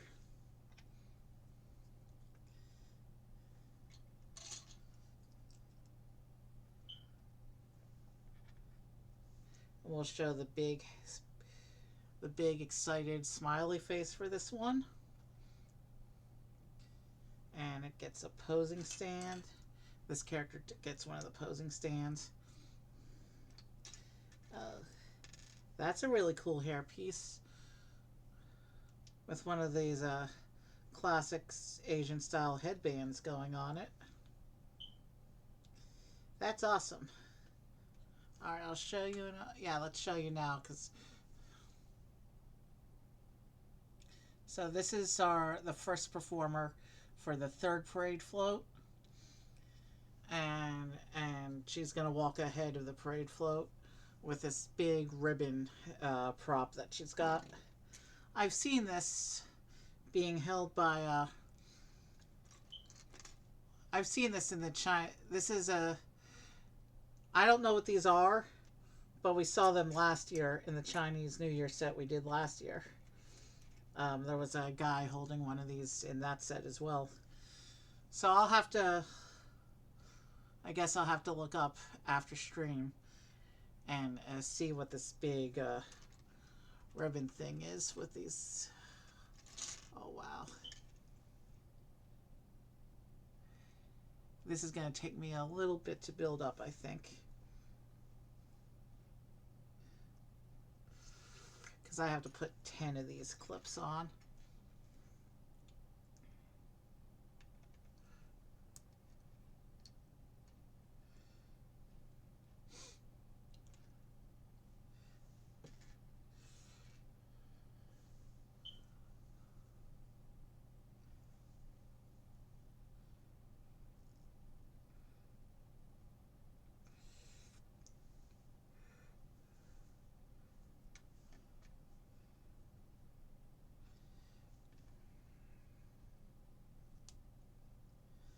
It's not my first time working with this rope piece with clip attachments. I actually had a couple sets that had this rope piece with which you could attach clips to.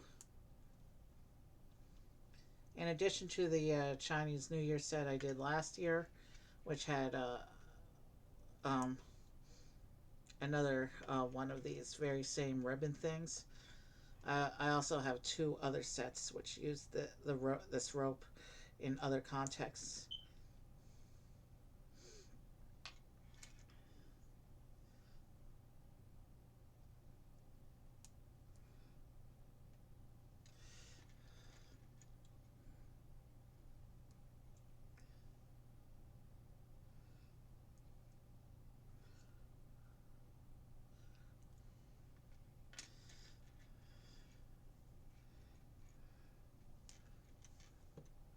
We're at about the 4.5 hour mark of stream, and we're only just starting the final parade float.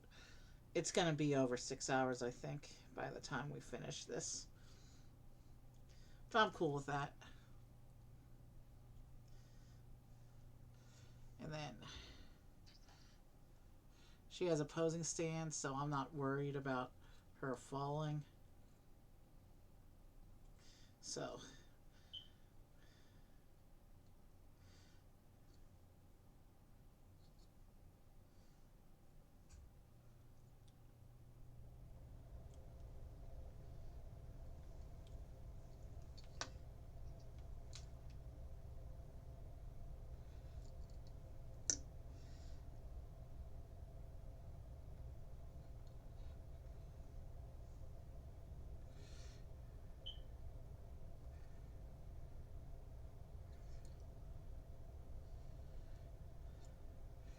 So there's this character with her big ribbon. And let's go ahead and get her into the lineup.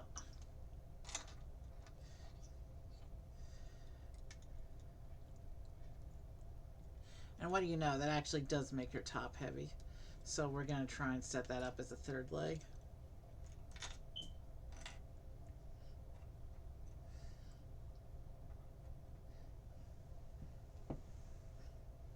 Stand by, technical difficulties. Let me see if I can recover that without knocking anything else onto the floor.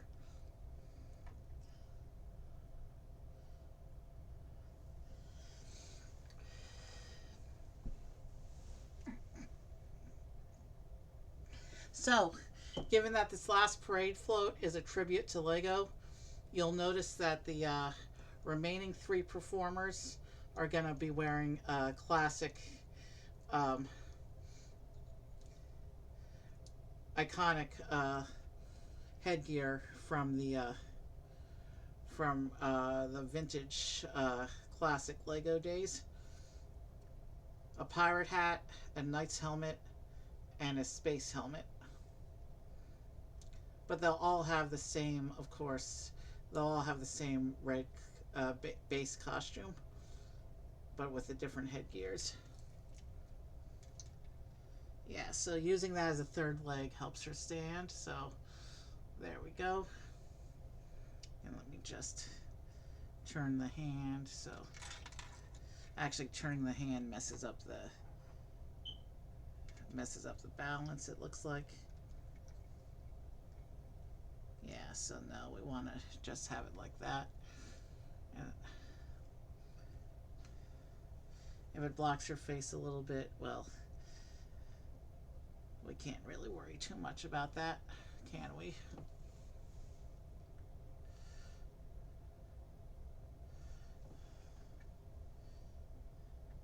We have quite the lineup of characters here.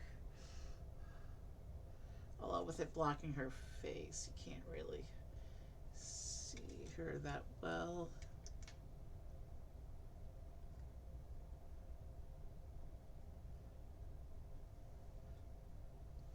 Maybe like that. That's a little better, I think. And there's still room for 4 more characters. Alright. Let's start building this up. We're starting up another Technic frame here.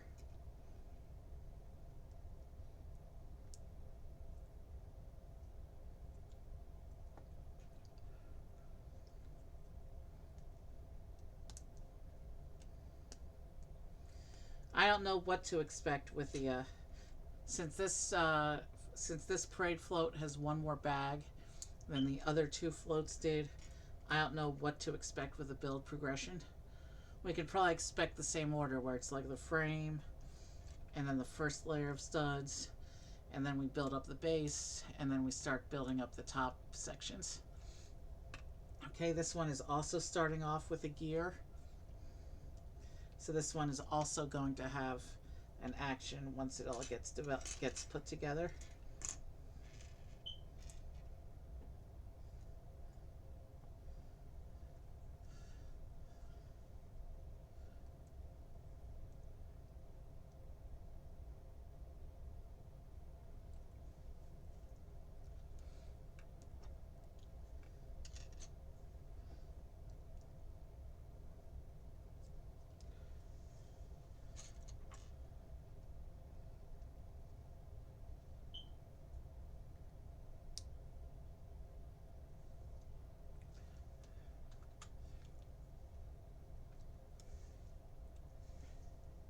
So yeah, we're starting with another round of gear systems. So it'll be interesting to see what the action is on this one. Probably something to do with the Legoland Dragon that's going to be sitting on the back of this parade float.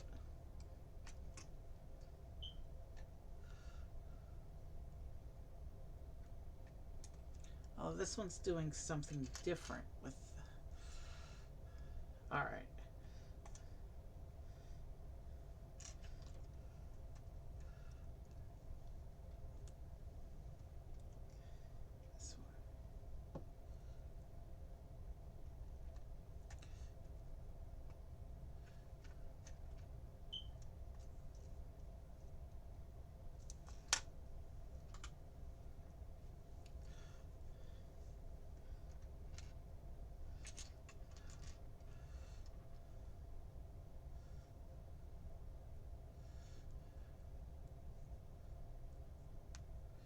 So here we have the main wheel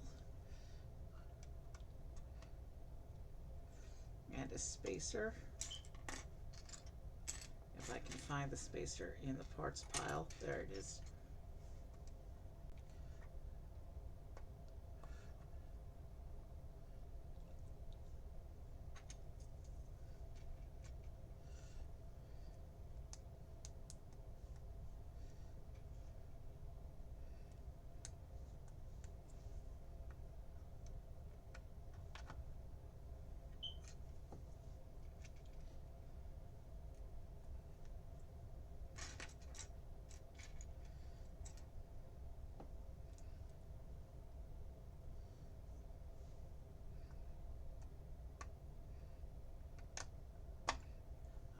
goes on.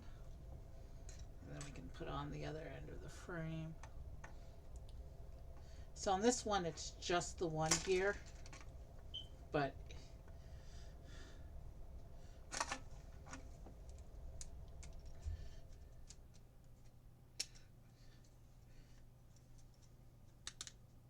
there we go.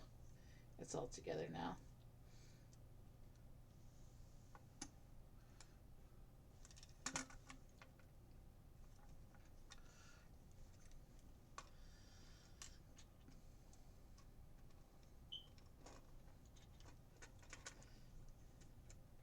So it looks like it's just the one gear for the mechanism on here.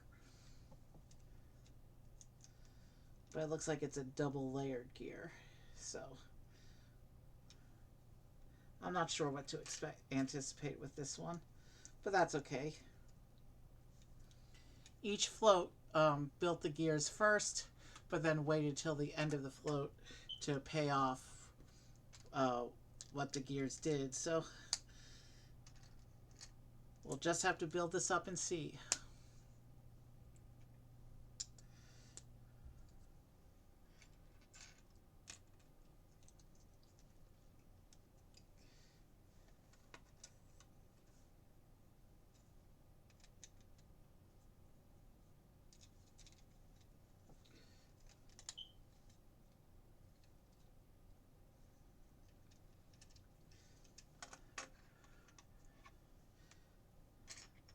Same basic undercarriage structure though as the other two floats.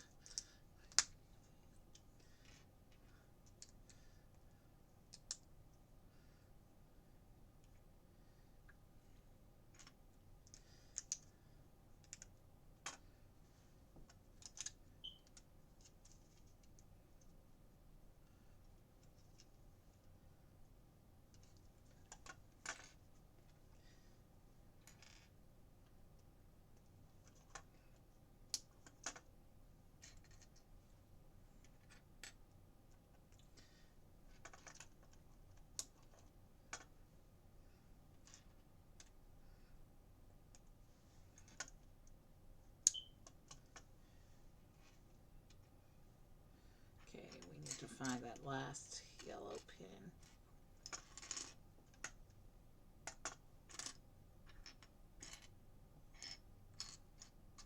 And actually, there's very few pieces left in this parts pile. So first, uh,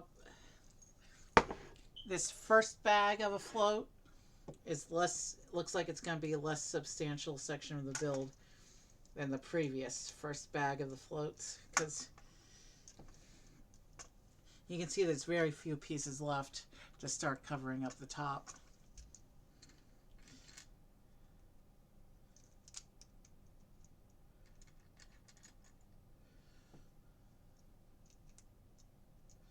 It does match the other floats with this first layer of pale yellow bracketing though.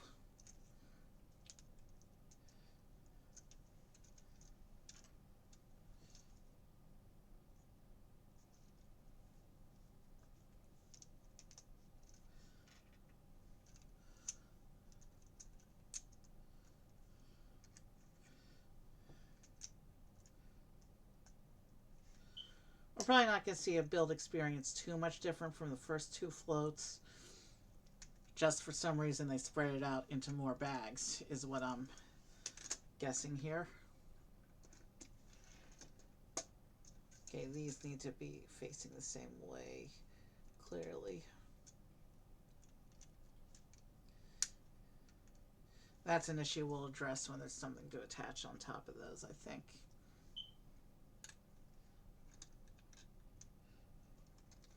They just want to flop around right now. They're not going to sit in alignment right until we put something onto those.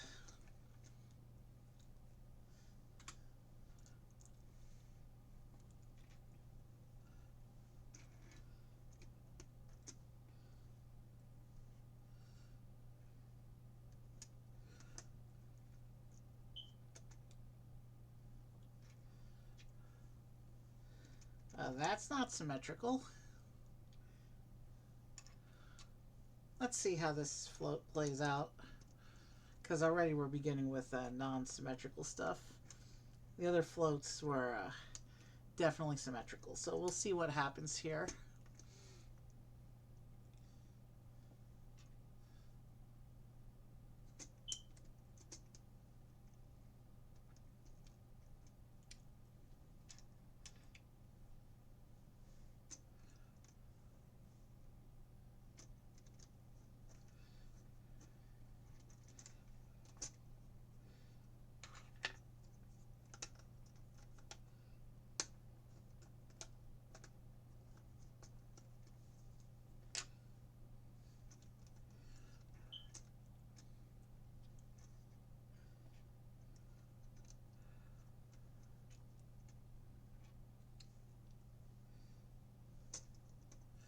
Alright, that's coming together well.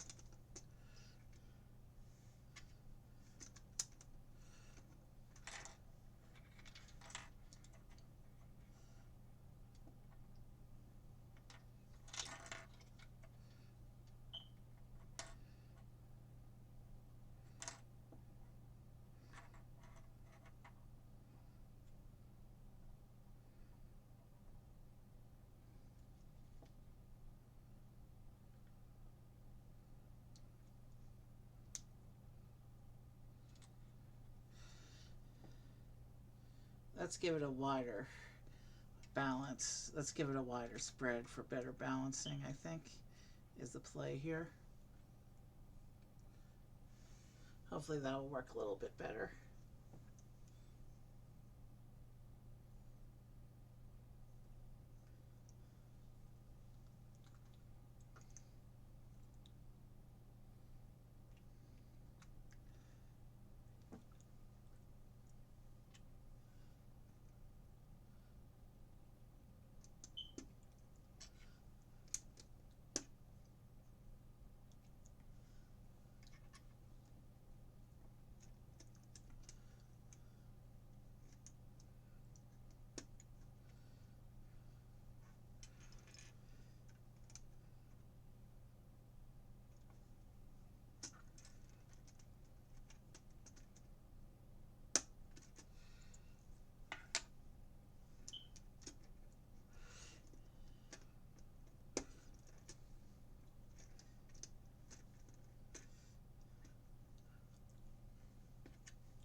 Okay, this is going together well.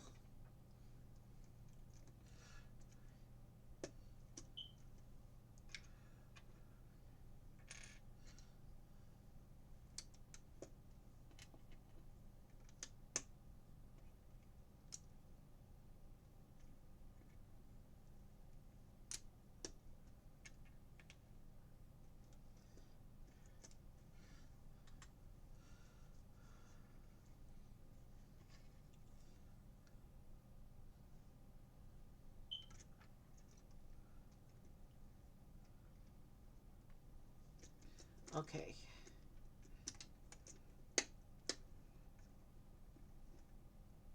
So this is what's going to hold these into place now. Finally, we can get some stability on those bits there.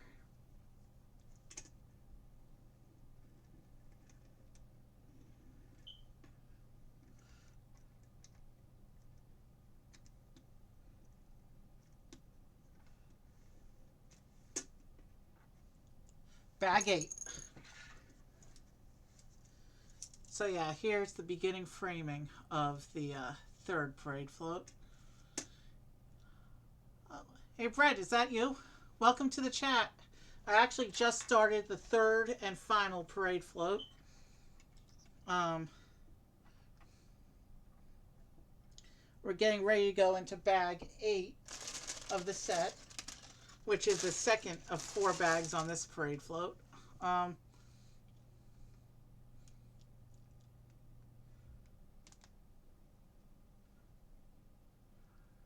Alright, I'm not going to show you what they do yet. I can do that at the end of stream because we're in the middle of a build right now. but I'll go ahead and show you the first two since you missed them.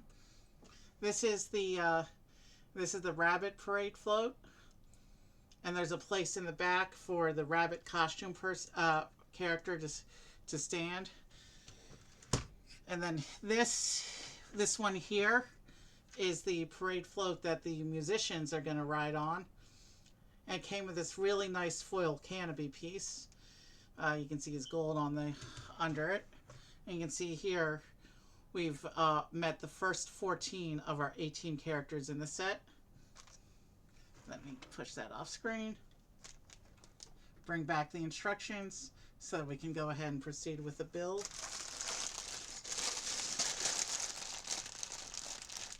So yeah, I just dropped a piece while I was opening the bag.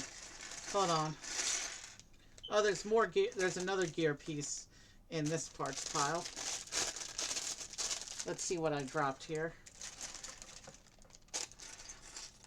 It looks like we're going to get 2 more characters in this bag based on the torsos I see. 1 more spectator and 1 more performer.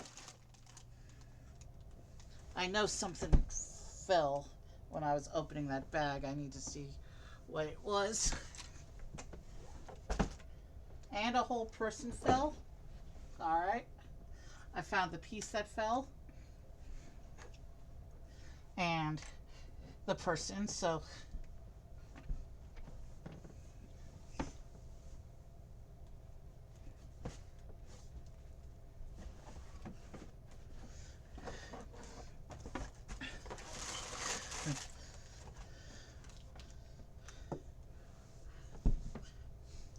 alright, let's fix the table.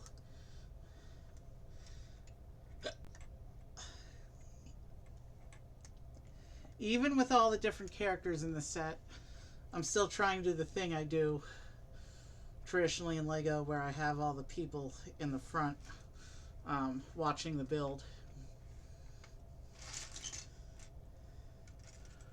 Okay, so we've got bag 8 open.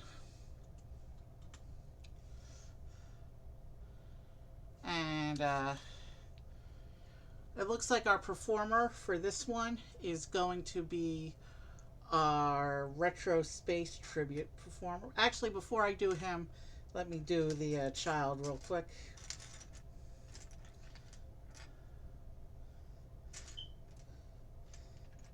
And that way I can have then I'll be done with spectators and I can have the 3 retro guys in a row at the end of the row.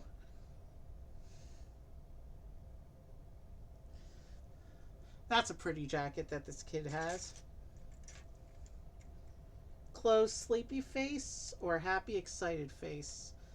I think we did yeah, we'll do happy excited face. This is a parade after all.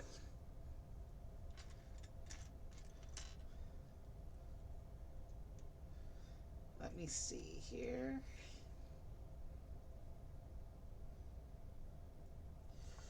And she's got an accessory that we need to build up real quick.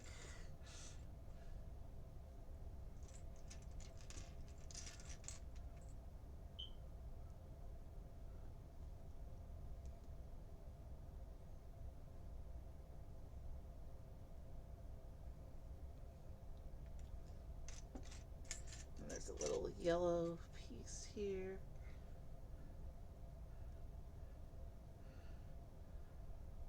I'm not sure what this accessory is supposed to represent.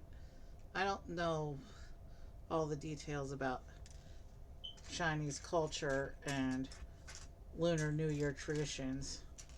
I will have to research what this.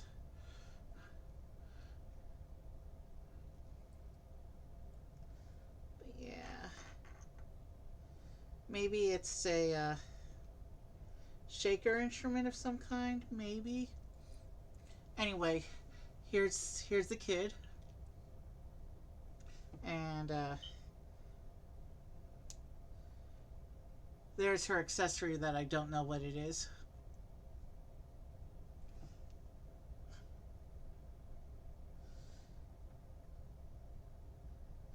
the kid legs do not bend like adult legs, so I can't sit them down. So I have to be careful not to shake the table so they don't fall. Their accessories aren't long enough to become a third leg like the other kid, all the way back from the first float, who's over here somewhere. All right, now for the performer who is tributing Classic Space here. Oh, they even included the oxygen tanks from Classic Space in purple, which is a rare color for that.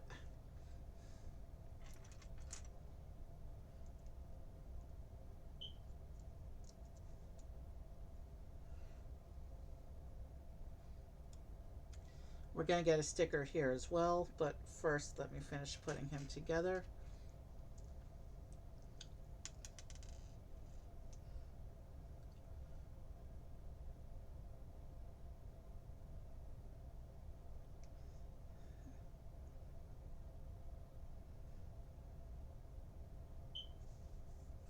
If I have a spare plate, I probably do somewhere.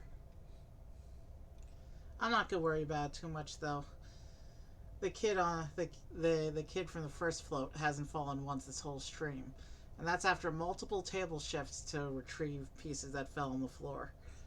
So here's our Classic Space tribute performer who's going to go on the Lego float, and he's got his oxygen tank on the back, and he's going to get a I need to his accessory is this curved tile, which I need to put a sticker on for him.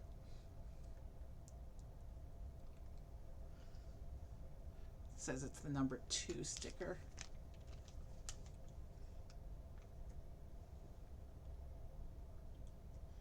Oh yeah, so this is one of those stickers that's going to be next to impossible to see with a really faint gold print. There's some stickers on the sheet that I determined cannot be seen in my light against the red tiles that they were placed on. There's a white rabbit in the middle, and then the Chinese lettering in cannot be made out. But there's what the sticker looks like. You can see how faint the detail is, but at least the white rabbit itself is prominent. So we'll stick this in the astronaut's hand, and then he holds that, and meanwhile he will take a seat. And when we get to the last 2 performers in later bags, they can sit next to him. Let me try and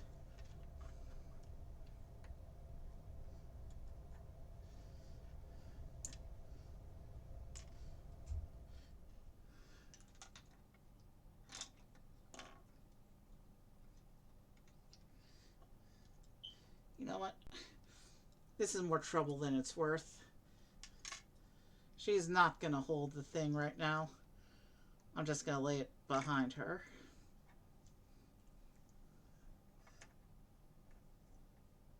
Yeah, there should be room for 2 more performers sitting next to him, so yeah, we should be good with the character spread. And I'm just going to take this prop that the one performer was holding, and I'm just going to lay it behind like this. And she can hold it again when we pose at the end, but let's go ahead and get the build continued now. Okay.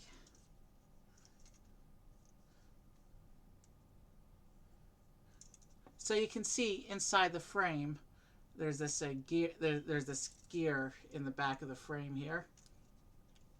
So when we turn the cheater wheel, that gear turns. We don't know what that gear does yet, of course. We need to build this up some more to get to that point. But we need to at least start building this thing up.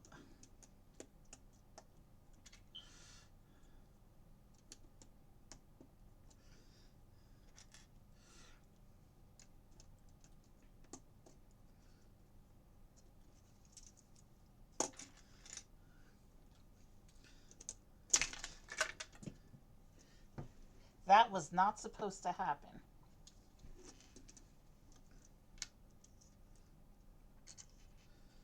And somebody went on the floor.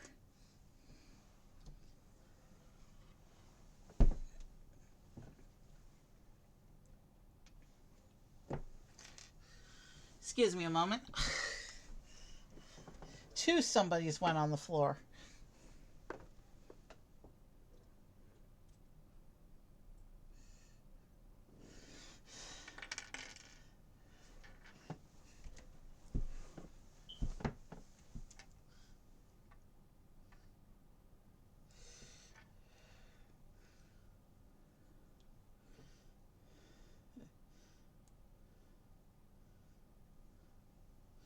No matter how good I'm gripping something, pieces still like to randomly slip out of my hand without warning.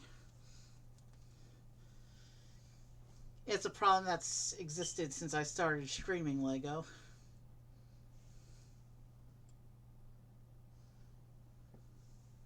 Alright, we should be okay to go now.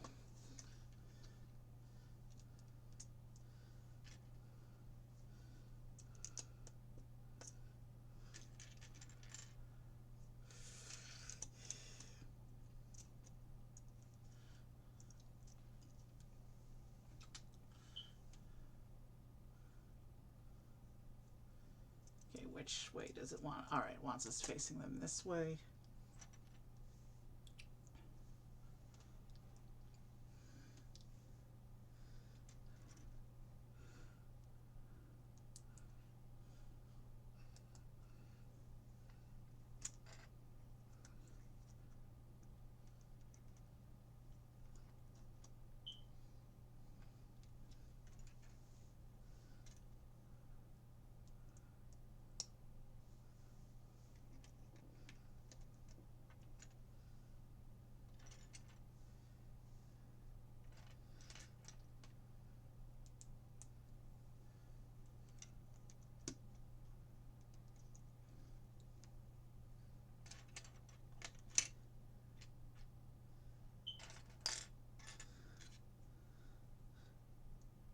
Just a fair warning, when I do Lego streams, I'm not the best at keeping all the action on camera.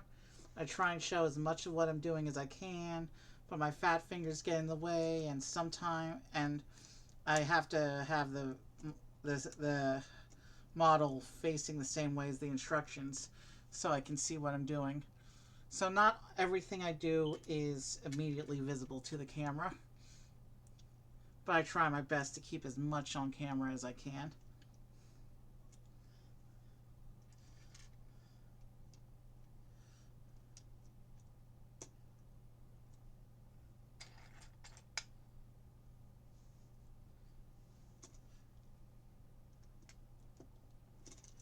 Okay, so actually that covers up those asymmetric bits.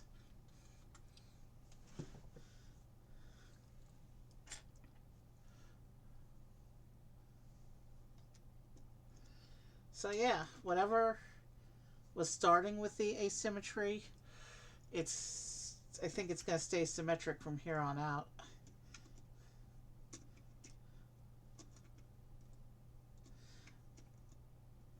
Not sure why they use same facing wedge plates for the filler pieces instead of regular plates. But hold on, I've got a hair stuck in here.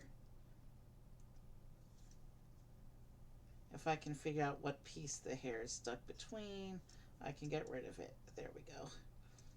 I don't see it anymore. Let's continue.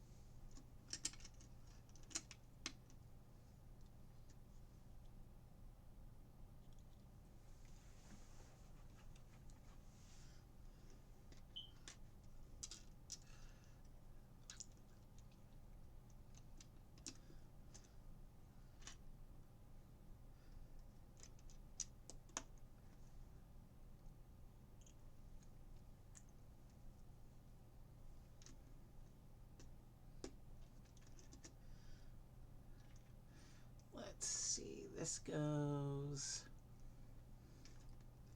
like this. And then this one goes like this. And now we're going to do an assembly here. This one looks like it's this one looks like it's going to have another gear in it. So this is going to be part of the mechanism system.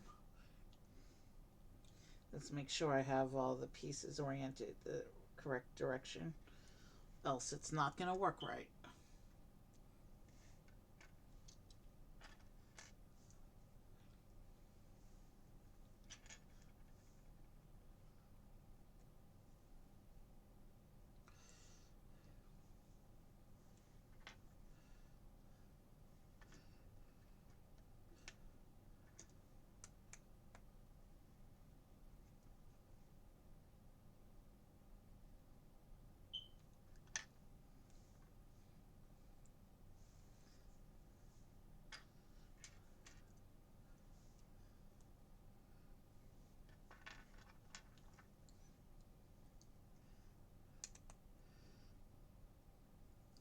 Okay, that's on.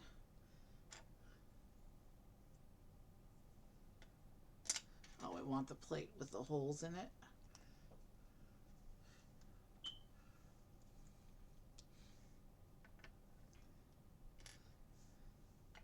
Okay, this is an even bigger gear than the one underneath.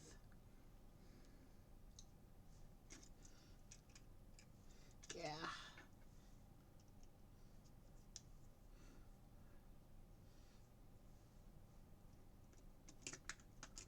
So this goes in like this.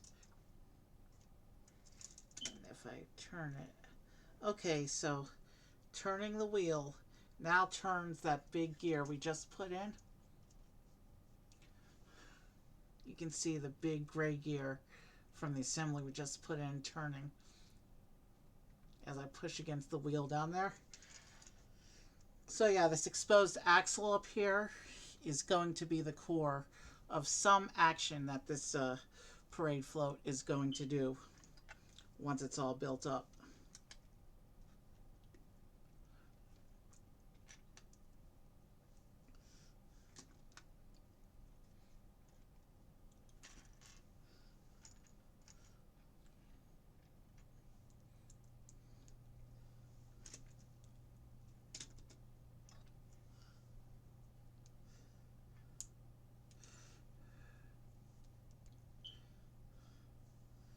Alright, this goes in like this. Inside the brackets like that.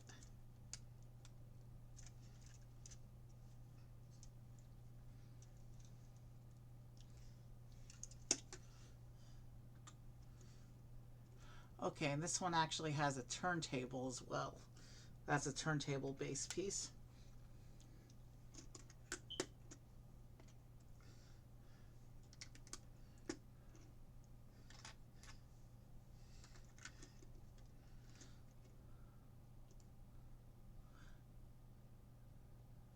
I've been using a lot of turntables in Lego recently.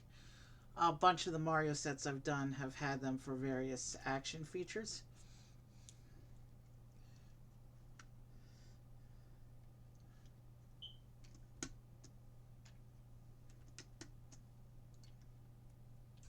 We just passed the 5-hour mark of stream. It looks like we're almost done with bag 8.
goes here.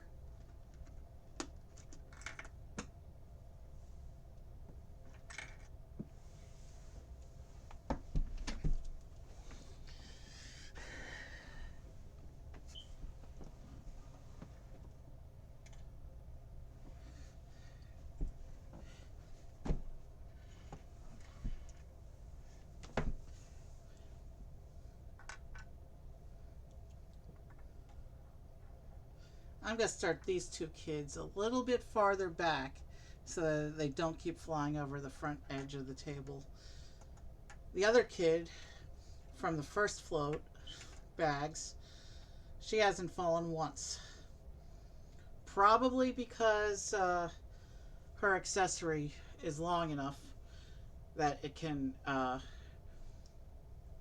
reach the tabletop and become like a third leg.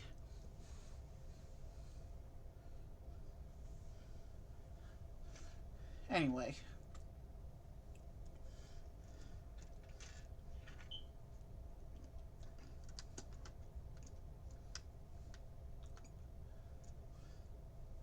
so I think it's showing this lining up. But yeah, it lines up like that. And then again on this side, lines up like that.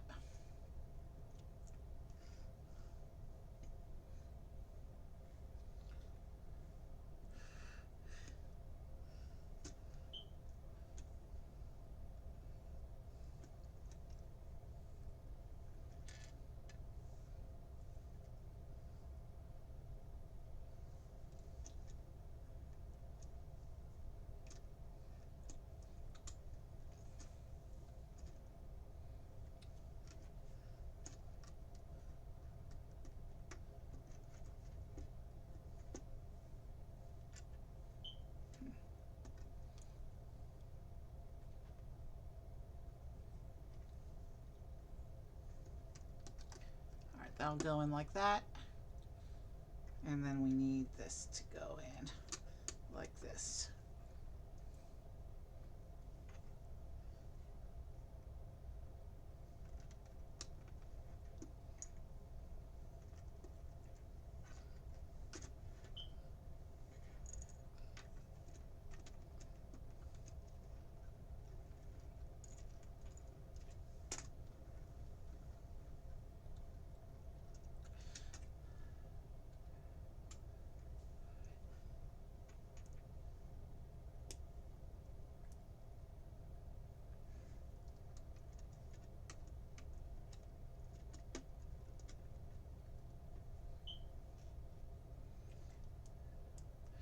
Alright, so it's time to go into bag 9. And see, that time the kid fell but didn't go all the way off the table because I set them back a little bit.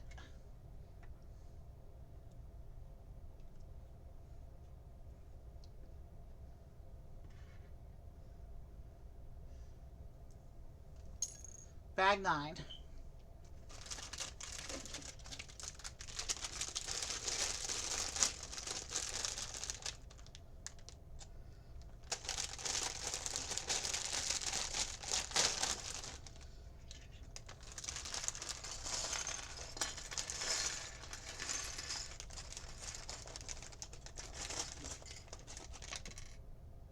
Okay, so it looks like bag 9 contains both of the remaining performers, which means bag 10 will have no characters in it. We'll be done with characters after the next page. And then all we have to do is worry about finishing builds.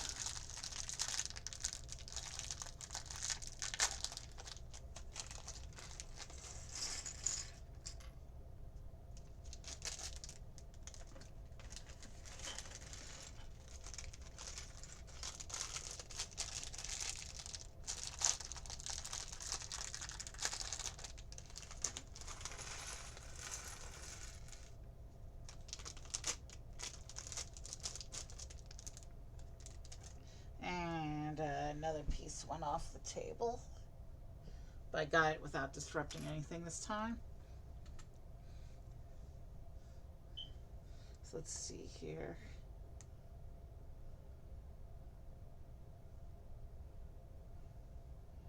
that supposed to be a hearing aid printed on him? Okay, one of the performers has a hearing aid printed on his face.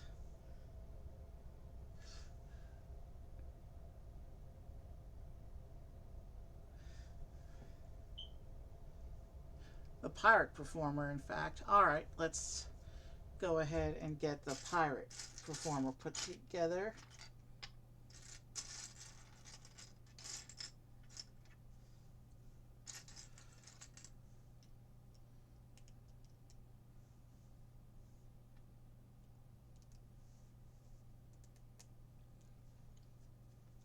And he gets a pirate hat.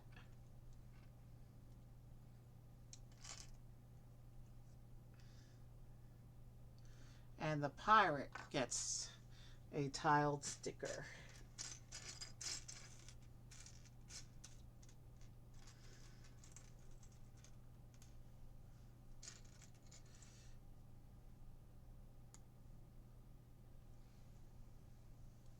Or I should say a stickered tile. Did I say tiled sticker? That makes no sense.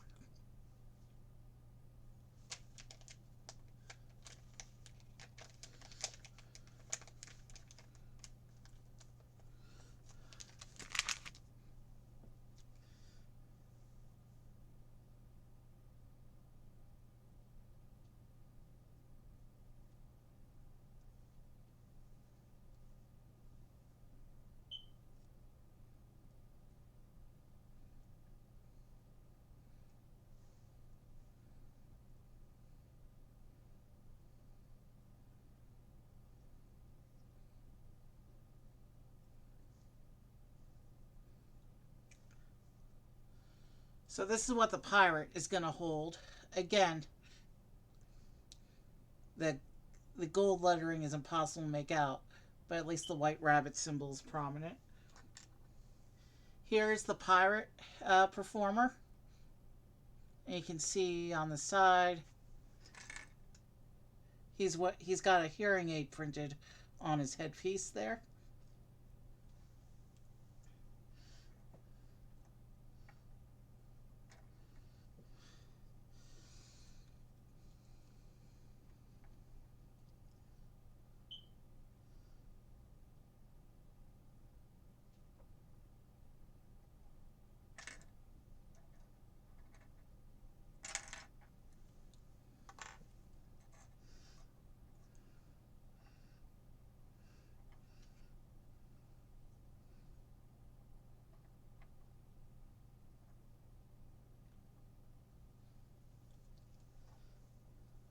So let's just give him his thing.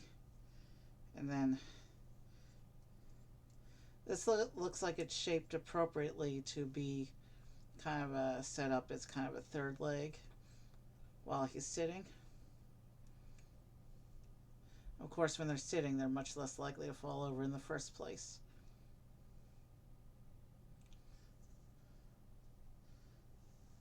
But there he is.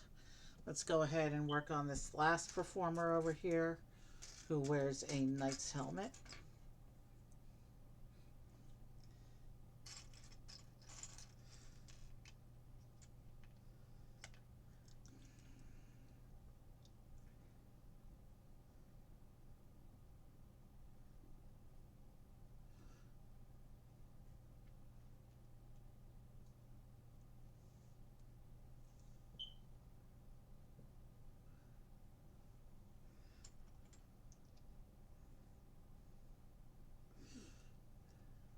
You know what?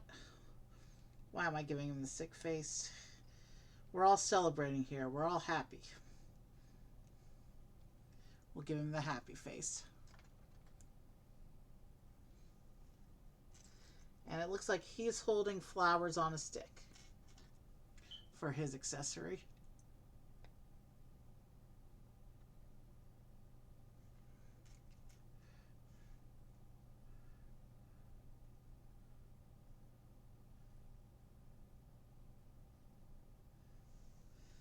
Okay, we need the stick. You can't have flowers on a stick without an actual stick.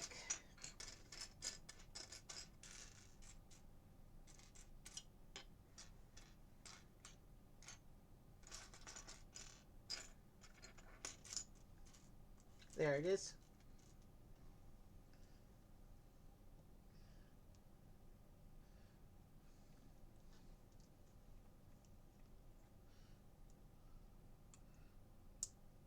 So there it is. There's our night performer.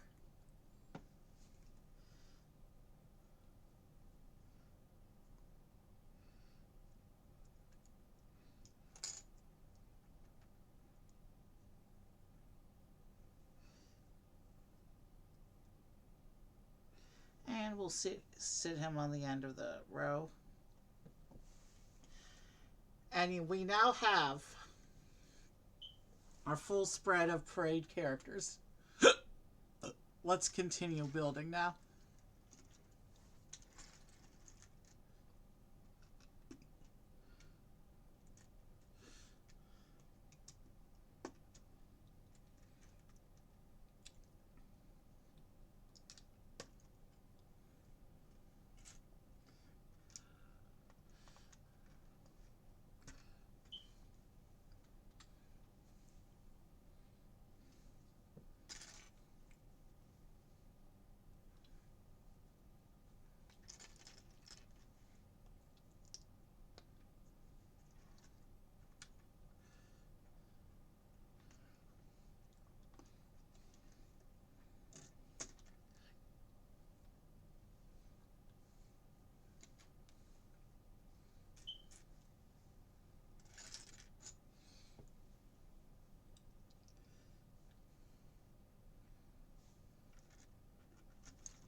Okay, and it looks like we have a little crate container thing here that we're putting into the side here.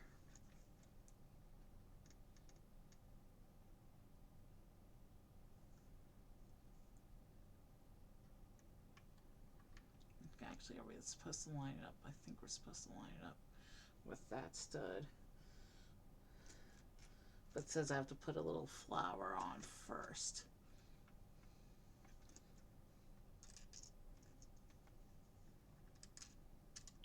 On a stud that my fat fingers can't get to is where it won't. There we go.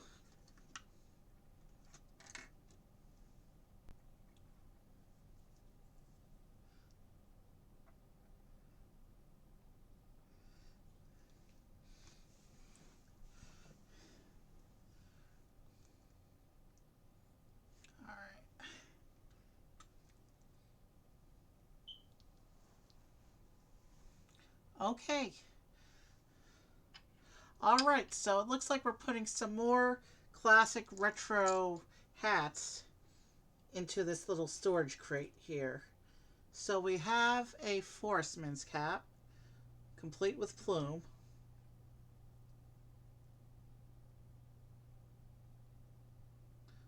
Wow, that plume piece is loose. So we have a forestman's cap, or not. That just literally flipped out of my finger. I had a grip and then it slipped.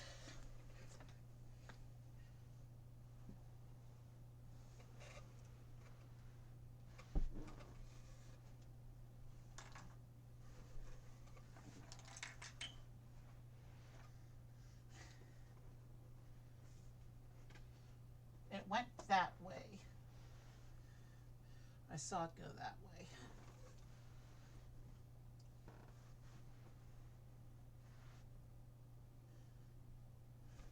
Well, that forestman's cap is meant to go into the crate anyway, so I'm just going to go try and retrieve it after stream because it won't be visible in the final build.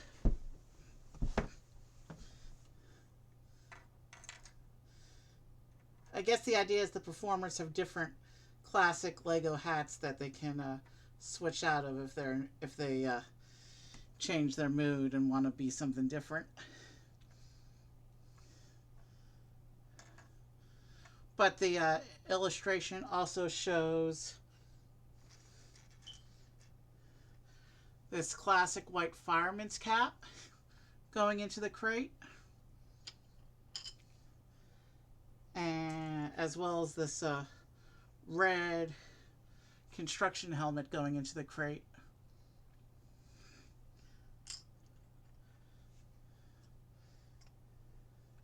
And then for the cover piece, they have this gray piece, which is mostly smooth but with a row of studs down the middle.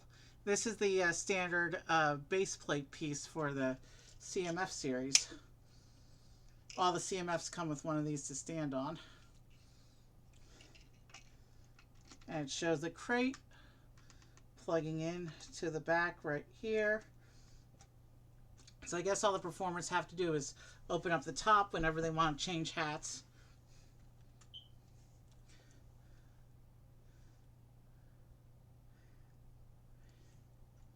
Okay, now it looks like we're going to begin the side building that we do on all the that we've done on all the parade floats.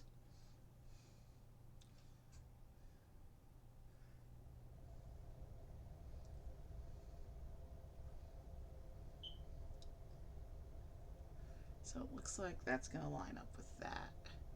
So this needs to go here, and then this needs to go here.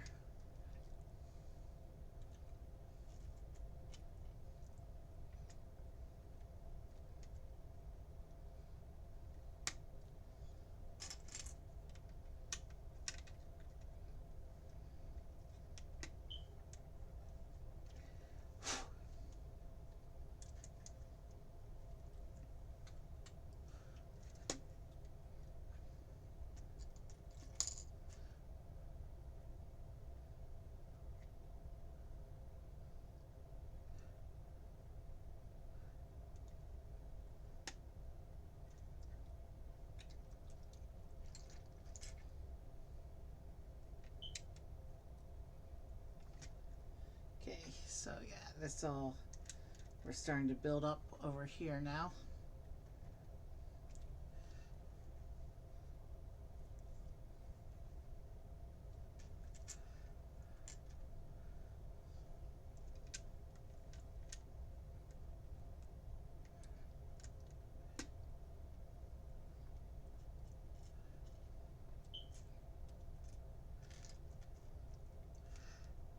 I'll probably be working on this side for a while. There's lots of studs on the side here.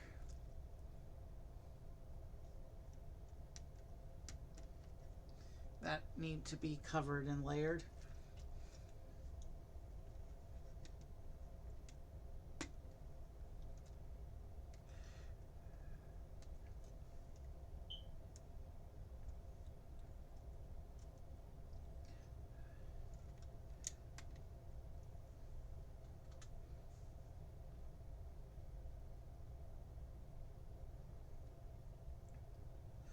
Okay, what's going on here?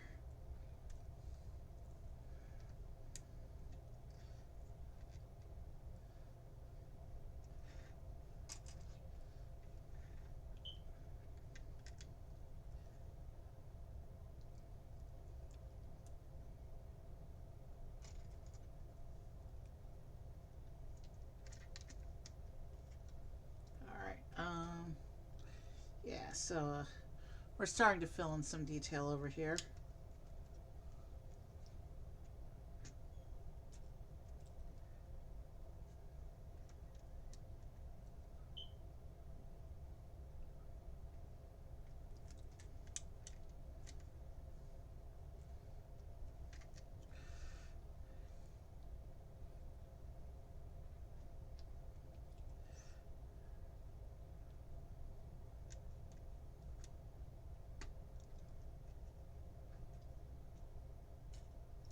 Wedge pieces. This is not the one that faces correctly. This is, I need one more of those.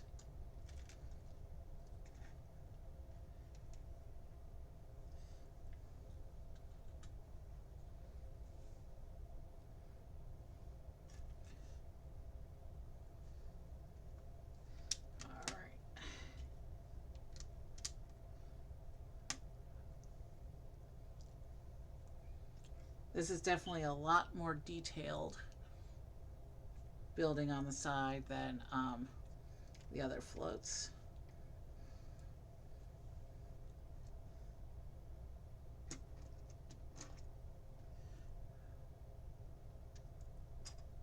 Let's not forget this tile.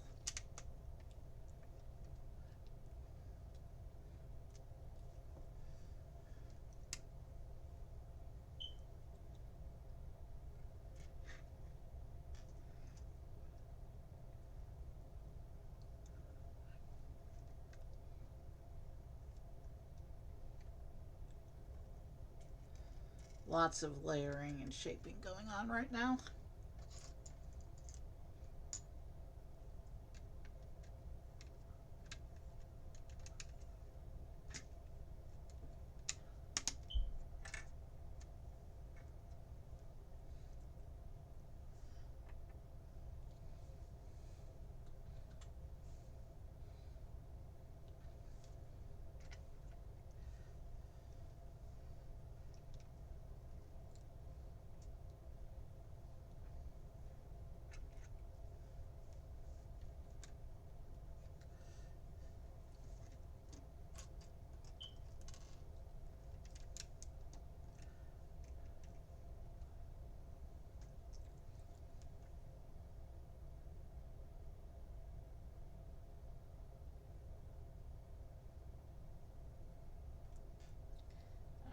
All right.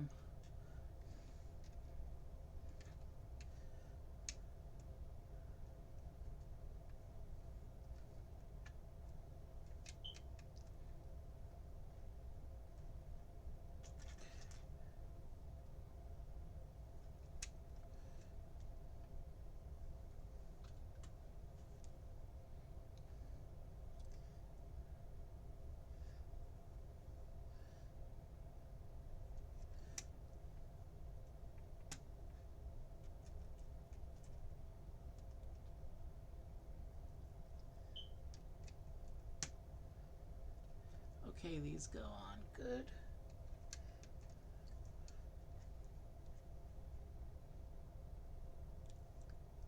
And then some more of these tiles.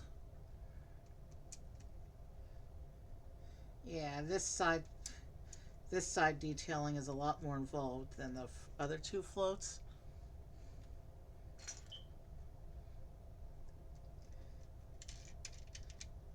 That probably explains the extra bag for this one.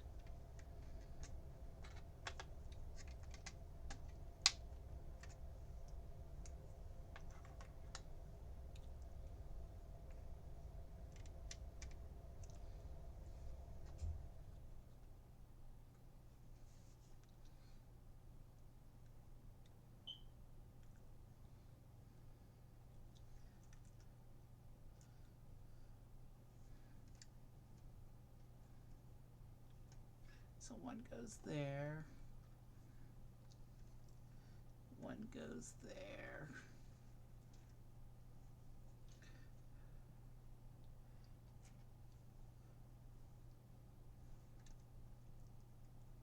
And one goes there.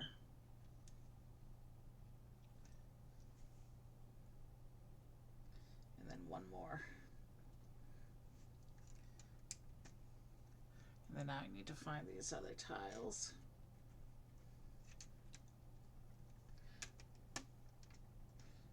All right.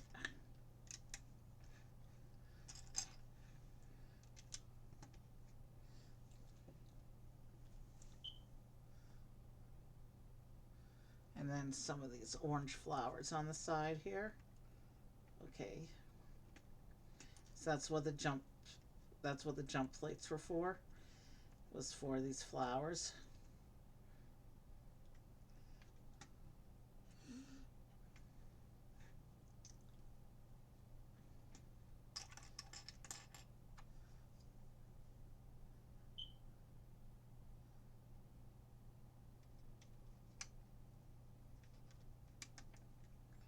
And that goes up there.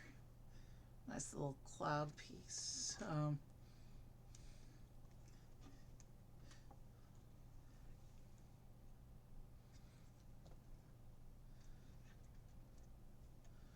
Okay, so that's all the stuff we did on that side, and we'll have to repeat all that on the other side a little bit later.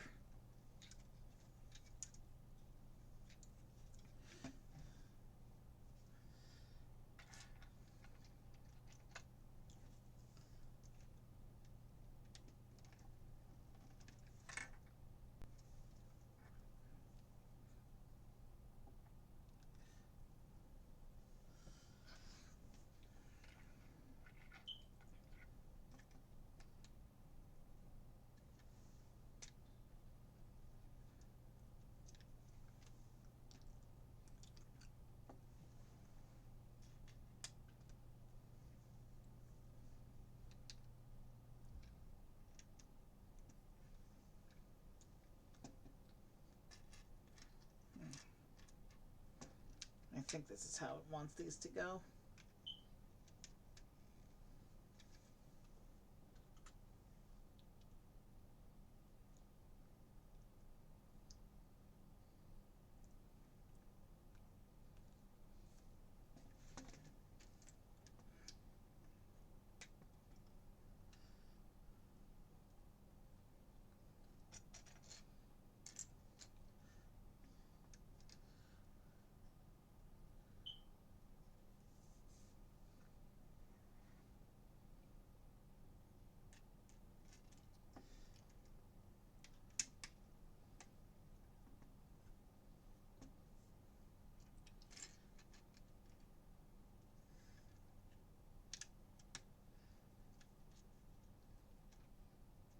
We have a nice big spread of characters to populate our parade with when we finish.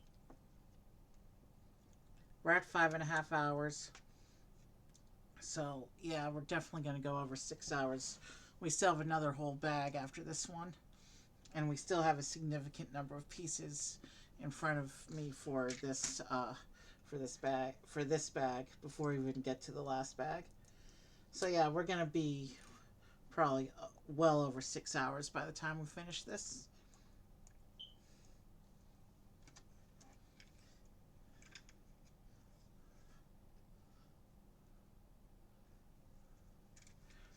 Alright, so now we can finally begin doing all that paneling on this side.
Okay, and then we get another tile here.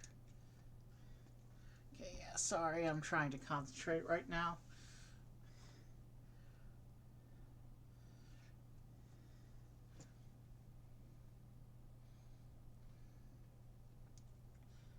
That's why I stopped talking. I'm too focused to think of things to talk about right now.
All right.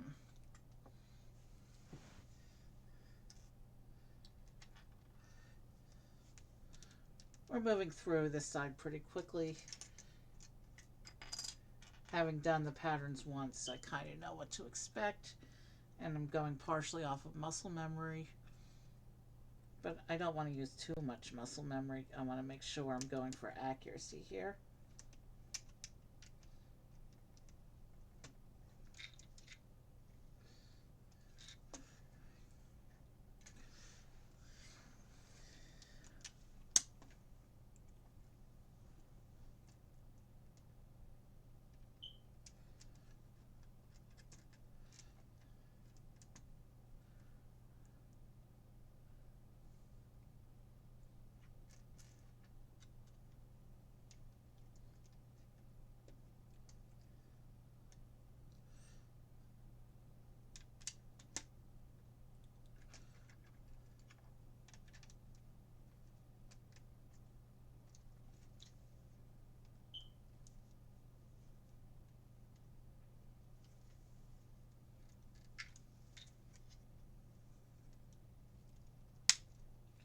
Okay, yeah, I didn't have the one on that side pushed in all the way either, so yeah.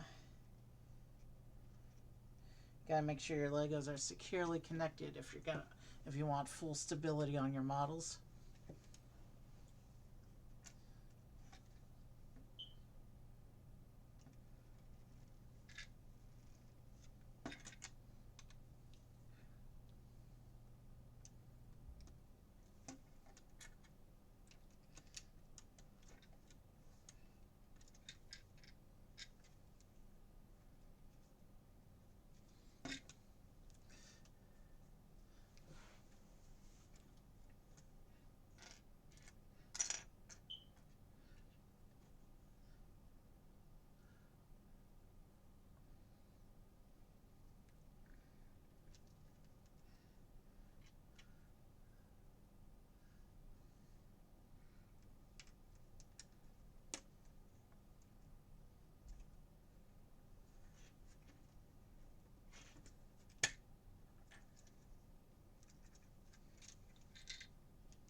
Oh shoot. The cloud piece fell off. When we get to the cloud piece on this side, I'll be able to check how it's supposed to be positioned. And then I'll fix it on that side.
this is a very detailed parade float. Although the sides of these last two parade floats haven't been as fancy as the sides on the first one, I will admit that. The first one had those golden curly cues. The second one had some flowers on it. Alright, so here's where we'll be able to fix the clouds. Yeah, because we'll be able to set it upright. So we'll be able to put the cloud on this side and then fix the cloud on the other side. Actually, yeah. We want to line everything up properly, so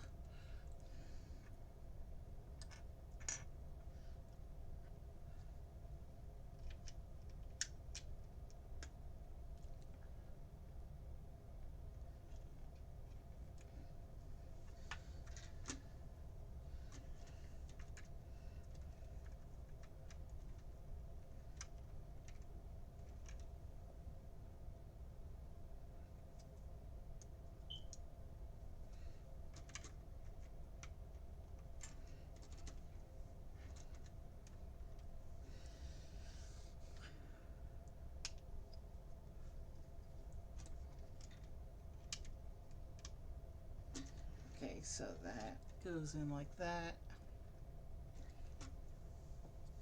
And so we want to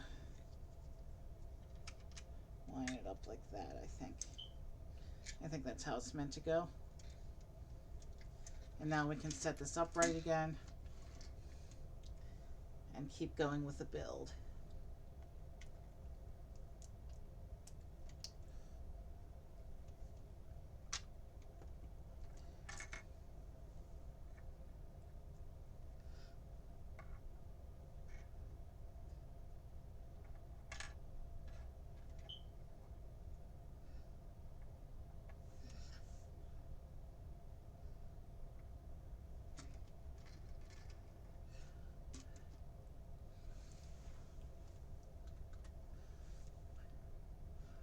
Okay, here's where the Lego tribute setup begins.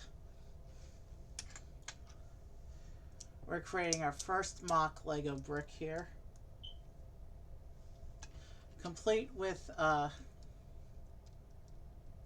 Lego logo stickers on the tiles that represent the studs.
Alright, sticker time.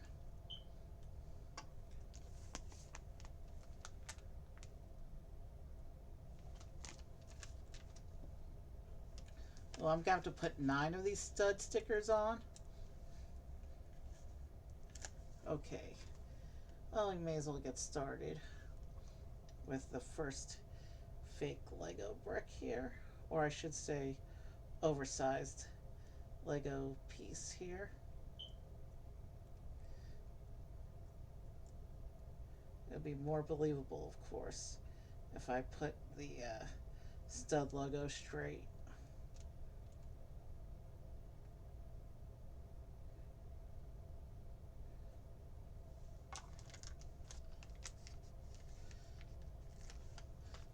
I think at this point I'll leave the sticker sheet with me because there's only a few stickers left.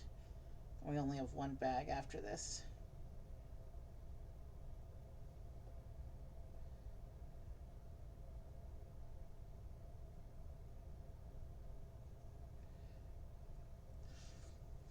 So there's our first bit of fake oversized Lego. That's going to go on the parade float.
Yeah, I definitely don't have that pin piece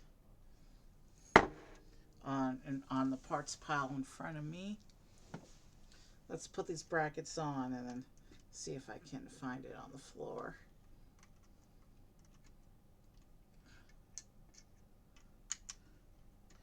That piece has to have gone off when I wasn't paying attention, because it's definitely not here.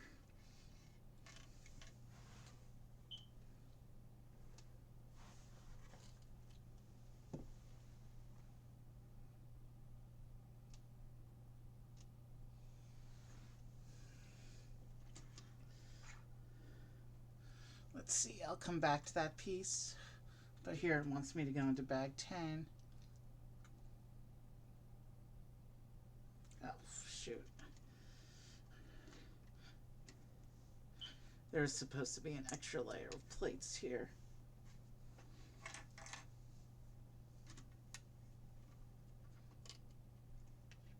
I'm just dropping all sorts of pieces tonight.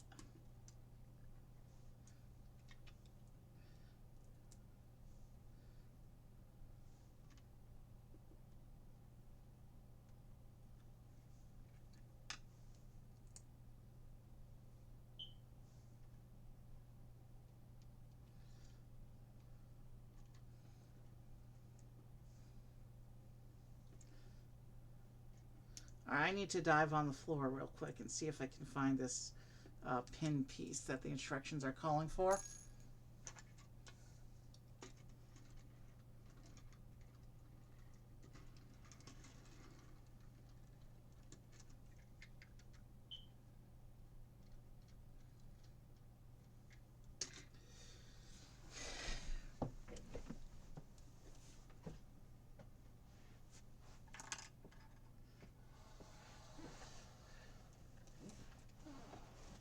I need to get all the way back in here.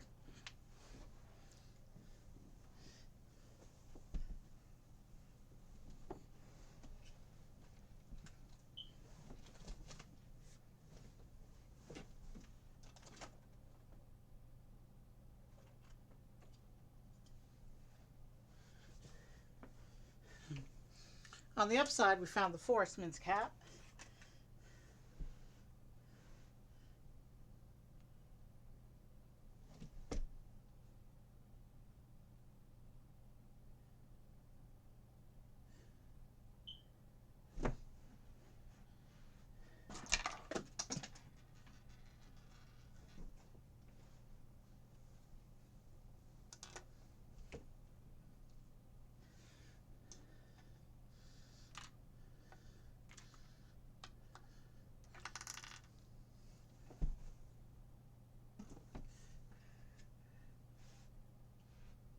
Found it. Alright. Let's get the table set up restored. And the instructions show the pin goes in this side.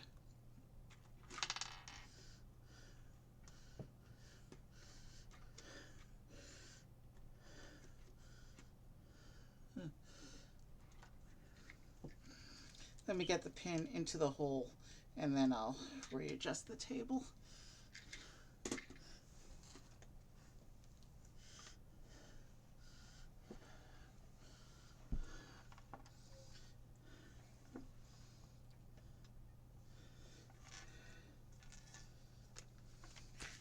And I found the forceman's cap here. So we'll go ahead and insert that into the little crate at the back here.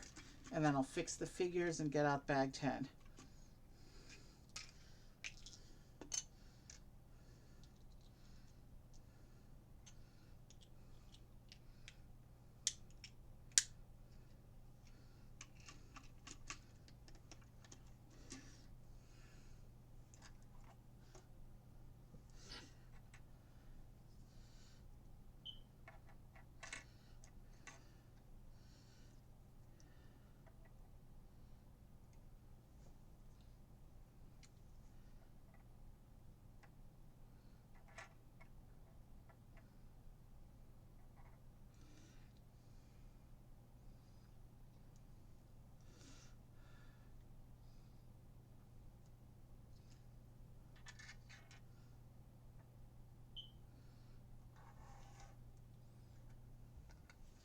These two need to be set back up.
Okay?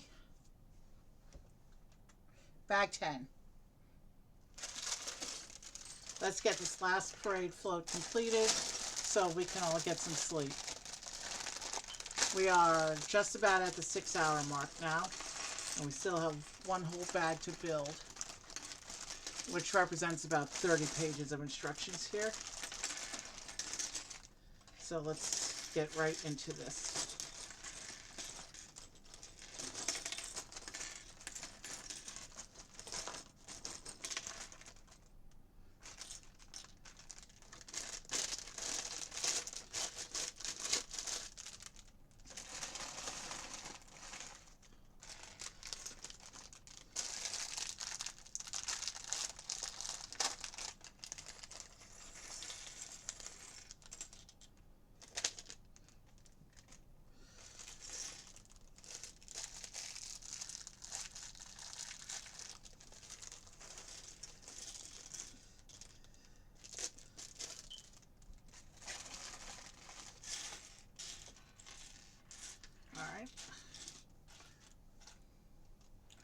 Let's get this bag started.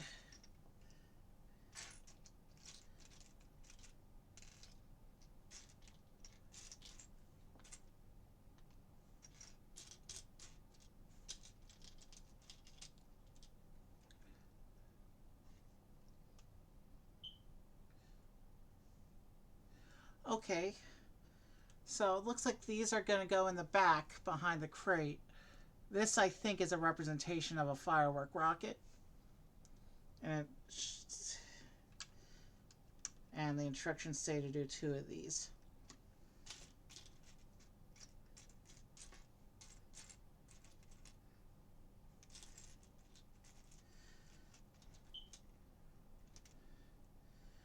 So, the fireworks are launched from this third float, I guess.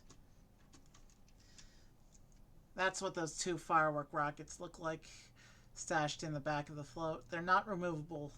They're just there for scene. They're just there for show. And here's a representation of some more firework rockets.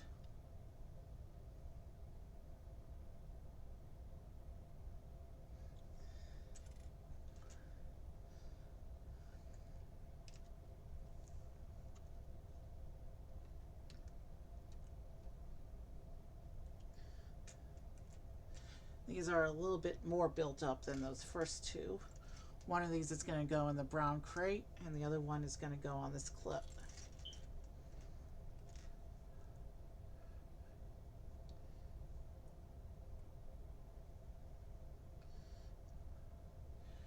So here's the longer firework rocket. I'll just go back here. And we need another one of those.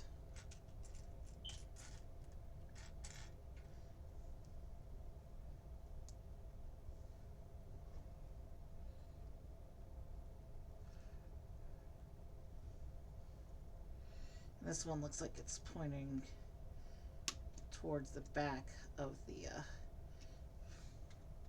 parade float.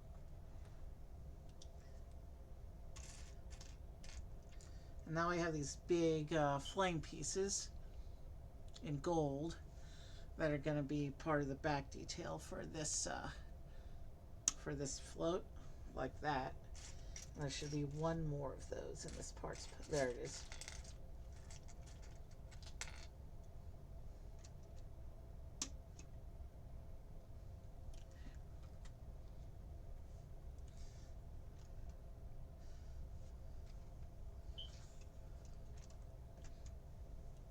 And then another layer of bracketing on the front side here. I think this is meant to be the front. You wouldn't have storage containers in the front of the vehicle, most likely.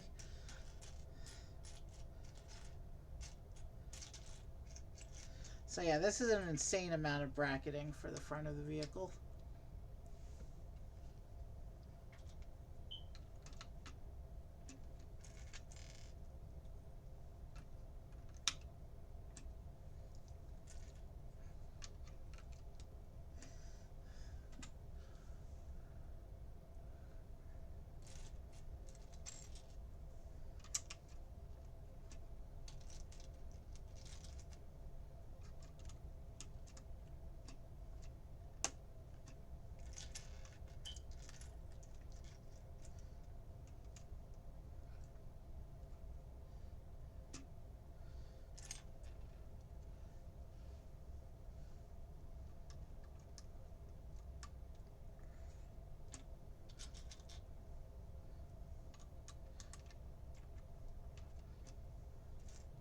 So yeah, this last parade float is more substantial in pieces than the first two. That's why there's a fourth bag, when the first two only had 3 bags each.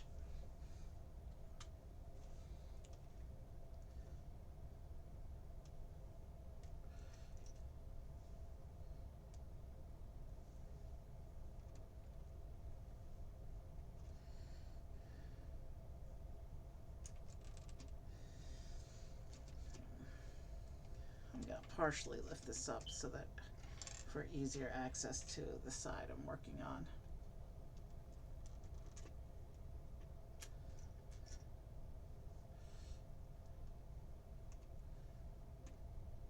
I'll show you the side when I finish, because I need to be able to see what I'm doing right now.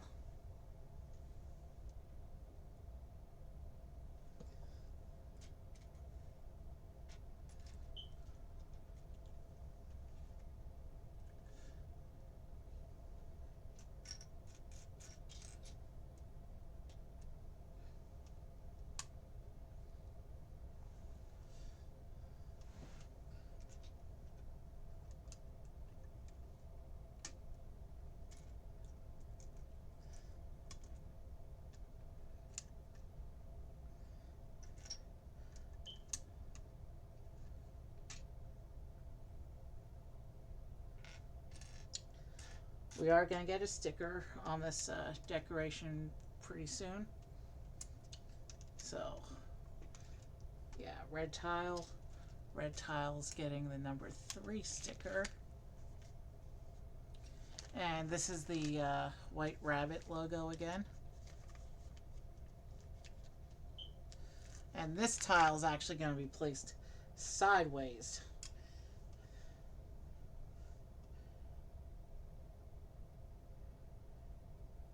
So that the White Rabbit logo goes upright. Here's that tile with a sticker attached.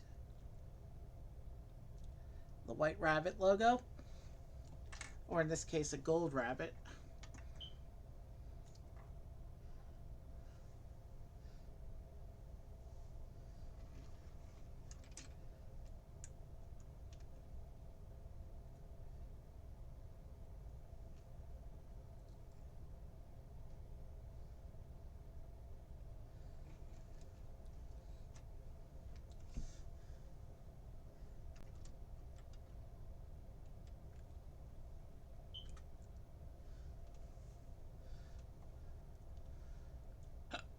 And here we're making some more Lego studs to put on.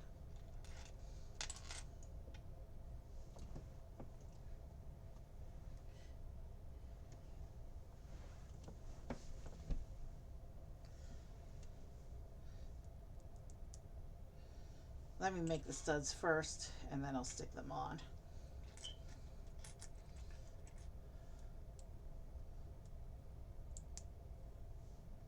And these also each get a sticker.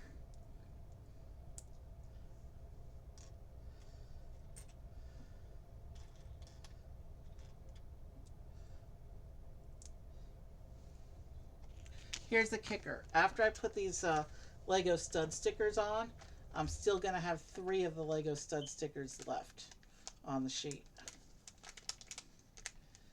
Which means we're not done creating oversized Lego bricks yet.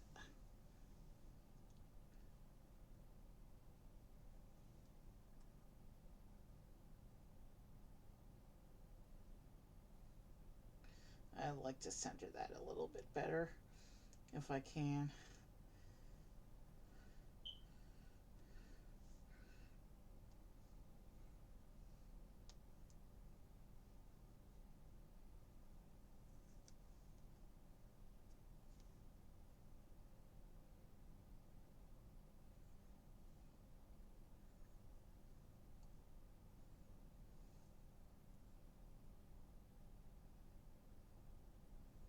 Okay.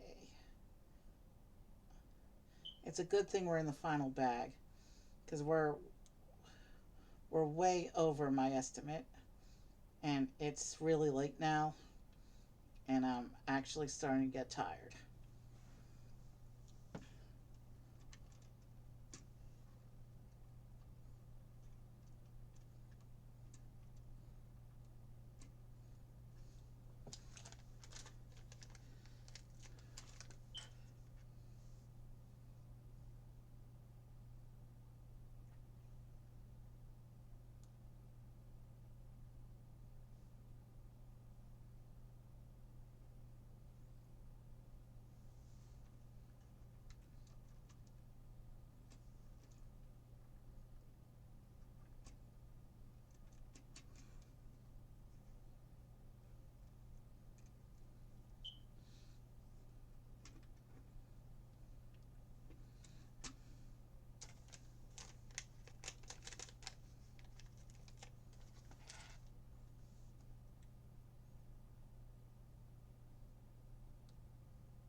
Last sticker for the step.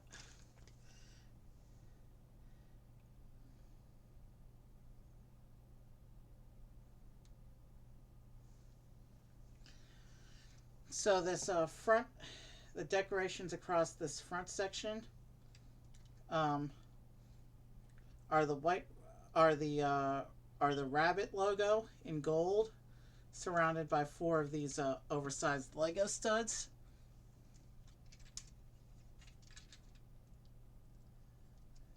That's what it looks like.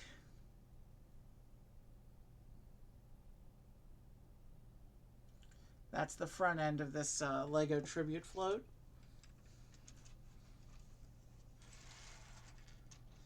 And now it looks like we're starting to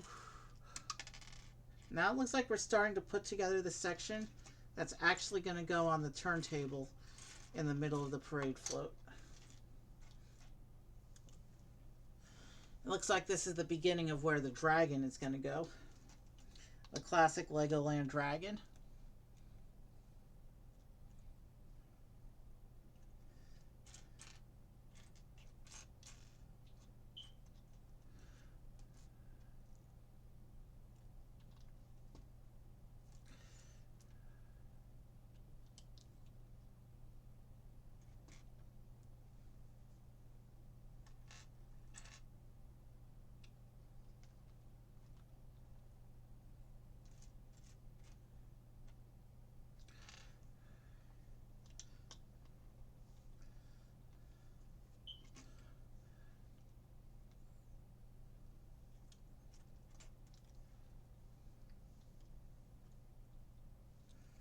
So yeah, looks like we're doing the very beginnings of our Legoland Dragon now.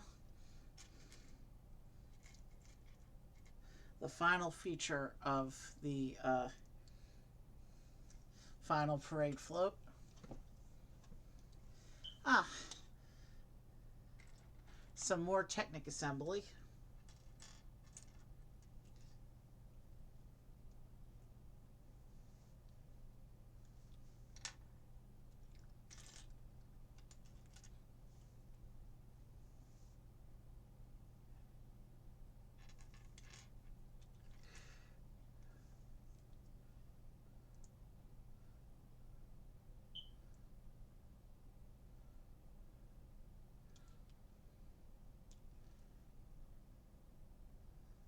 Okay,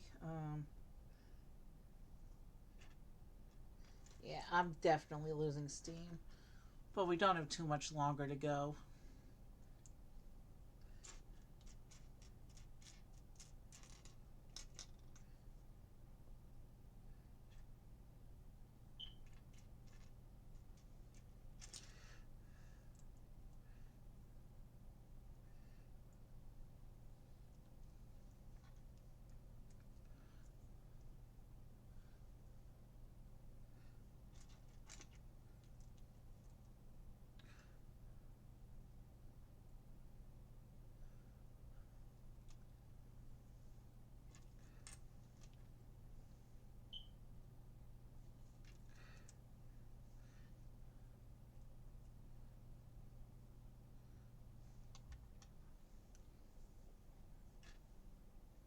Okay, what piece is this? Okay, it's this piece. And then it needs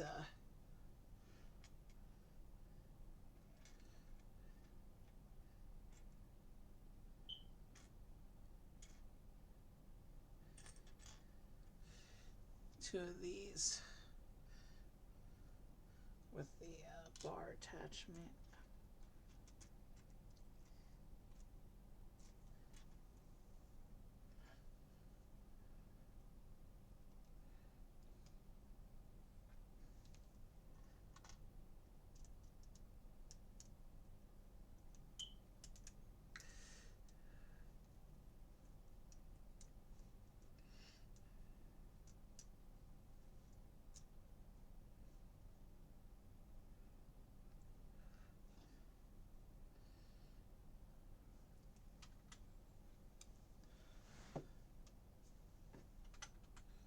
Oh, I didn't see where I forgot to put this on.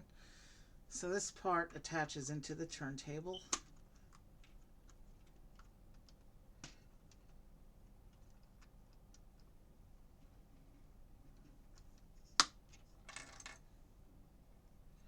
Okay, so the dragon's little platform spins.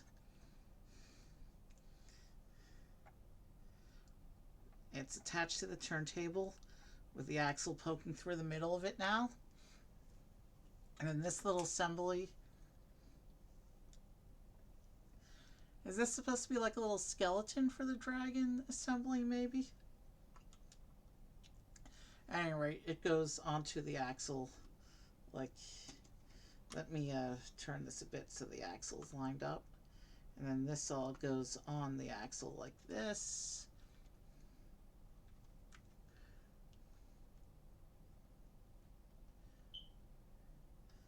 And I don't have them.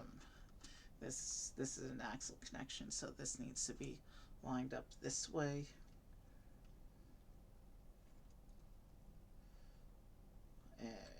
Compared to everything else.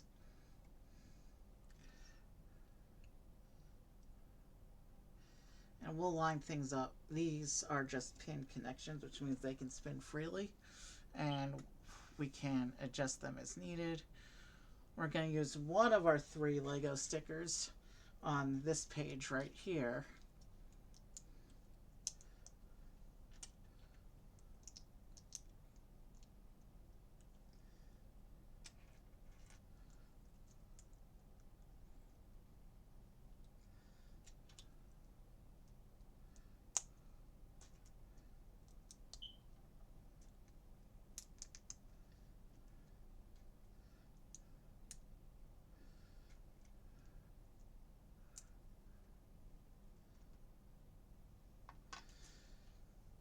So let's make our little stud.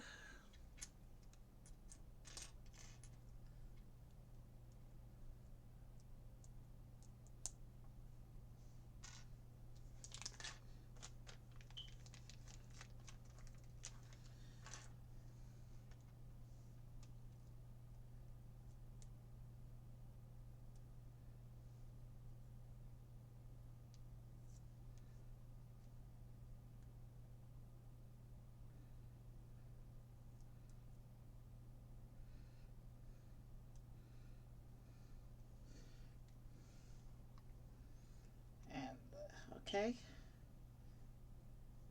So here's our little oversized Lego brick. Or actually, it looks like this one is a plate, not a brick. And this one is going to go here onto the assembly in the middle. And now it looks like we're going to make one more Lego piece. And this one looks like it's going to have the last 2 studs on top.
Okay, let's make the 2 studs.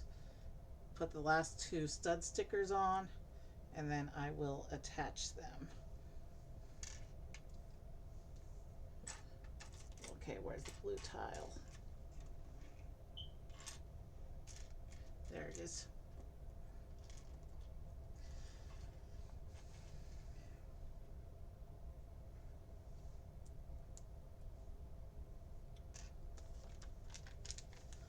Wow, this is officially my longest Lego stream ever.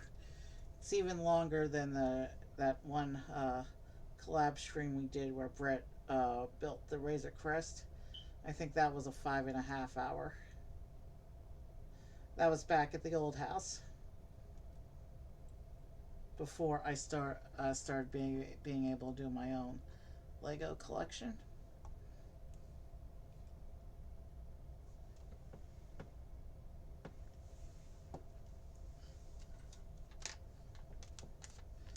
Last Lego stud sticker. But we're not done with the sticker sheet just yet. There's one more sticker left on the sheet.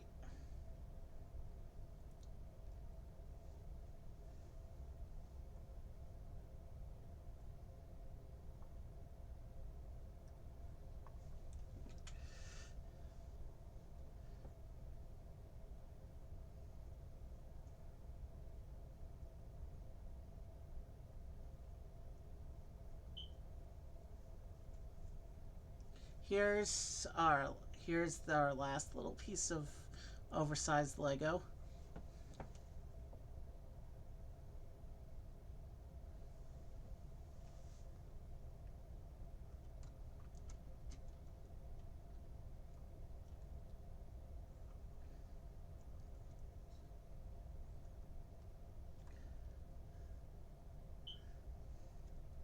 So this is supposed to line up with that one. Okay.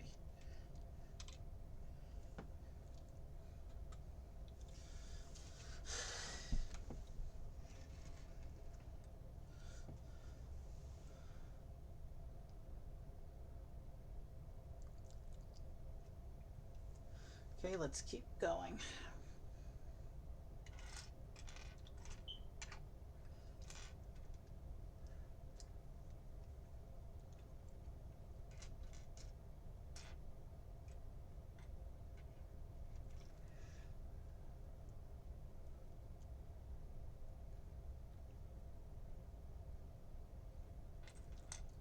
The red stud pins.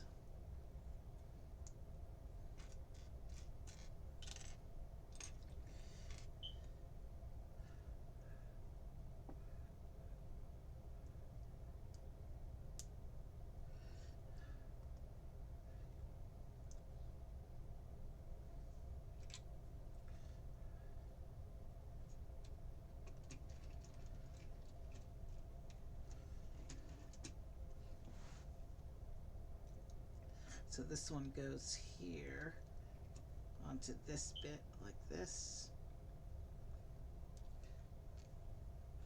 And here we're going to use the final sticker in this step right here.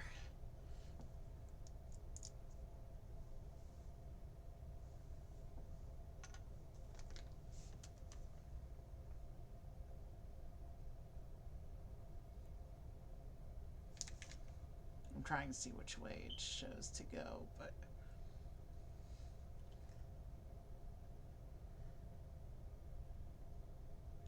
I can't really tell which way it's facing in the picture.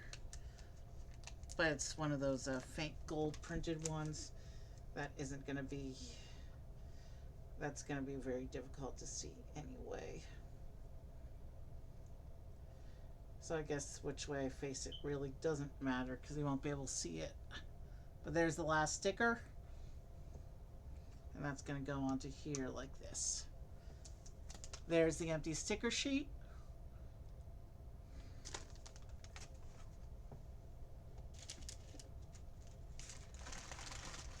Wow, it's 1:30 in the morning. Let's get this finished up now. And there's going to be another firecracker rocket.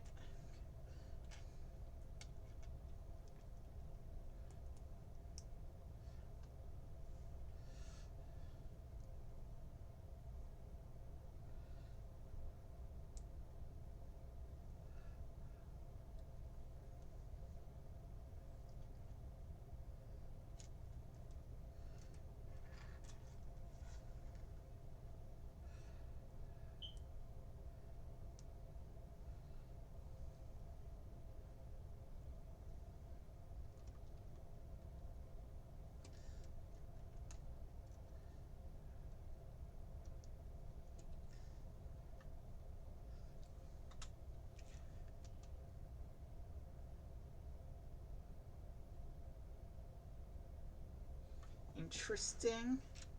This looks like it's going to be a very repetitive step, so bear with me. These are the pieces that I find difficult to grip anyway, so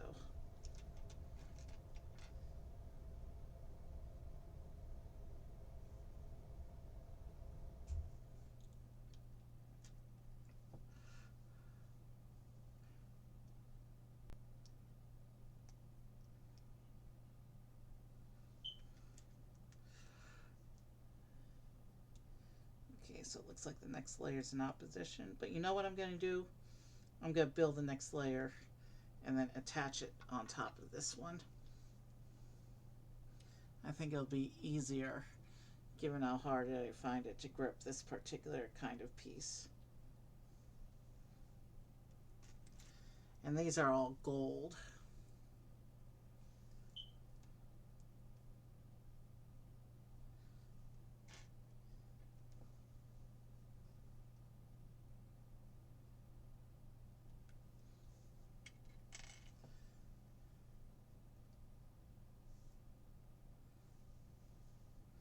So these go in opposition to those.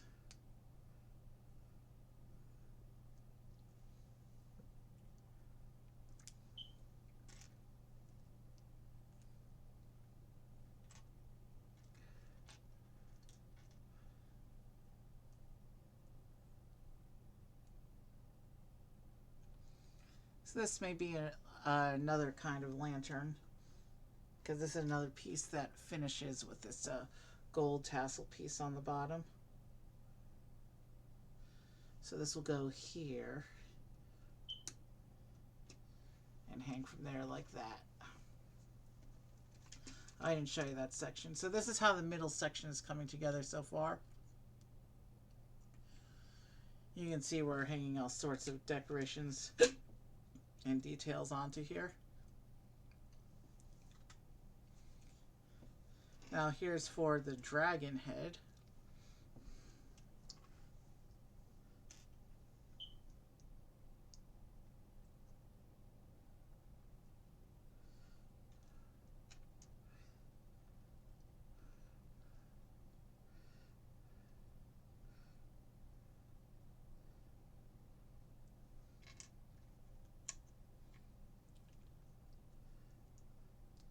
At least the sticker sheet is done now.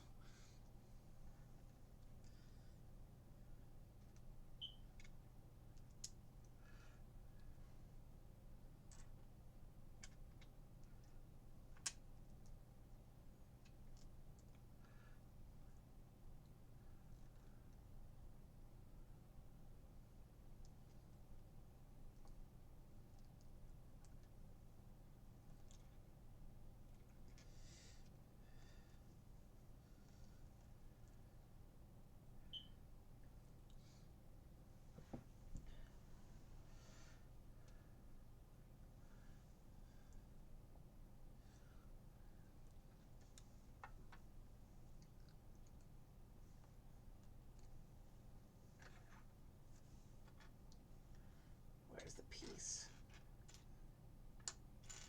There it is.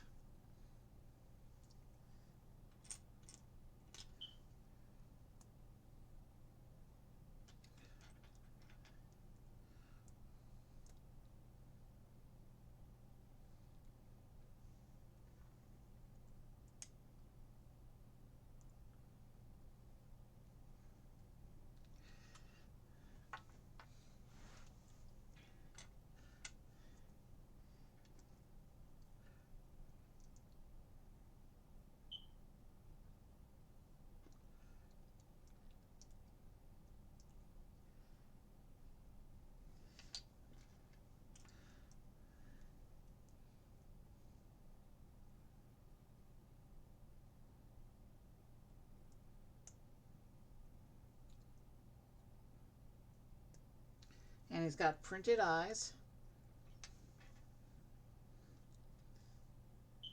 Let me get the other eye on. I want to make sure that the eyes are lined up the same.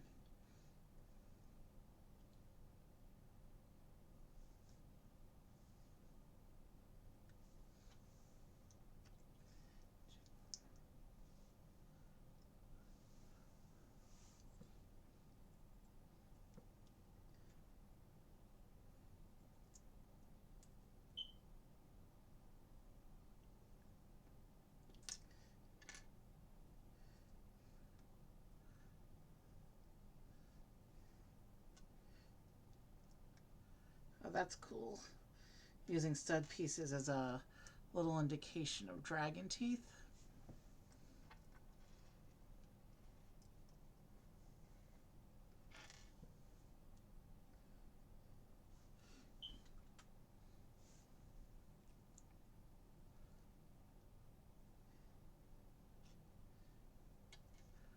does get a clip on his head. I'm not sure what the clip is for, but we'll find out shortly.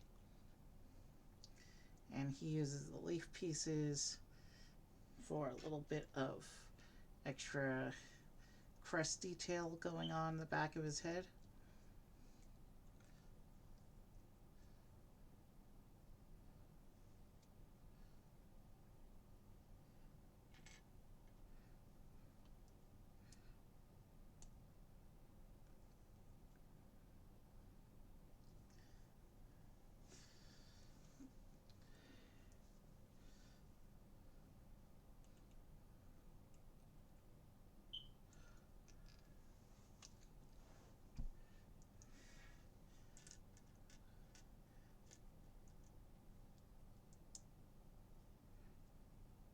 Now we're just finishing up some of the shaping for his head.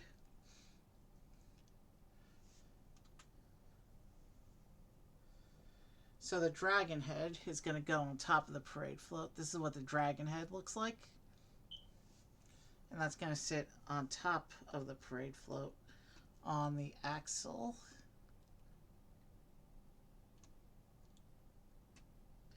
So it's supposed to be lined up and point the same way as a blue brick. So now we have to create body sections for him in order to complete the look, because right now he's basically a floating head.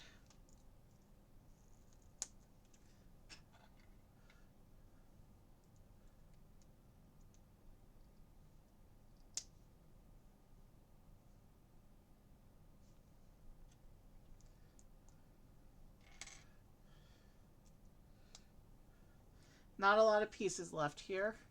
We'll be done with him soon.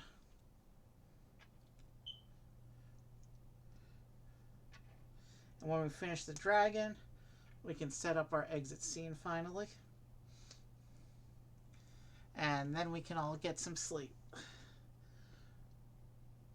Because it's almost 2 o'clock in the morning here.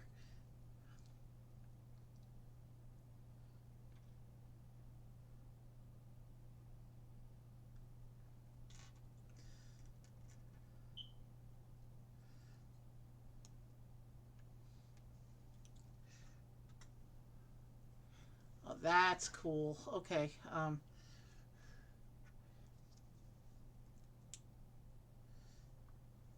Our dragon friend has these printed dragon scale pieces on the pentagon shaped tile that we like so much here.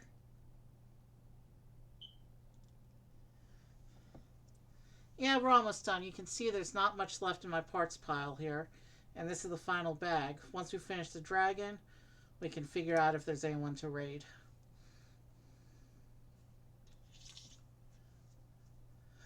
I, of course, need to stay up another couple hours because I have to wait for the video to process.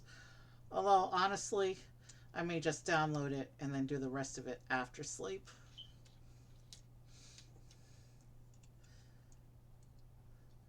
But I do need to at least download same night, otherwise I'll forget.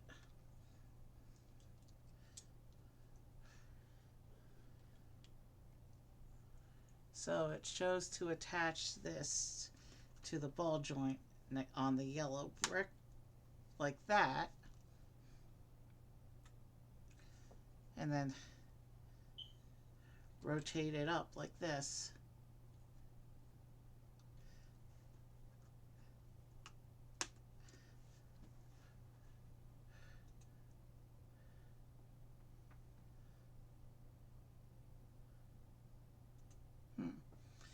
There's not many raid choices tonight anyway. I'll probably just pick the musician who's usually on late night.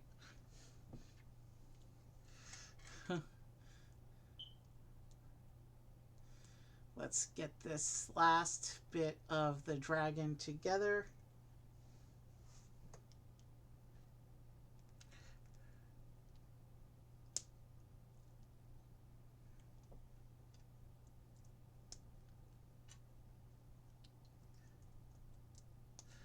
Lots of cool part usage in the set, and lots of cool parts in the set as well.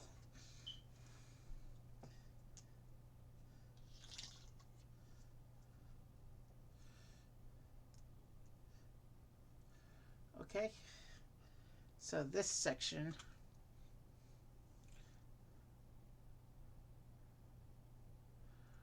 okay, so it's doing something with the flag piece here.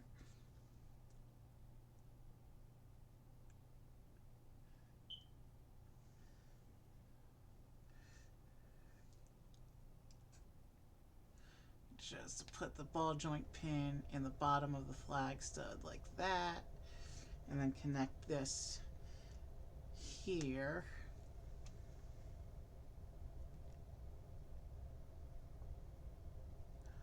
Okay, so it's kind of an optical illusion effect showing the so the flag is supposed to represent the end of the serpent's tail, and it comes out the side of the parade float like that.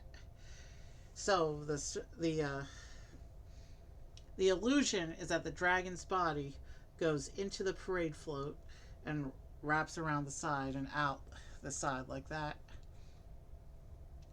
Now it shows a little more detailing going on here. Less than 10 pages of instructions, but there aren't that many pieces, so I don't think all those pages are going to be instructions. Actual instructions, I mean. And he gets another one of the gold tassels that we see in all the Chinese New Year sets. And this goes on the clip on his head. So our dragon, like the rabbit, has a little Chinese hat going on.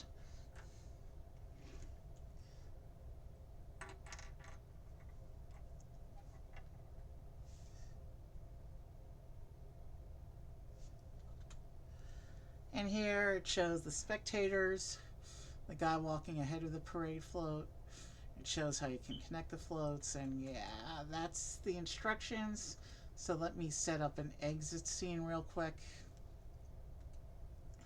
and figure out our raid.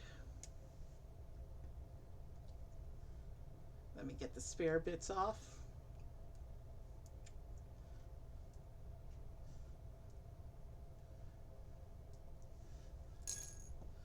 And so when you turn it, the action is that the dragon turns with all the accessories he has in the middle of his spread there. So let's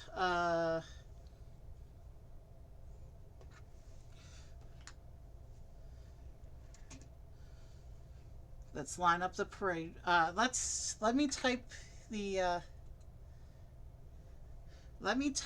exit raid, and then I'll arrange the scene. But I'm not gonna start the raid process until I'm done. How long has she been on? I only have 2 of my musician people on right now. One of them is the normal all-nighter musician, but he's not always at his computer.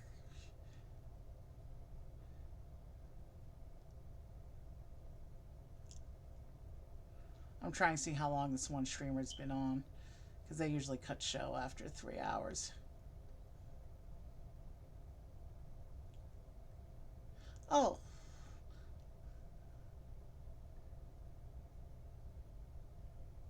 Yeah, we're not going there tonight. She's about to quit. So I'm just going to raid John Lee Music again, because his channel is usually live this late at night. I'm not going to hit enter until I finish setting this up. So we have now the middle parade float is the musician's float. And you can see as the musician's float moves, this little stand here moves back and forth. That's for the drummer to hit the big drum. But I haven't added the people yet. And then of course we have the rabbit parade float. As this one moves, you can see the rabbit raises and lowers. So let me just get these in a line. And okay. So Rabbit Girl is meant to be leading off the parade on top of the rabbit parade float.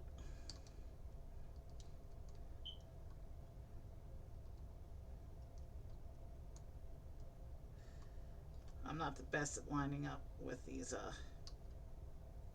studless leg connectors though. That might be in the way too.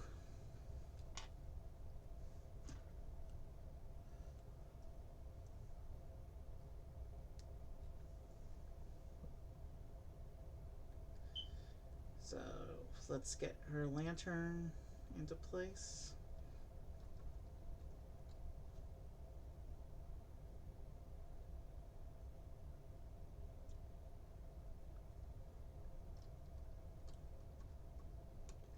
And now with the lantern out of the way, we can put her into the studless connectors. These two flag banner bearers are meant to be leading the front parade float, so I'll just put them in front of it like that. Did I show you these two flag bearers with their foil flags there? And those are giant masks they're holding. You can swap out their regular heads for these giant mask heads. And I'll just put them in the front of the lead parade float here. Okay, that's all the performers for that float. Okay, the cymbal player is supposed to be leading off the music float, so I'll just put her next to here. And then we have the lute player is supposed to go in the lead-off slot here.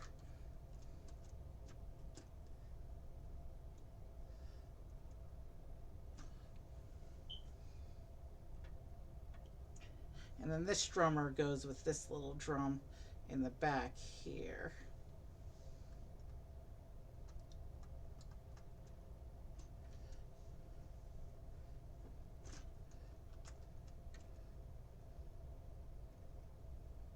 Yeah, sorry her back is to you, but that's how it goes. And I kind of want to set this float so that the stand will face this way for the exit scene so that you can see.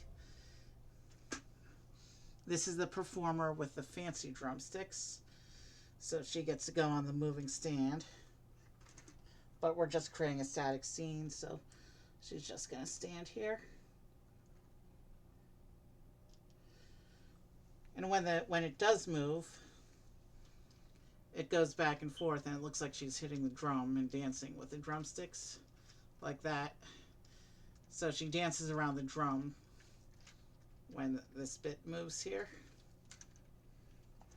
And I just knocked off the other musician. So that's 4 of our 5 musicians placed on this float. And this musician just has a gong, a handheld gong, and I'll put her on this side of the stage here facing out towards the audience. And then for this float, it gets led off by this acrobat with the big ribbon we were having trouble with standing earlier.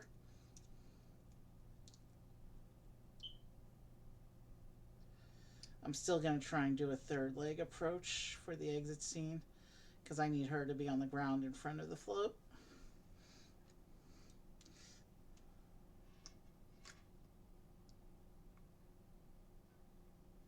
And then our 3 retro characters. We'll put the pirate in the front like he's the captain or something. We'll put him on this stud here.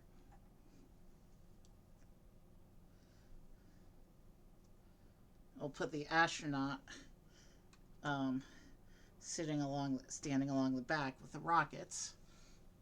And we'll take the knight.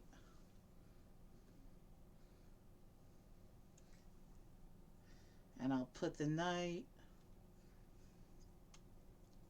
alongside the dragon here.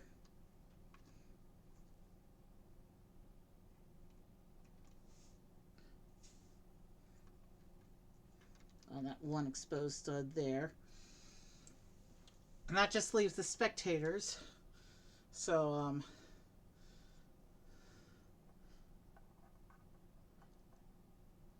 I want them to be facing the camera, but that means they're facing away from the parade.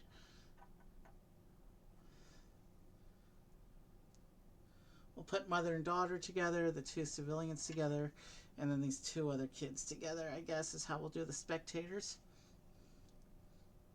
And we'll just line these up in front of the parade like that, facing the camera. In an actual scenario like this, they'd be facing away from the camera, but that's not really how I want to do things. I like to have my characters facing the camera for the exit spread. And actually, let me take this float and rotate the dragon around to face the camera as well. There we go. Alright, that's a good exit spread. We have our parade set up. We have lots of people dealing with this parade. 18 minifigures in the set total. I think we're going to rate John Lee music and call it a night. We're at almost the 7-hour mark. It's 2 o'clock in the morning. We're rating out. Happy Chinese Lunar New Year. Year of the Snake, not Year of the Rabbit. But this is still a cool parade scene. And I will see you soon. But this is still